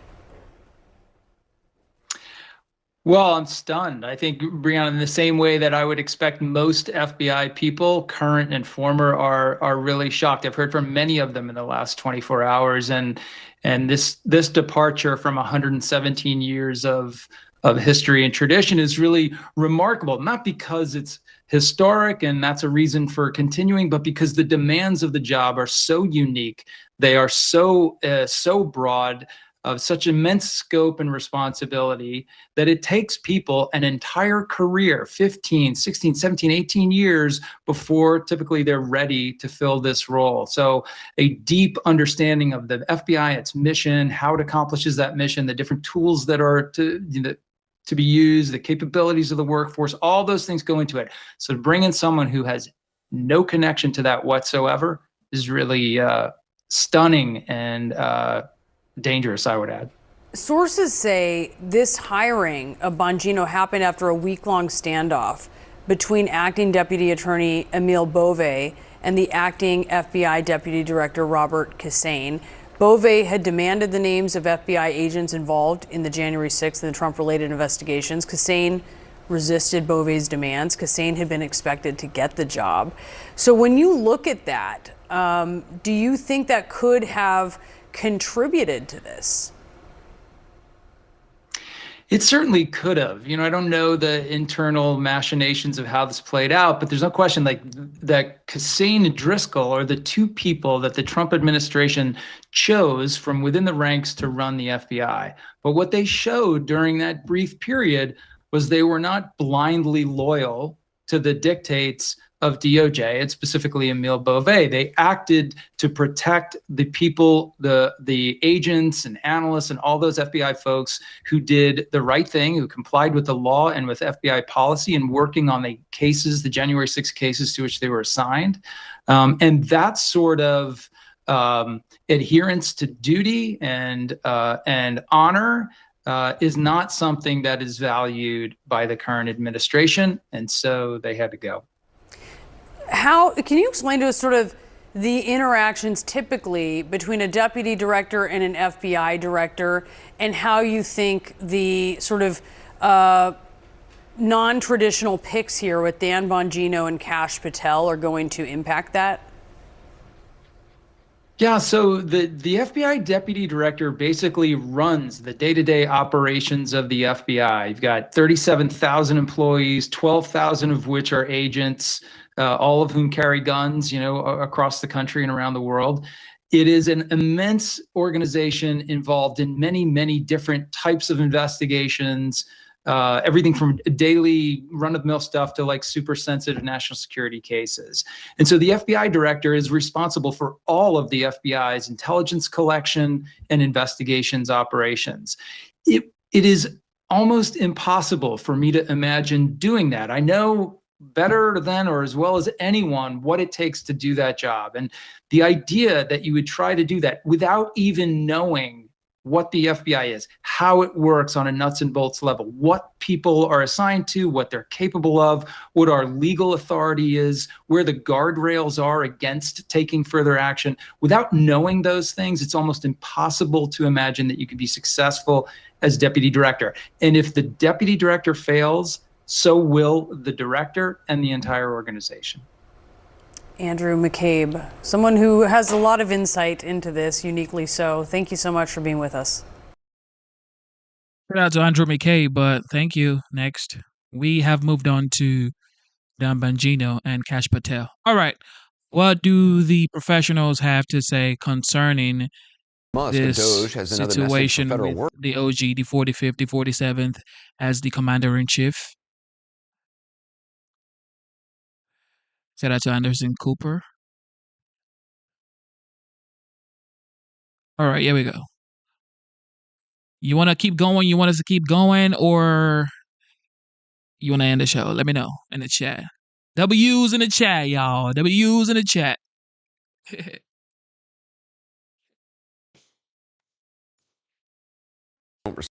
Respond to an email they received over the weekend asking them to justify their jobs or lose them. The deadline for that email was at midnight. But earlier today, the Office of Personnel Management said a response was, quote, not mandatory. And just before airtime, Musk posted this, quote, subject to the discretion of the president, they will be given another chance. Failure to respond a second time will result in termination. A month into the administration, Trump voters seem to be paying attention to the cuts and the threats. John King tonight has a new All Over the Map report from Colorado. The Spoma Ranch spans more than 100 acres, home to 60 horses, and one last bison. This little guy down here, his name is Trouble. A bit ornery at times. Yes, Trouble. You know, it's like Trump. I really don't like him as a person. I think he's arrogant, kind of a jerk, but... David Hayes is a funny man. I tried farming for a while, and I would rather get run over by a bison, you know. The Northern Colorado Ranch has been in his family since the 1880s. The White House and Washington are far away. We got like hot dogs. Yes, Hayes wants the government shrunk, but he doesn't see a coherent plan. And he doesn't trust Elon Musk. Doesn't believe what he says. Doesn't want Trump letting Musk poke around Social Security or tax files. I don't know how many people he's fired. And, you know, Musk keeps saying, well, I found $1 billion of waste here. And Social Security, there's hundreds and hundreds of people that are collecting it that are between 100 years old and 150. Can you believe any of that crap? You can't substantiate it, but you can't believe it. So that's a trust issue. A blue-collar rural guy in one of the nation's most competitive congressional districts. A 3-time Trump voter who calls the president unfocused and arrogant. But Democrats should hold the celebration. But if you had a do-over tomorrow and you had to pick again between Trump and Harris, what would you do? I would still do Trump. So a conservative independent, is that fair? Very conservative independent, yes. So would Esmeralda Ramirez-Ray. She smiles when asked about Trump's frenetic first month. I voted for that. I love it. What did you vote for? I voted for a president that was going to put America first. I voted for a president that was going to secure our borders. And I voted for a president that was going to make sure that we were respected throughout the world. And I believe I'm getting that. Greeley is the northern edge of Colorado's 8th. A congressional district that is 40% Hispanic and has a significant undocumented population. Ramirez-Ray is a court interpreter for defendants who don't speak English. She agrees with Trump that some who cross the border illegally are violent criminals, but she wishes he would add that the overwhelming majority are good people. I was raised as a migrant worker working in the fields. Those are the people that are out there picking their crops. So even though I support Trump, I don't believe that he's the end-all, be-all savior of humanity. Nobody is. Now this one, we've had Canadian Hoser for a long time before all this stuff came up. Right. All the fights with American and Canadian hockey players and everything. Like Hayes, Todd Waffle says Trump can be arrogant and pompous, but like Ramirez-Ray, he's a fan of the early pace. I like him going full speed. Let's get things done. Let's find out if the policies work, they don't work. But yeah, this is the baby Bruin system. Boil it up there. Waffle started Satire Brewing 7 years ago. Business is good, and he constantly debates expanding. But a plan to boost sales by adding canning machines is on hold because of Trump tariffs on aluminum. When you fly enough, you understand, buckle your seatbelt, turbulence ahead. Waffle's approach is a trademark of many Trump voters. Accept the things that make you cringe to get the things you want, like a better economy and a stronger border. Trump's going to say what he's going to say. And yeah, some of it's going to be exaggerated, some are not going to be true. But at the end of the day, I think you got to, sift through all that. Is he going to get things done? Is he going to get the country moving the right way? Let go right in front of your eyes, just like that. Austin Jenkins voted for lower taxes and less regulation. That would help his small businesses, including his cocktail bar and the Greeley Hatchet House. He seemed like the lesser of two evils, in my opinion. But Jenkins finds the first month unsettling. Not a fan of tariffs or executive orders by the dozens or Musk popping from agency to agency. I thought there's supposed to be checks and balances somewhere. So where do I want to let go? Shoulder height? Right in front of your eyes. So. Plus, he sees fear in the Latino community, wishes Trump would find a more compassionate way to improve border security. I think there's a better way to go about it. I don't know if it's necessarily just force them out. Trump, of course, won't be on the ballot next election, but this district will help decide whether Republicans keep their tiny House majority. The cost of living is getting crazy here in Colorado, and I hope that they would have some kind of an impact on helping that. The new Republican congressman won by just 2,000 votes. His 2026 re-election prospects will likely hinge on Trump's performance, on whether swing voters here see the president as focused on the big issues or veering too far off target. So, John, of all the Trump supporters you spoke with, some had complaints or at least unease about the president's first month back in office. Should the president be concerned? Well, he should listen to them, Anderson, certainly. You do see some evidence today with the Trump administration backing off that Musk email to federal employees as perhaps evidence they are listening. Look, Trump voters, they understand there's a price of admission, some of the chaos, some of the other things. But what they most voted for was lower prices and a secure border. That half of the Trump voters we talked to complained about Musk, worried that he has too long of a leash. That's pretty interesting. Normally, people complain about Trump's tone, not so much about what he's doing. So if you're the president, you want to keep an eye on that. But the bigger risk is that, look, Trump's not on the ballot. 2 years from now, House Republicans will be and Senate Republicans will be. The district we were in is one of the most competitive districts in the country. It is very evenly divided. And if swing voters or soft Trump voters think that Trump and Musk and Republicans in Congress are off doing other things like wandering into federal agencies or looking at the Social Security records and not lowering costs and worrying about the border, the Republicans could pay the price. So we'll keep going back to this district. We're only a month in. I wouldn't shoot up any flares yet if you're the Trump political team. But when your own voters are starting to complain, you should listen. All right. John King, thanks so much. I don't think voters are complaining about, well, typical Democrats are complaining for sure because I had a conversation with a Democrat voter and he was like, of course, you see what's going on in the White House. Trump is cutting off all federal funding and, aids and all stuff like that. So he was really pissed. However, majority of Americans are actually happy with this right here.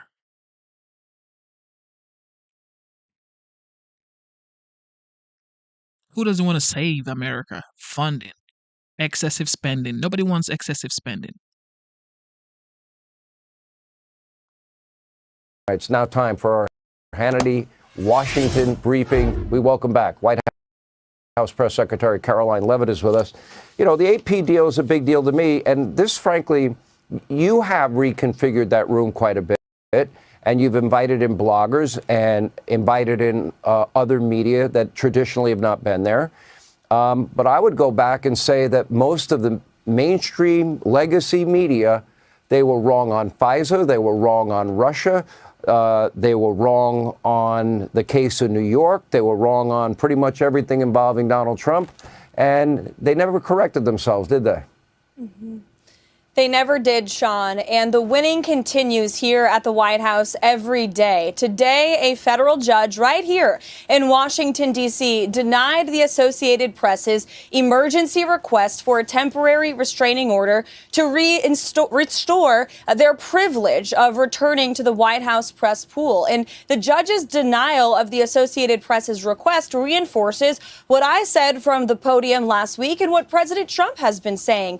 Covering the American presidency in the most intimate and limited spaces in this White House, in the Oval Office, on the Air Force One, is a privilege. It is not a legal right. And we want all voices to have that opportunity. And that's why we've expanded the James S. Brady briefing room to invite truly legitimate, independent journalists, podcasters, and other media types into that room to cover this president with honesty and accuracy and with real mindfulness of what the American people actually care about. I also want to thank you tonight, Sean, for fact-checking James Carville for the lies that he pushed on your program last week. Unfortunately, James represents the deranged and out-of-touch Democrat Party who continue to deny the reality that this country loves Donald Trump. And in fact, President Trump is enjoying his highest approval rating from the American people than he ever has, despite the years of lies, smears, and witch hunts by the Democrat Party.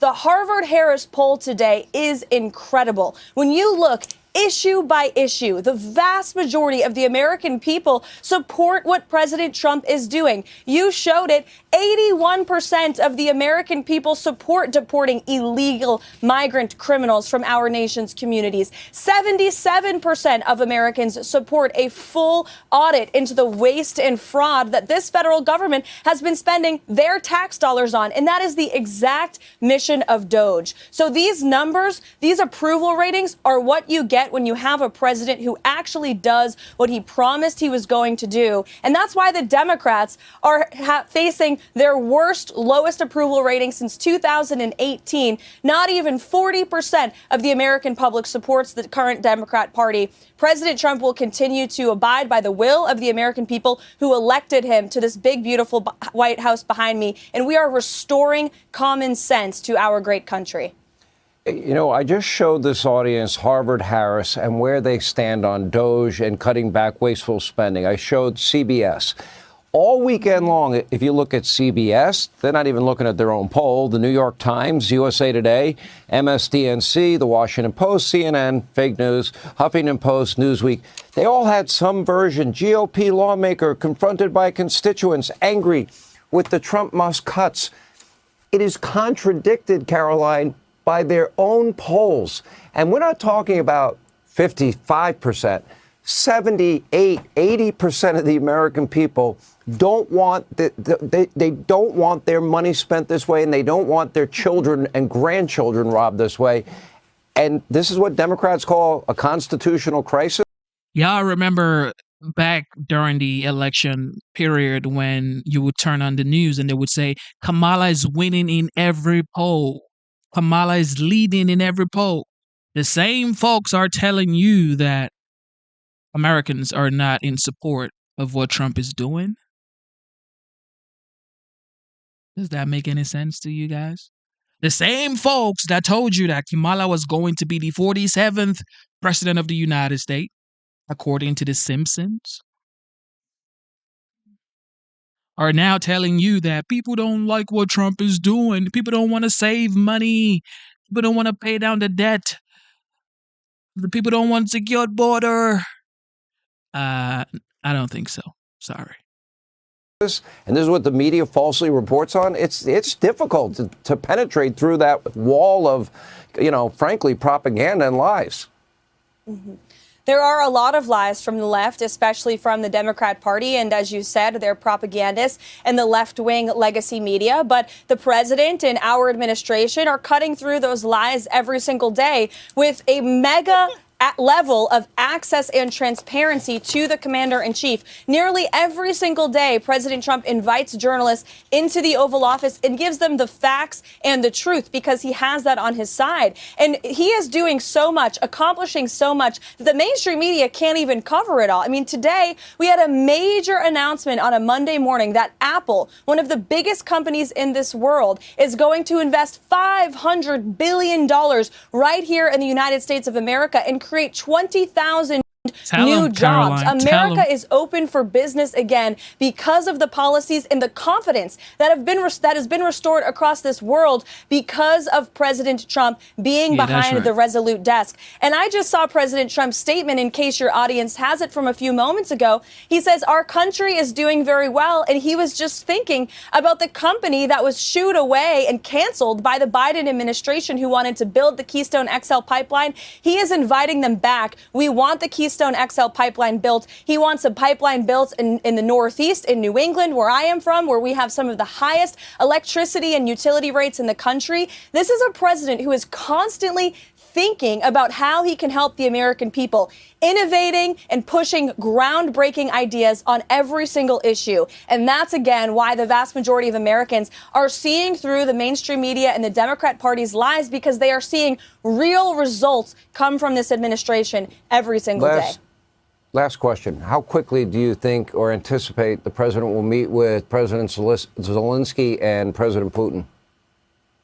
We expect those meetings to take place very soon, especially the meeting with President Zelensky. And as the president expressed today, he wants the critical minerals and rare earths deal signed. It is going to recoup American tax dollars for the hundreds of billions of dollars that we have paid for Ukraine's national defense. He expects President Zelensky to sign that deal. It's only right, considering what the American taxpayers have done for Ukraine. If it were not for the American people, Ukraine wouldn't be a country anymore. President Trump knows that, and he's getting the American people what they deserve.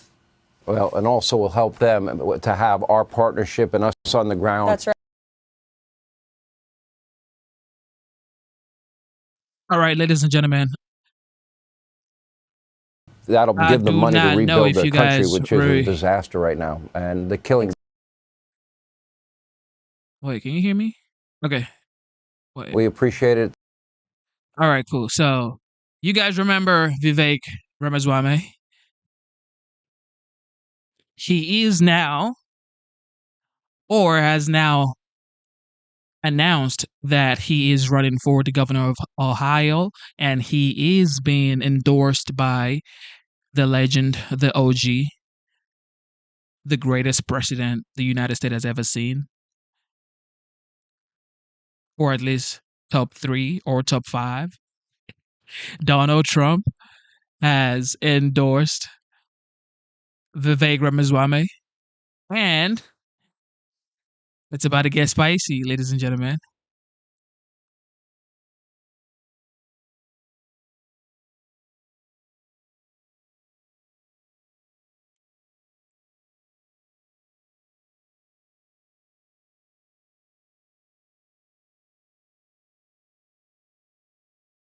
Earlier today, Vivek Ramaswamy officially declared his candidacy for governor of the Buckeye State, Ohio, during a rally in Cincinnati. Take a look.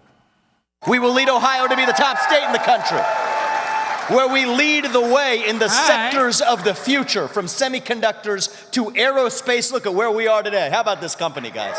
Love this, in the heart of Butler County, an aerospace company leading us to the future, all the way to AI and the other sectors of our future. I will lead Ohio to be the top state in the country, where patriots across America actually flock to instead of Florida and Texas. I will lead Ohio to be the state of excellence in America. All right, Vivek Ramaswamy joins us now with more. I could guarantee you for a fact that Vivek is definitely going to be a star. Like, I knew he was going to be a star, but executive power, which is the presidency, I don't think he is going to get there based on the fact that he's not Christian. But that doesn't, I'm not discriminating against Vivek. However, it's just, the United States is a Christian nation. Like it or not, you have to, in some way, shape, or form, sort of kind of affiliate yourself with that. But with that being said, Vivek is a legend. is smart, intelligent, articulate, very, very, very sharp. And his ideologies is also more of the Make America Great Again movement. And Ohio is going to be great for sure, because this guy, y'all be ready, because Ohio might be looking like Dubai in like 3 years. His first interview since announcing it is front. Oh, look, you ready? I have the crowd behind you. Here we go. Hello to everybody there. How are you? Thank you. They're good, Sean. They can't hear you. All right. You had me in the speech and still, until you went after my state of Florida and said you're going to bury Florida and Ohio's going to be beating Florida. You had me up to that point because I'm pretty competitive. Tell us about what's going on. Look, I think it's a little friendly competition between our states is a good thing, Sean. That's what federalism was built on. I do want to lead Ohio to be the top state in the country, especially in one area that I don't think we've talked about enough, which is educational excellence, even in our public schools. I want to make Ohio the first state in the country where we implement merit-based pay for teachers, principals, superintendents, so that the best teachers who should be paid more are actually paid more. But that comes at the expense of a lot of dead weight hanging around. I want to get the cell phones out of the classroom. I want to bring back early physical education. So educational excellence, I think, is a core theme, especially as it relates to the achievement of our kids, Sean. And that's something we talked about tonight. You know the #1 public schools in the country, you know what state it is, right? Well, right now it is. Absolutely not Ohio. But I do think that we have Florida. to lead to the future we want to get to. And look, I think that take a look at the entire country. I mean, Donald Trump was elected in a decisive mandate. He's reviving our confidence in America. I think we need a leader here at home, Sean, who revives our conviction in Ohio. Donald Trump was the greatest president we've had in our 21st century. Now we need governors across the country who rise to that same occasion and lead at the state level. When you think about programs in healthcare or education, what they're doing to the federal bureaucracy is beautiful, but a lot of those programs are now going to move to the states and to the people. So I do think now is a moment where we're going to require strong-willed governors to lead the way, and I'm excited to lead the charge here in Ohio. You know, I will tell you, your passion is infectious by every measure. I will tell you, it is sad what has happened to the educational system in this country. And yeah, I'm all in favor of getting rid of the Department of Education. I'm all in favor of either vouchers or block granting the money to states. I believe local officials will do better. Parents would make better choices than somebody at the federal level. It's such a shame that we pay more per capita per child on education, and we get the worst results in the entire industrialized world. And when I hear you passionately say you're going to fix that in Ohio and fix the issue of law and order and become a hub for business and innovation and technology, to me, it's just basic common sense. That's why Florida does well. That's why Texas does well. That's why, you know, a lot of Republican governors have been doing well. And I like the competition as well. I want to see Ohio do well. I want every state to do well. Yeah, exactly. And that's how our country works at its best, Sean. These are time-tested principles. Smaller government, put the money back in the pockets of the people who actually live here. Transparency for the taxpayer. I want everybody in Ohio to see how their money is actually being spent, from the state level to the local level, to bring sunlight as the best disinfectant. And I just think that we live in a special moment in our country. I'm as optimistic as I've ever been for our future now with President Trump in office. But we've got to take that agenda now to the next level. We've got to carry that forward to the future. Shutting down the Department of Education is a great first step, but then we have to stand for the achievement and education of our students in math, where 75% of 8th graders aren't proficient in math according to international standards. There's kids in other countries where English isn't even their first language, doing better on English proficiency than our own kids here. That's unacceptable to me, Sean, as an Ohioan, as an American, as a parent. But the good news is we're going to step up and actually fix it. I don't want to just curse the darkness. We're actually going to drive that positive change through action in our state. And I believe our country's best days are ahead of us. And I would like Ohio, as a state that led the first industrial revolution, to be a state whose best days are ahead as well. And economically speaking, I think it's something you'll understand, Sean.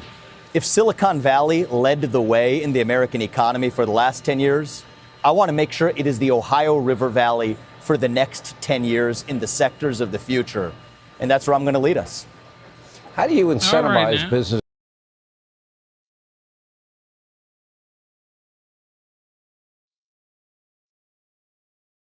Texas had a really big win, and I don't think if Donald Trump lost this election that Apple would be investing $500 billion and committing $500 billion in 4 years and building a plant in Texas and creating tens of thousands.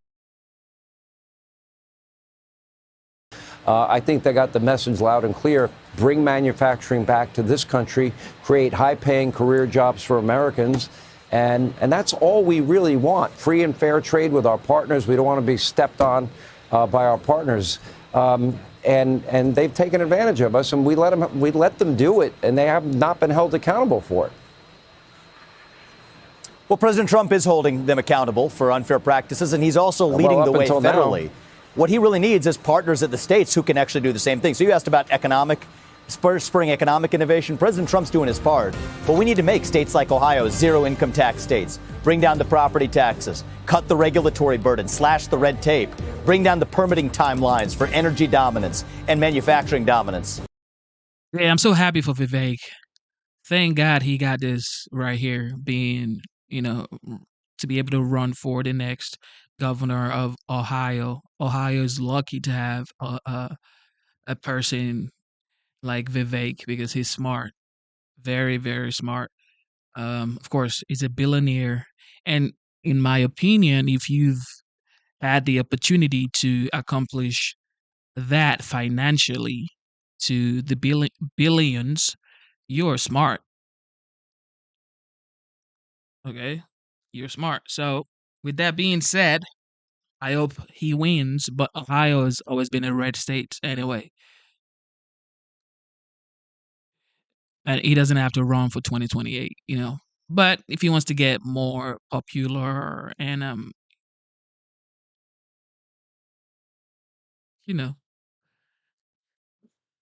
don't think he should run for 2028. Just leave it to J.D. Vance, or maybe you Ron DeSantis.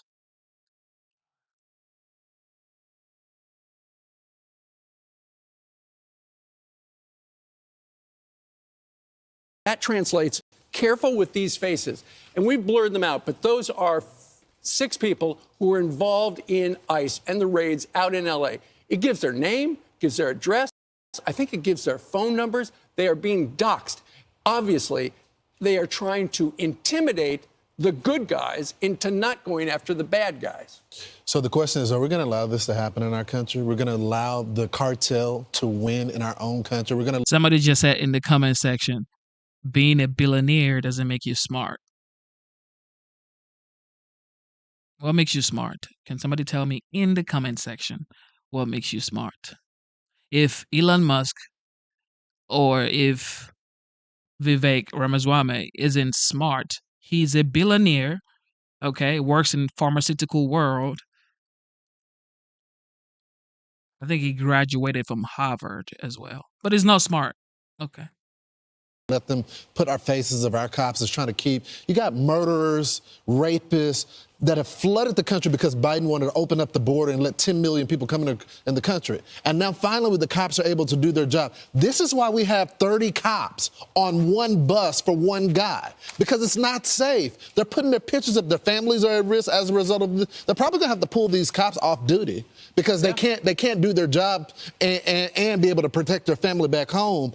There has to be legal consequences. So I'm just waiting for Pam Bondi to figure exactly who these activists are and prosecute them. They're aiding and abetting an entire criminal enterprise. Well, ICE is saying they're not really sure who these people are that are hanging up these posters, but they are aware, they are investigating. The LA FBI is warning those who interfere with law enforcement investigations could face prosecution. And DHS says these pathetic activists are putting targets on the backs of our law enforcement as they shield MS-13, Tren de Aragua, and other vicious gangs that traffic women and children, kidnap for ransom, and poison Americans with lethal drugs. These individuals will be held accountable for obstructing the law and justice. This shouldn't be controversial. Right. And also some other things that are important to point out. The Mayor Bass argued the worst mayor in the country, was trying hard to be number one, and she's halfway there. Believe in yourself. She also went out of her way to say this: no one should live in fear due to their immigration status. Los Angeles is a city of immigrants.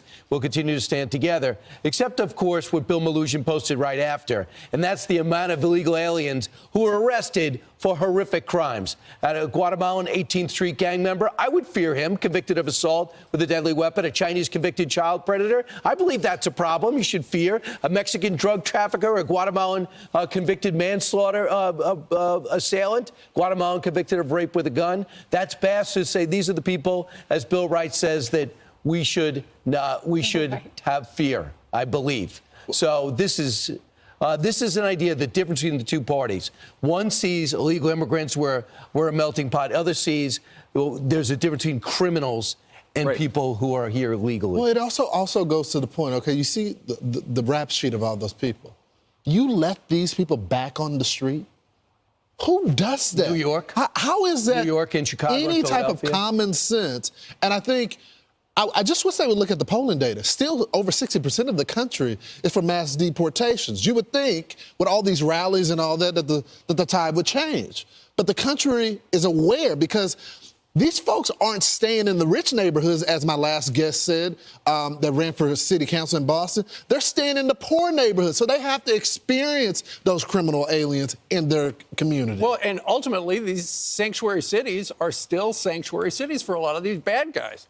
The president says if there's one thing he wants to pick up the pace on in immigration, it's the criminals. Yeah. Find a way to round up those criminals and the kids. Well, the tens of thousands of kids we can't track. It's the lowest single apprehension day in over 15 years this past Saturday. CBP encountered only 200 illegal aliens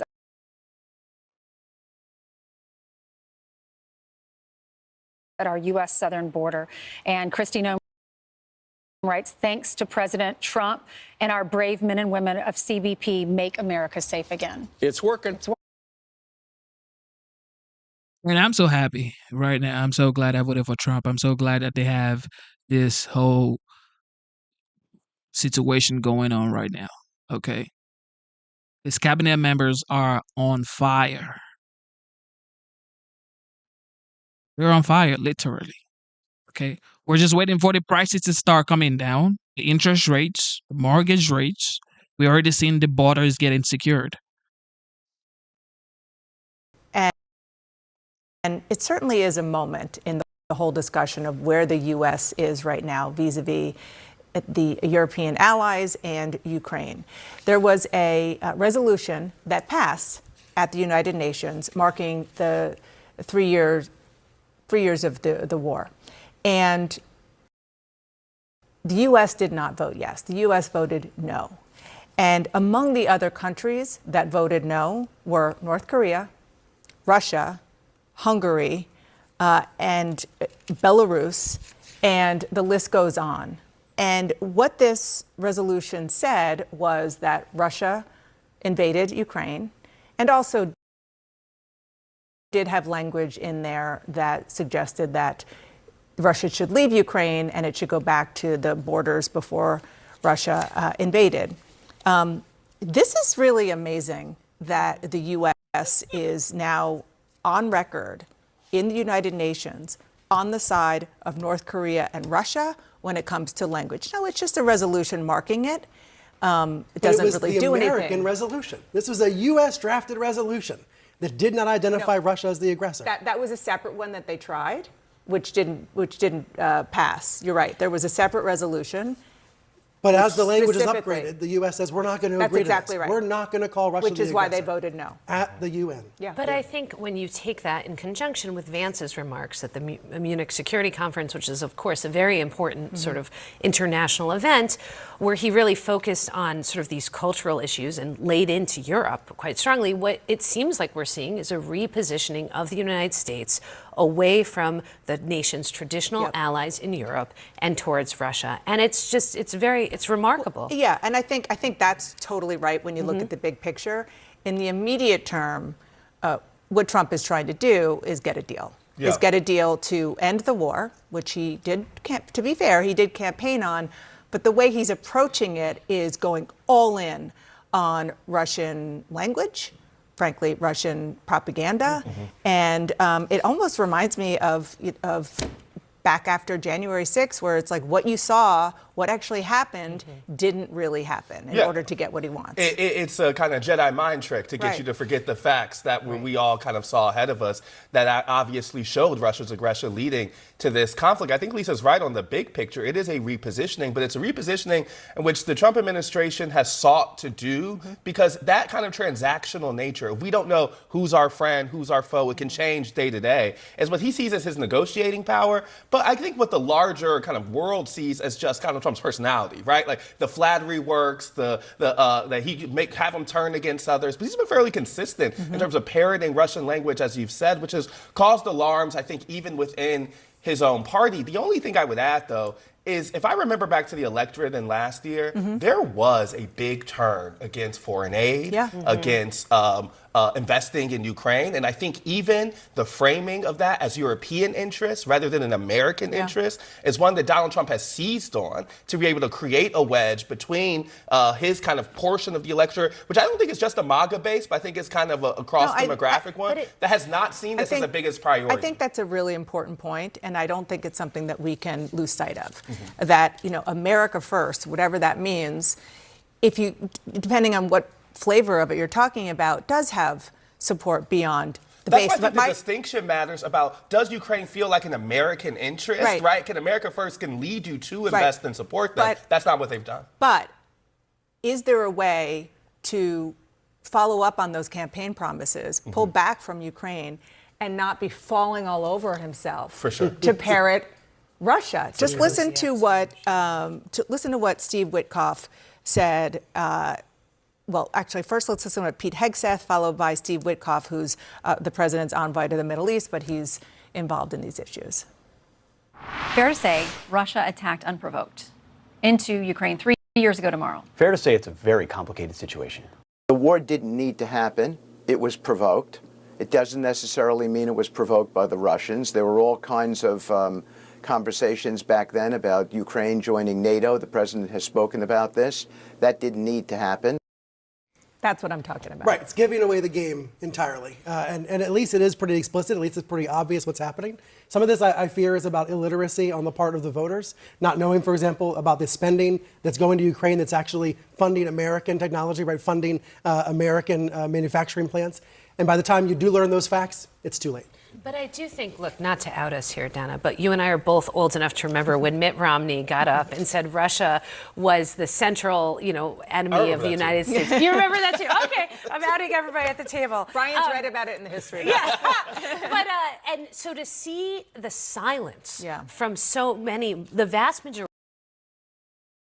Look, the back and forth is valid, okay? However, nobody was even having a conversation with Putin of Russia. We were just sending billions of munitions to Ukraine. So now we have a leader who is actually having a conversation with Putin, who wants to negotiate a peace deal, and yet a lot of people are still saying that why would he be siding or having a conversation or even open a dialogue with Putin? Like, what is that? So what? He's not supposed to talk to Putin, but you want to end the war?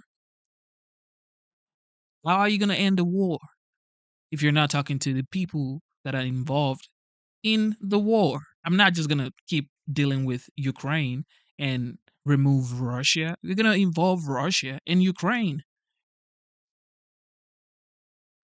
and get the war ended. People are just dying unnecessarily. And then we're sending money to what? To fund the war in Ukraine, which is what?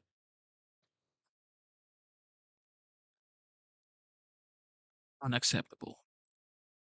Unacceptable, ladies and gentlemen.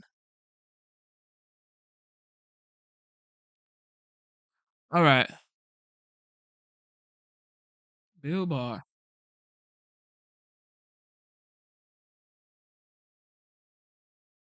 On to this, President Trump is fighting for fairness in girls' sports. taking on Maine's Democratic governor, who's defying his executive order on transgender athletes. Now, the White House says it's investigating the blue state after a transgender student won the high school state title for women's pole vault. That student competed as a male in last year's event, but only came in 9th place. This all happened after Trump's order to ban biological men from participating in women's sports. Now, the president called out Maine Governor Janet Mills during a meeting at the White House. Watch. The NCAA has complied immediately, by the way. That's good. But I understand Maine. Is Maine here, the governor of Maine? Are you not going to comply with it? I'm complying with state and federal laws. We are the federal law. Well, you better do it. You better do it because you're not going to get any federal funding at all if you don't. And by the way, your population, even though it's somewhat liberal, although I did very well there, your population doesn't want men playing in women's sports. So you better comply because otherwise you're not getting any federal funding. See you in court. Every state, good. I'll see you in court. I look forward to that. That should be a real easy one. And enjoy your life after governor because I don't think you'll be in elected politics. Every state has a responsibility to comply with Title IX. They have an obligation, a legal obligation, and we'll be enforcing aggressively, and we're going to be protecting our citizens. We're going to protect. All right, Kayleigh, so we were just talking a little bit about this actually earlier. Talk to us, walk us through like a color commentator, what went on there about that interaction and what you think the end result is. This is fascinating, and this is why people love President Trump. He just says it as it is. I mean, there's no questioning where his mind is at on any given issue. Apparently, Janet Mills was, her staff kind of taken aback by that. I don't know that they expected to be called out in such a colorful fashion, but you know where President Trump stands, and he happens to stand on the side of a 70-30 issue. We have polling in 2023, the beginning of that year, that 34% support biological men in women's sports. President Trump's executive order, 63% approval. That's according to Marquette. So Janet Hill has chosen to stand with the 30%, President Trump's with the 70%, and he feels very comfortable calling her out on television in public fashion because he knows he's on the right side of this. Yeah, and Ainsley, when we talk about, as he's saying, I think he's citing facts, which is, sure, I will A, pull federal funding, and B, I look forward to beating you in court because at the end of the day, the law is frankly well on our side, as is case law. And I think about, for example, that Vermont, that poor girl, she was a volleyball player. She complained about a biological male in the locker room, and she was suspended because she was told you either write an apology for misgendering him or you're suspended. Well, her father was the soccer coach. He was suspended without pay for speaking up on her behalf. But the courts reinstated their pay and the suspensions because at the end of the day, the whole point is the law is on that side, let alone the morality of protecting women in sports. How about the case in Virginia where the mom goes in the locker room with her little girl, which we've all done when our little girls are swimming, and there were a bunch of little girls in there, and there's a man in there who's naked, and he claims he's transgender, and he wants to be in there, and it turns out he was convicted of crimes for exposing himself or something like that, or I don't remember exactly what he was convicted of. Do y'all remember? Yeah. But was he a pedophile or something? I don't remember. Anyway, so that's a case that reminds me of what you're talking about in Vermont. If she wants to choose to die on this hill, let her. That's what Sean Hannity always says. We were talking about dying on the hill. It's a great term to describe what's happening here in the Democratic Party. Why would you ever, from a political standpoint, support something that only 30% of your constituents are supporting? That just is not common sense. That's not being smart. So she can say all of this. Trump can call her out. I love that he just calls her out in the middle of all the other governors, telling the other governors, don't do this kind of thing or I'll call you out too and embarrass you. You know, I note as well that one of the coaches that was at the prior meet where that athlete played as a male prior, he actually refused to participate as a judge this year in protest. So to the point of the loudest voices in the room are the 30%, the vast majority of Americans and those in that industry right there, boots on ground, had a massive problem with this before that athlete won the championship. I don't actually even believe the 30% number. I think that number is actually lower. I've seen polls where it is lower, and I think people get browbeaten into trying to act, be politically correct, et cetera. That number is lower. I've talked to Democrat strategists. One in particular I'm thinking of told me before the election, this is one of our absolute Achilles heels. This issue is killing us. That's the term that he used. Look, Donald Trump's on the right side of a number of things here, not only history, but as you said, the law, all right? He can withhold the funds. He can do that. Number two, the Title IX issue. The Biden administration interpreted Title IX as saying no gender discrimination in sports, and so you get to choose your gender. Trump's administration has turned that around to the far more logical and I think intended reading of that, which is that women can play in sports safely, and they are allowed to have access to women's sports among women. And I just want to close with, why would you, if being transgender is so tough, and it is, I get that, but as an adult, you've decided to transition, okay, that's your right. Why inflict yourselves on people who are weaker than you or not as capable as you in a sport? It's so performative. Why if it's such a small inflict yourself on us? We get it. You transitioned, okay? Well, you don't have to come up here and force everybody to accept it. We get it. We accept it. Do what you want. You're an adult. But you can't force us to accept Jesus. people, do yourselves a favor, do your fellow transgenders a favor, and don't take your 6'2" muscular body in to play basketball against a bunch of women who are 5'7" and weigh 100 pounds. Maria, I wanted to ask you about the sort of synergy between media and the Democrat Party. Oh my God. Do not take your 6'4", 270-pound weighing muscular body to this swimming feminine contest, okay?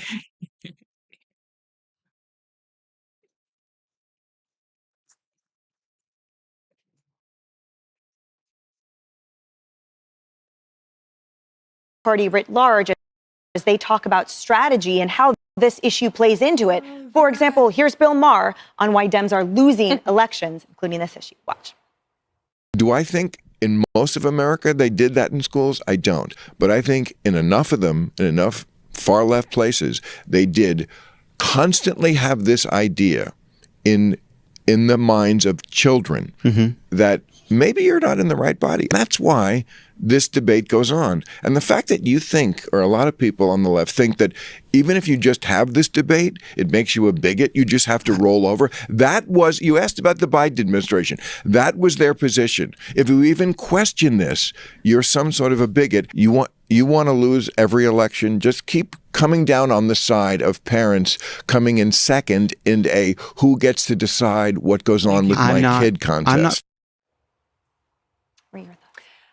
I think this is one of a number of cultural issues that President Trump very successfully ran on in this last election in making Democrats seem, and look, Democrats, we didn't always help ourselves. I'm not just giving Trump all the credit for it, but, making Democrats seem out of touch with the mainstream, like they had these pet minority sort of causes and we couldn't see what most people wanted. And I think that is a problem electorally. We have to balance that with the morality of some of these issues, and I think my party is struggling with that. It's worth noting that Janet Mills is not some liberal. She was a prosecutor. She's the governor of Maine, which is a very, very purple state, trending sort of libertarian. Donald Trump got a lot more votes in Maine this last time, so she's not some flame, she's not Gavin Newsom on the left.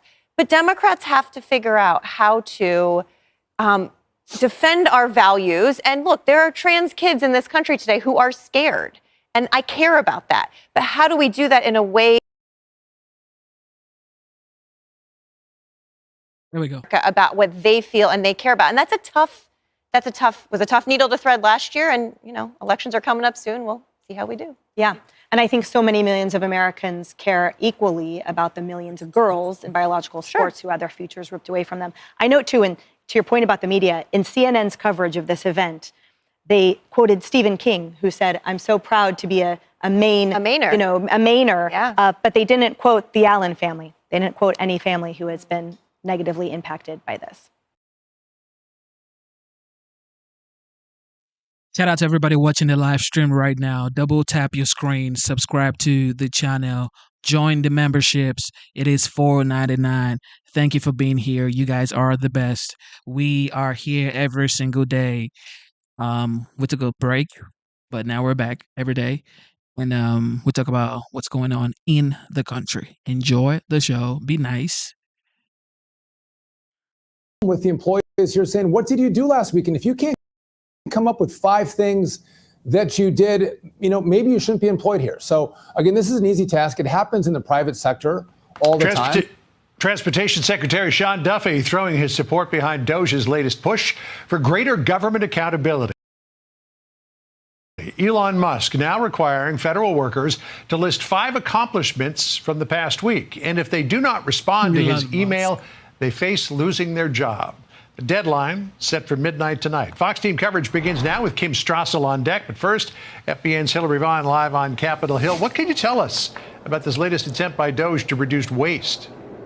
Hi, John. Well, it's triggering a lot of people and it's hitting a nerve. While most Americans would love for an opportunity to brag to their boss about all the things that they got done last week, some people working for the government, paid for by taxpayers, working for taxpayers, think that they are too good for that. Democratic Senator Tina Smith attacking Musk over this, using her favorite D word, and it's not Democrat. Smith saying, quote, "This is the ultimate D-boss move from Musk, except he isn't even the boss. He's just a D." Musk says he's already received a large number of responses and says those people should be considered for a promotion. Other Democrats say a CEO would never ask their workers to do this. Imagine that you got this email tomorrow from your boss's boss's boss's boss's boss, who knows nothing about what you do. This would be like Tim Cook sending that email to every single Apple Store employee. If Tim Cook did that, we would say Tim is past his due date and doesn't know how to run a company anymore. But Musk says this is not that complicated. It's a pulse check, saying, quote, "The reason this matters is that a significant number of people who are supposed to be working for the government are doing so little work that they are not checking their email at all. In some cases, we believe non-existent people or the identities of dead people are being used to collect paychecks. In other words, there is outright fraud." Republicans say this is a great idea. The price tag that the taxpayers pay is right at $271 billion a year. Is it too much to ask for them to verify why they're making an average salary of $106,000 a year? I guess the arrogance of the workers who says that's a heavy lift is what's wrong with that's what the Americans are sick and tired of. It's not their money. We're the ones who are paying the bills. And so some government employee unions are so upset about this that they're actually suing over the fact that Elon Musk wants them to tell him 5 things that they did this week. They filed a lawsuit in federal court in San Francisco over this email. John. Well, Hillary, we don't need to ask you what you did last week because it's all caught on video. That's true. Same Appreciate with you, John. And we wouldn't need to ask because you do terrific work week in and week out. Hillary, thank you. Oh, Sandra? thank you. That's nice. All right. Thank you, John. Let's bring in Kim Strassel now, Fox News contributor and a Wall Street Journal opinion columnist. We're told that that meeting just wrapped. We'll have a play out for that shortly with President Trump saying in that meeting he thinks the DOJ email to federal workers, Kim, on their weekly duties is great.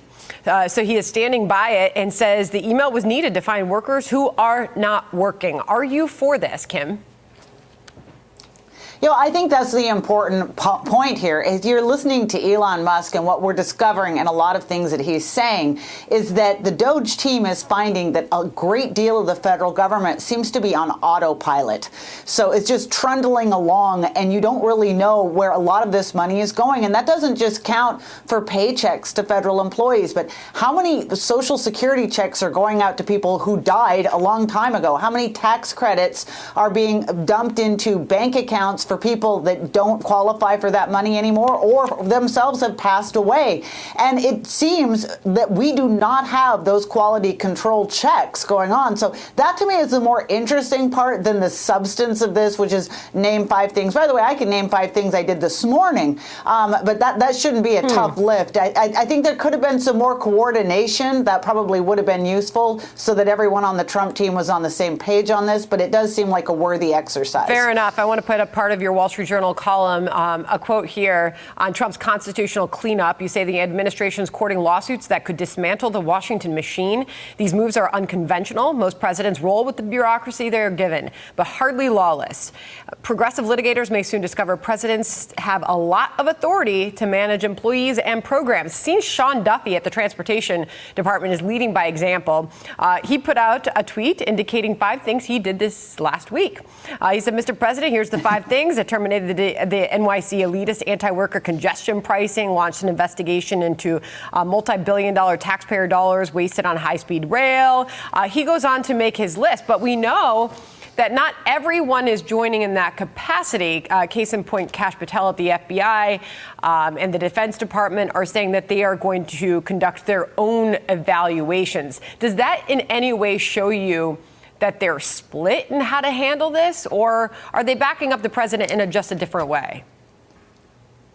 Yeah, look, they're backing up the president in a different way. And this was my point about miscommunication. I think you could have just as easily done this DOGE effort of the 5 things while also having consulted with cabinet heads to do it in a way where they felt comfortable that any information that was being sent, that there wasn't classified information or sensitive information that was ending up with the wrong people. And that's a legitimate concern. And I think these are some teething problems that we're going to see in the beginning of DOGE's efforts, which is it is this outside entity. You need that kind of distance, I think, away from some of these cabinet heads. But I think in some great big capacity, there has to be a little bit more coordination about how some of this rolls out. Meanwhile, this is the take of one member of Congress, Democrat Amy Klobuchar.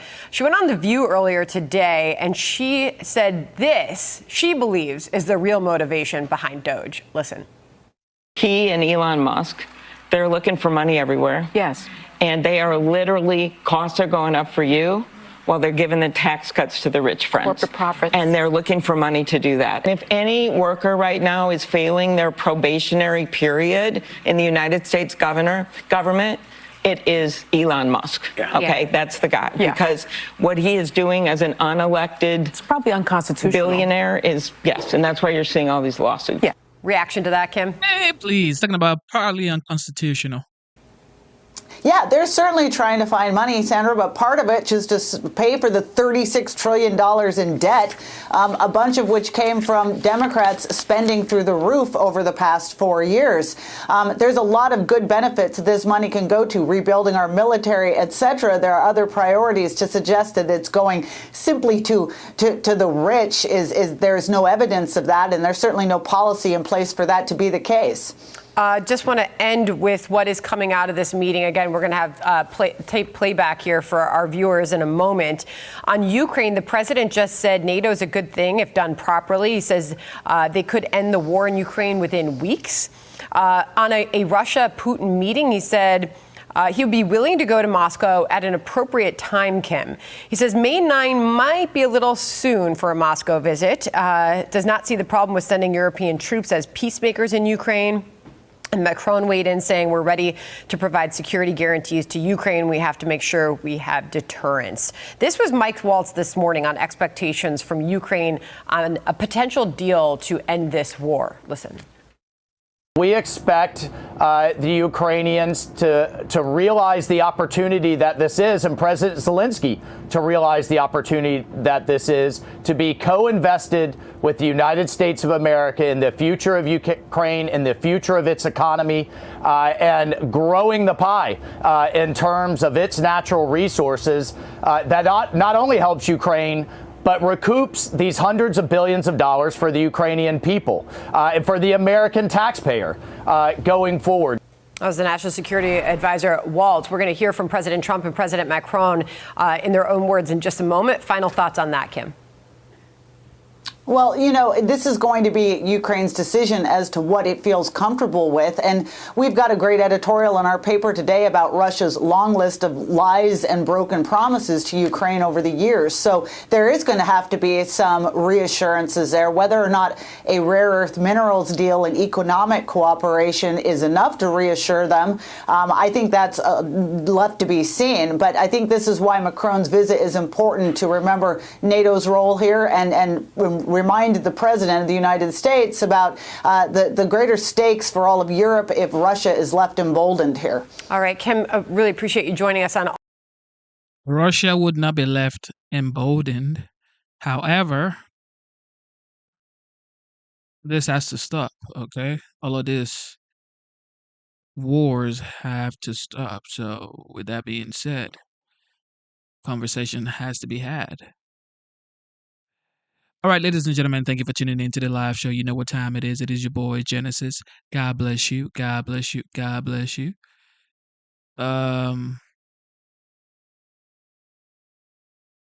You want to keep going or